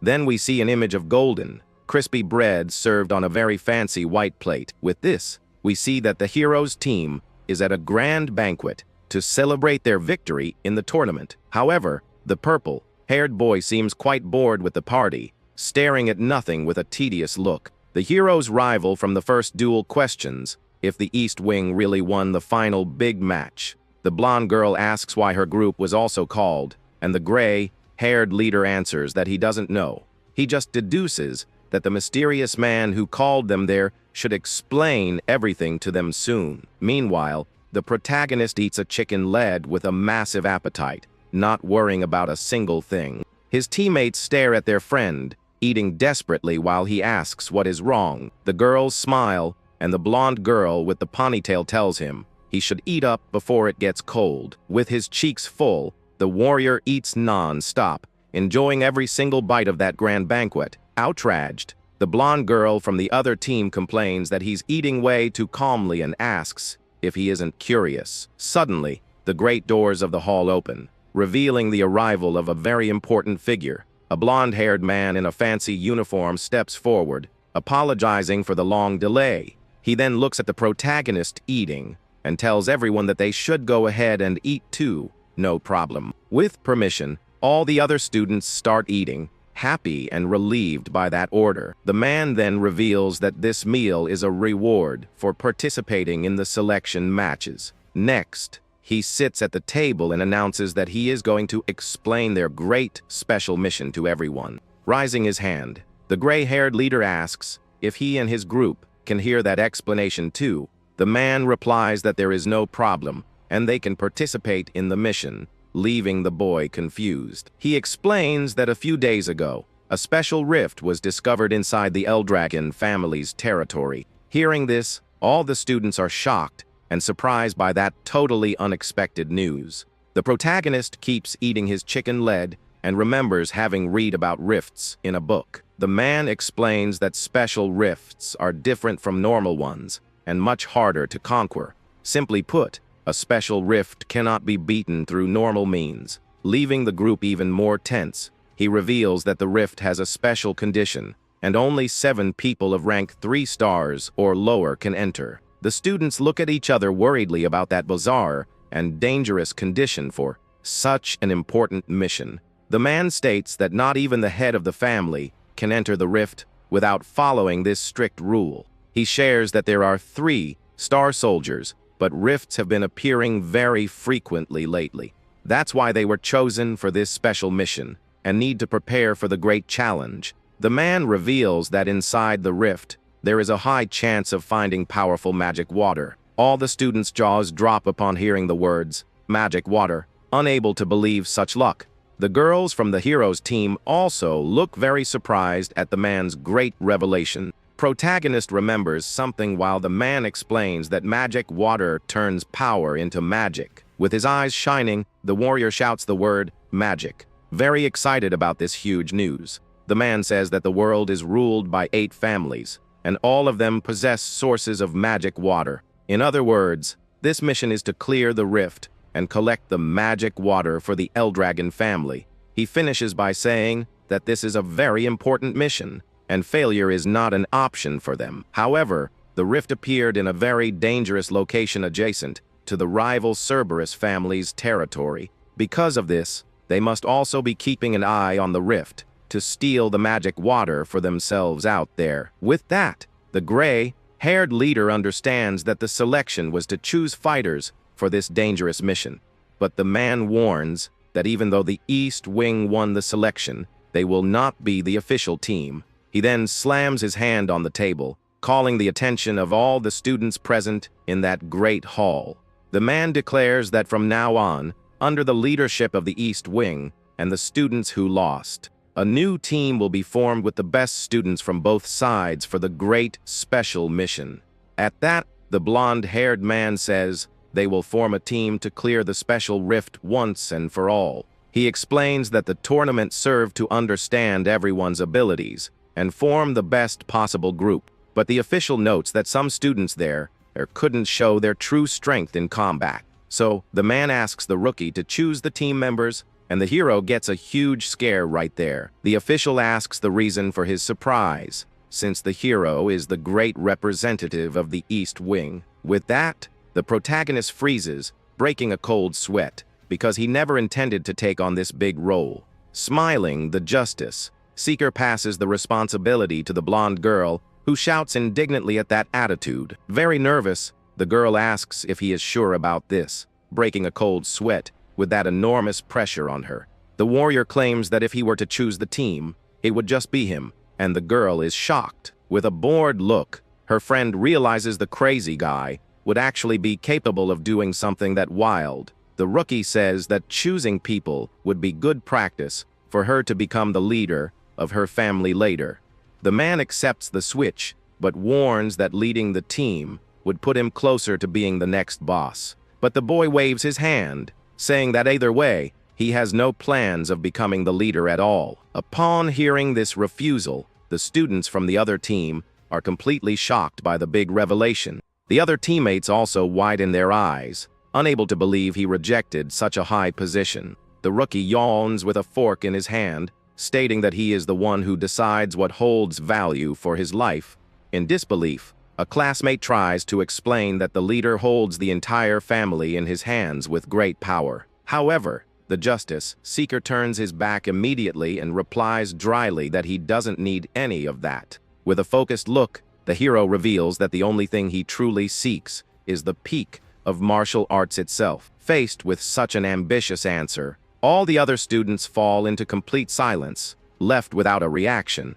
Thus, the boy ends the subject about himself, asking them to get back to focusing on the great mission. He then smiles and tells the blonde girl to go ahead and choose who she wants to take to the big challenge. With no way to escape, the girl stands up from the table, sighing and accepting the difficult responsibility. Placing her hand on her chest, the warrior assumes a serious posture and prepares to announce the names. Somewhere else, two men in suits tremble with fear in front of a massive and terrifying black beast. At that, the scene focuses on the hand of a mysterious figure holding a lit cigar that exhales a lot of smoke. This is the leader of the villains, resting on the couch with his giant wolves, and questioning the report. The henchman confirms that a special rift has appeared in the forest, and the rival family is already making their move. Thus, we see a dark image of the enemy leader, while the mafioso wants to know more details. Trembling in his boots, the subordinate breaks a cold sweat, trying to find the courage to give the rest of the terrible news. The gang boss yells furiously, asking why on earth he is only finding out about this rift right now. And to make matters worse, one of the massive black wolves growls right near the lackey's face, demanding an answer. Desperate, the man begs for forgiveness, explaining that the enemies were smart and kept their rift hidden. Smoking his cigar, the villain deduces that the rival family acted strangely in the forest on purpose. With an evil smile, the mafioso realizes there must be a very valuable treasure inside that rift. The henchman reveals the high chance of magic water existing in there, which justifies the enemy's effort. Aware of everything, the great leader adjusts his sunglasses and asks about the rules of the secret rift there. The lackey informs him that only 7 warriors of 3 stars or less can enter that location. Very thoughtful, the boss comments that this isn't such a difficult rule for them to overcome. However, the villain laughs, remembering that the rivals got there first and will probably dominate the entire rift. The henchman informs him that the rivals have no soldiers, so they will send their rookies for the mission in the rift. Worried, one of the men asks if they should form a team, but the other says it's too late for that.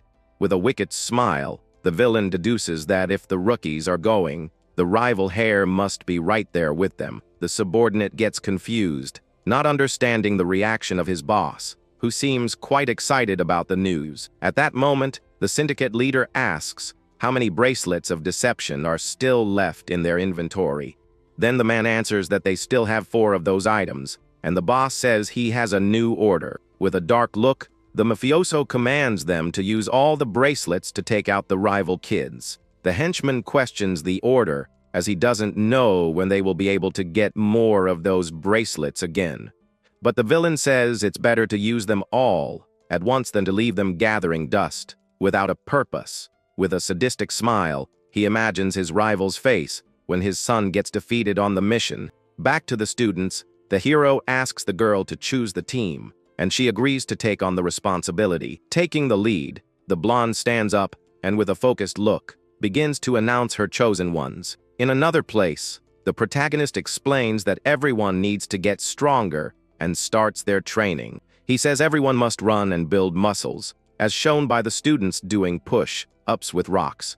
By strengthening their foundation, they will be able to use martial arts with more power during future combats. Faced with such heavy training, the teammates stare at him, totally shocked by that madness out there. The rookie then asks if there is anything wrong, but one of the classmates replies that everything is just fine. Satisfied with the answer, the hero pulls something out from under a cloth and says, "It's Raymond's turn now." The boy reveals a giant rock and warns that the teammate will use the instructor's regeneration stone. The other students are confused, and the blonde-haired youth asks what the regeneration stone is. The hero confirms and says he remembered the stone's properties and that it would be perfect for training. He explains that the stone reflects impact hundreds of times and cannot be broken without source power. Then the youth smiles and says that from now on, he will punch the stone without using his true power. Hearing this, the girl and her friend are completely confused, failing to understand the rookie's plan. The hero takes a fighting stance and with a focused look, prepares to attack the massive stone. At that moment, he unleashes a powerful punch directly onto the rock's surface with all his might. The teammates widen their eyes in shock, seeing that he punched the stone normally right there. The boy knows that without using source power, the recoil from the strike will be huge, but he seems prepared. A massive shockwave explodes from the stone, leaving the other two students completely speechless. The blonde youth puts his hand in front of his face to protect himself from the strong blast of energy that came. A diagram shows that he completely blocked the reflected impact using his small shield. With the shield in hand, the hero explains that the training is about receiving and redirecting direct impacts. The blonde youth understands he will do the training and is surprised by the use of the regeneration stone. After finishing the explanation, the rookie calls on the next student, who was the blue-haired girl. He asks her to attack the stone with her sword and use source power, focusing on a single point. With a shout of determination, the girl understands the order and gets ready to attack the giant rock. The girl jumps into the air and unleashes several sword strikes on the stone, but they all scatter across the rock. The young man points out that it's not easy to focus on just one point, and the panting girl agrees with him. Smiling, the hero reveals that her training is exactly to aim and hit only a single point on the rock. The rookie comments that the stone has already repaired itself, making it perfect for her precision training. The hero demonstrates how to use the sword, making several fast and precise attacks on the arena floor. With a single accurate strike, the regeneration stone cracks right down the middle of its surface. The blue-haired girl is impressed by his skill, and her eyes even begin to tear up. The boy explains that she should value every single strike instead of focusing on the number of attacks made. Now he calls the silver-haired teammate, who gets nervous, not knowing what his training will be. To the youth's surprise, the justice seeker shows only a white feather, leaving the teammate very confused. A green wind aura begins to wrap around the hero's hand, and the small feather resting there. With that, the feather floats, and the silver-haired boy instantly recognizes that wind power. At that, he remembers Lord Vanille, who used the exact same ability during the selection tournament. The blonde youth asks how he learned that, and the rookie says it was after fighting against Vanille. Shocked, the teammate yells that this is ridiculous, because he can't believe it's that easy to learn. Smiling, the hero grabs a spear and says that his training is going to start right at that moment. The justice seeker then delicately balances the feather on the tip of the spear as part of the exercise. He explains that the training is about letting the body flow with the air current that he creates himself. The boy is amazed because it's hard to control a feather, and he makes it look incredibly easy. The protagonist states that you aren't supposed to follow or grab the flow, but rather let yourself be carried by it. And when the young man masters this technique, he will be able to do something incredible with his spear and power. With a quick movement, the hero lifts the feather from the ground, creating a powerful whirlwind of air. With a focused look, he reveals that the student will even be able to create his own flow of energy. To finish the demonstration, he stands completely still, balancing the feather on the spear perfectly. The two teammates are left without a reaction, but the blonde girl appears, calling her friend for the mission. The warrior waves from afar and tells him to hurry up, or else they're going to end up being late. With a light pat, the justice seeker hands the spear over to the silver-haired boy and says goodbye. Running toward his friend, he shouts for the others to train hard while he is away. The two boys stand paralyzed with a dumbfounded look, unable to believe what just happened. But the silver-haired boy fills his chest with courage and decides that he is going to make it happen. Crying with determination, the youth says they are going to do their absolute best, and his teammate supports him in that. The friend asks what he was doing, and the boy says he passed the training on to the others. With a mischievous smile, the hero comments that their group ended up being quite interesting. The blonde laughs out loud and agrees with him, saying that the team she put together really is great. They walk down the hallway toward the rest of the team, whom the girl considers the absolute best. At that, a two-toned-haired teammate greets them with a big smile, waving in their direction. The protagonist and his friend walk up, and the young man apologizes for making them wait there. We get a view of some of the team members, including the two-toned boy and another girl, and it also shows two other students, one with green hair and one with white hair, alongside our protagonist.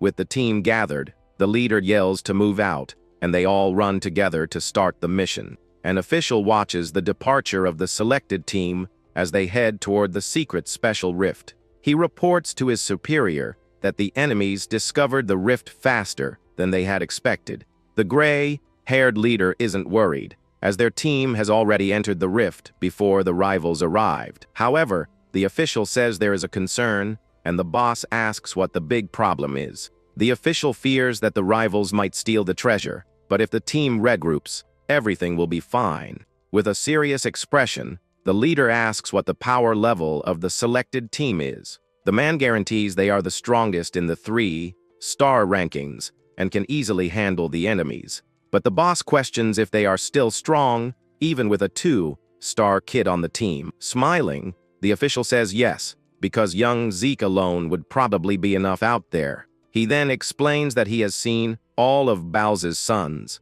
but he simply cannot see the limits of the rookie. The other man counters that despite all that, he is still just a 2-star at the end of the day. The official agrees but recalls a massive flash of power from the spiky-haired boy. And because of that, he realized that the number of stars does not define someone's true strength. The dark blue-haired man is intrigued to hear such a strong statement from his colleague right there. He then remembers feeling the exact same thing when he saw the combat art of the great Lord Balza. Upon hearing this comparison, his colleague is completely shocked, breaking a cold sweat at the great revelation.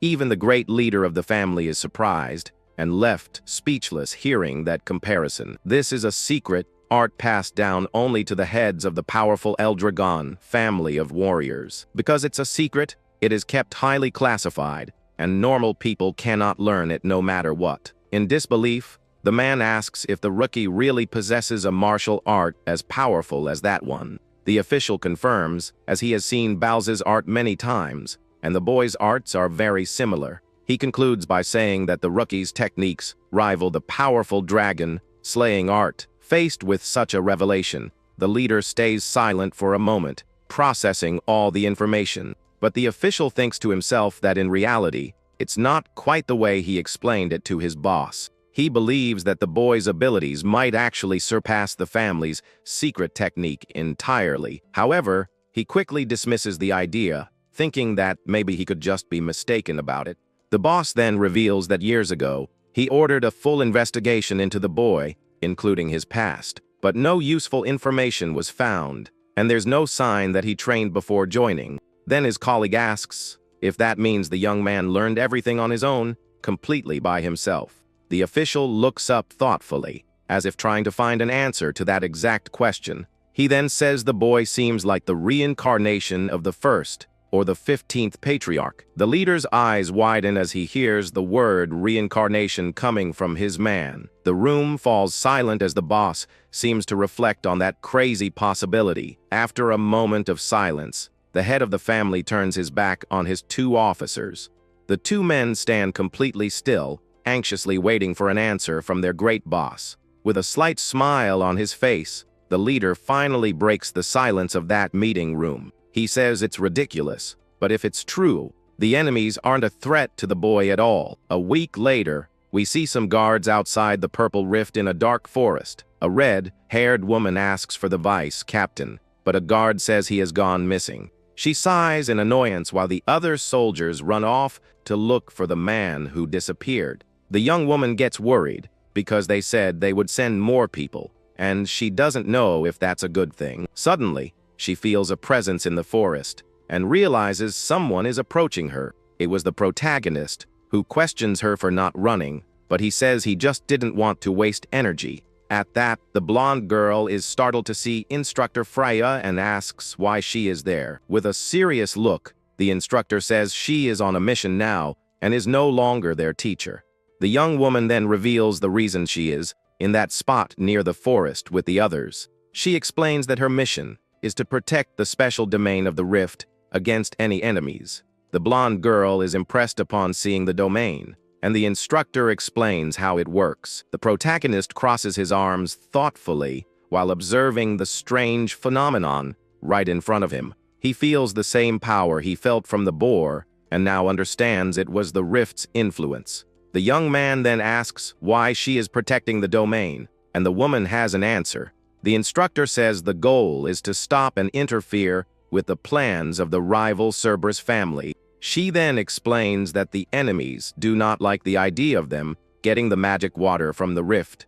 In addition, the young woman reveals they are dealing with monsters that were pushed outside. The teacher confirms and reminds them that the rift only allows up to 7 people of rank 3 stars.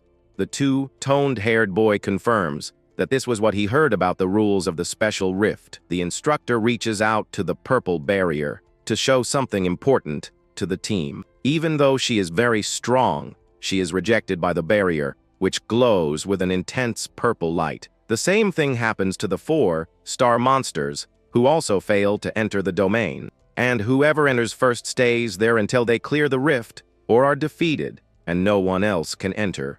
The hero touches the barrier with his fingertips, feeling the strange energy emanating from it. He realizes that it's a barrier that selects who can enter, and that it cannot be broken.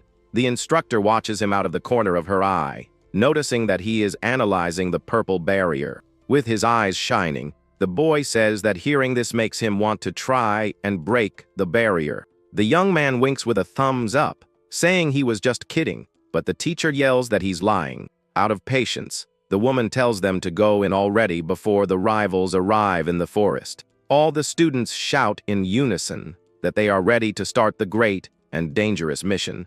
The instructor smiles slightly and wishes good luck to the team of young family warriors. She then watches them enter the purple rift and asks them to give it their absolute best. Inside the rift, the team encounters a horde of dark monsters with deer antlers. One of the monsters lets out a terrifying roar, and the two-toned-haired boy prepares for the attack. With a focused look, the silver-haired boy spins his spear and gets ready for combat. With a battle cry, he leaps and attacks the monsters with a powerful, spinning wind strike. One of his teammates praises the splendid attack, but the young man doesn't seem to care about the compliment.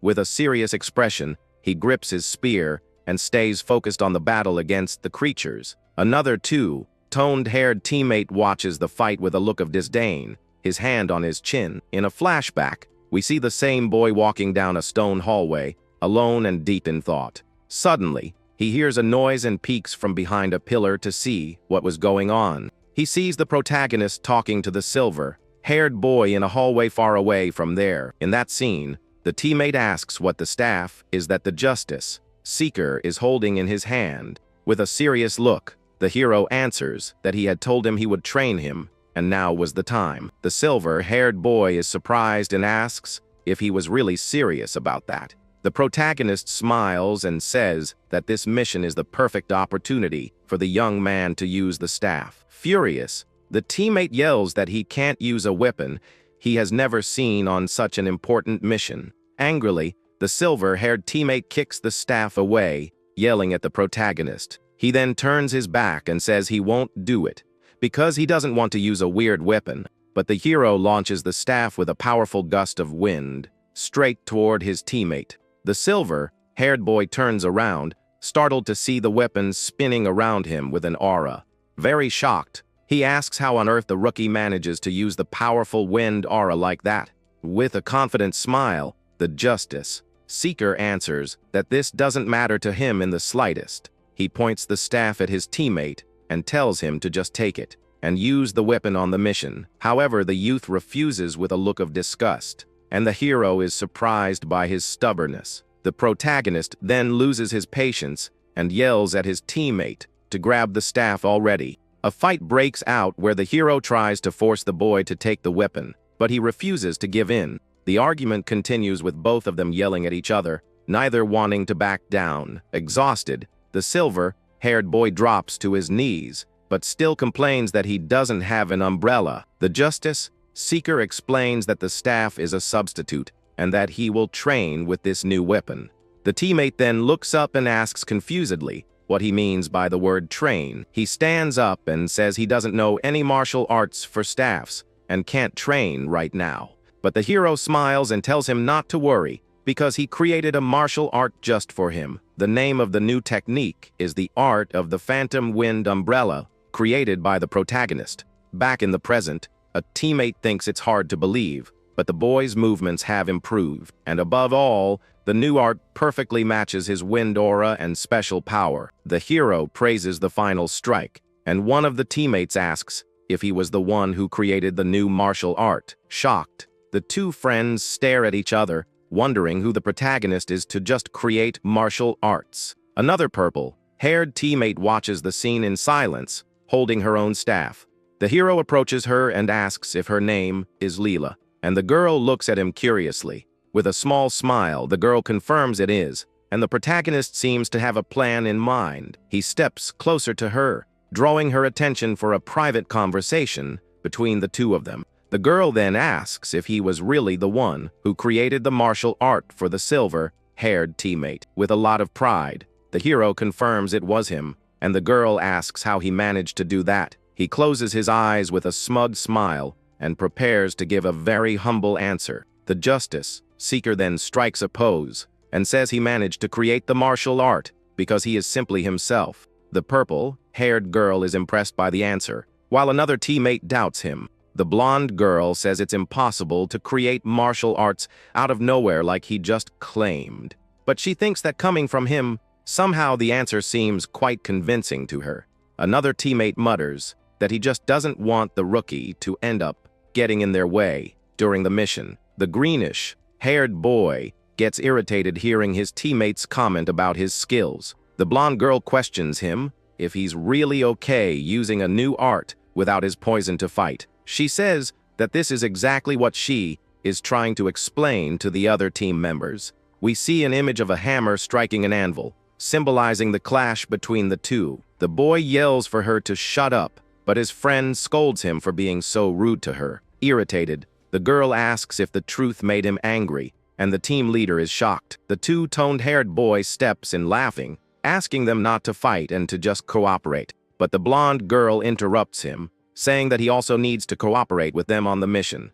He refuses to cooperate with someone who poisoned his teammate during the big tournament. Angry, the girl shouts that she won't accept this selection, and the team leader tries to calm her down. The protagonist asks Leela if she is okay with this, and if she has anything against the boy. The team leader turns her face with a nervous expression, breaking a cold sweat at the hero's question. The silver-haired boy and his friend also turn their backs, waiting for her answer. The girl says she doesn't care because she can finally participate in a real mission. The hero laughs and says she is incredible, but the girl thinks he shouldn't take it as a joke. One of the teammates then asks the leader why she chose those two for the team. With a determined look, the blonde says she isn't as detached as the purple-haired girl, but she admits there is no doubt about the skill of those two and that they are needed right there. The teammate mutters that the leader is wise, unlike her cousin, and the blonde gets irritated by this. The protagonist watches the scene from afar and wonders if this team is really going to work out in the end.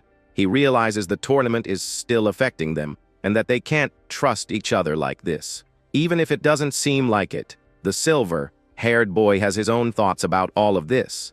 The hero thinks an unbalanced team is risky, but that they can eventually become friends. Suddenly, a bright light appears in the forest, drawing the attention of all the students present.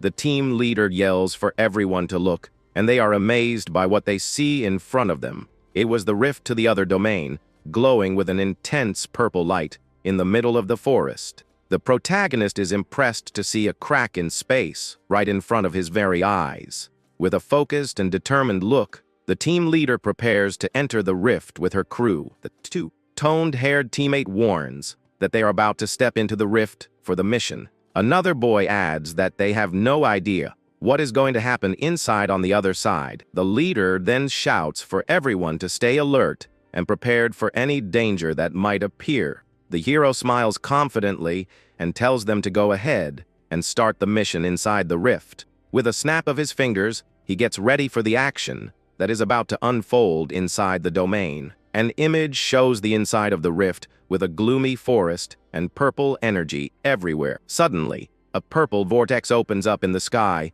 and begins sucking in everything around it. At that, a man in a suit is pulled into the vortex, dissolving into pure purple energy. The protagonist's eyes glow with a golden light as he senses the presence of something strange. The purple-haired teammate asks what is wrong, but he seems entirely focused on something else. The hero replies that it's nothing and keeps walking toward the rift with the rest of the team. The team approaches the entrance of the rift, bracing themselves for what awaits them on the other side. With one last look at the rift, the protagonist leads the way into the new domain. The moment he steps inside the rift, a mysterious force pulls him right into the portal.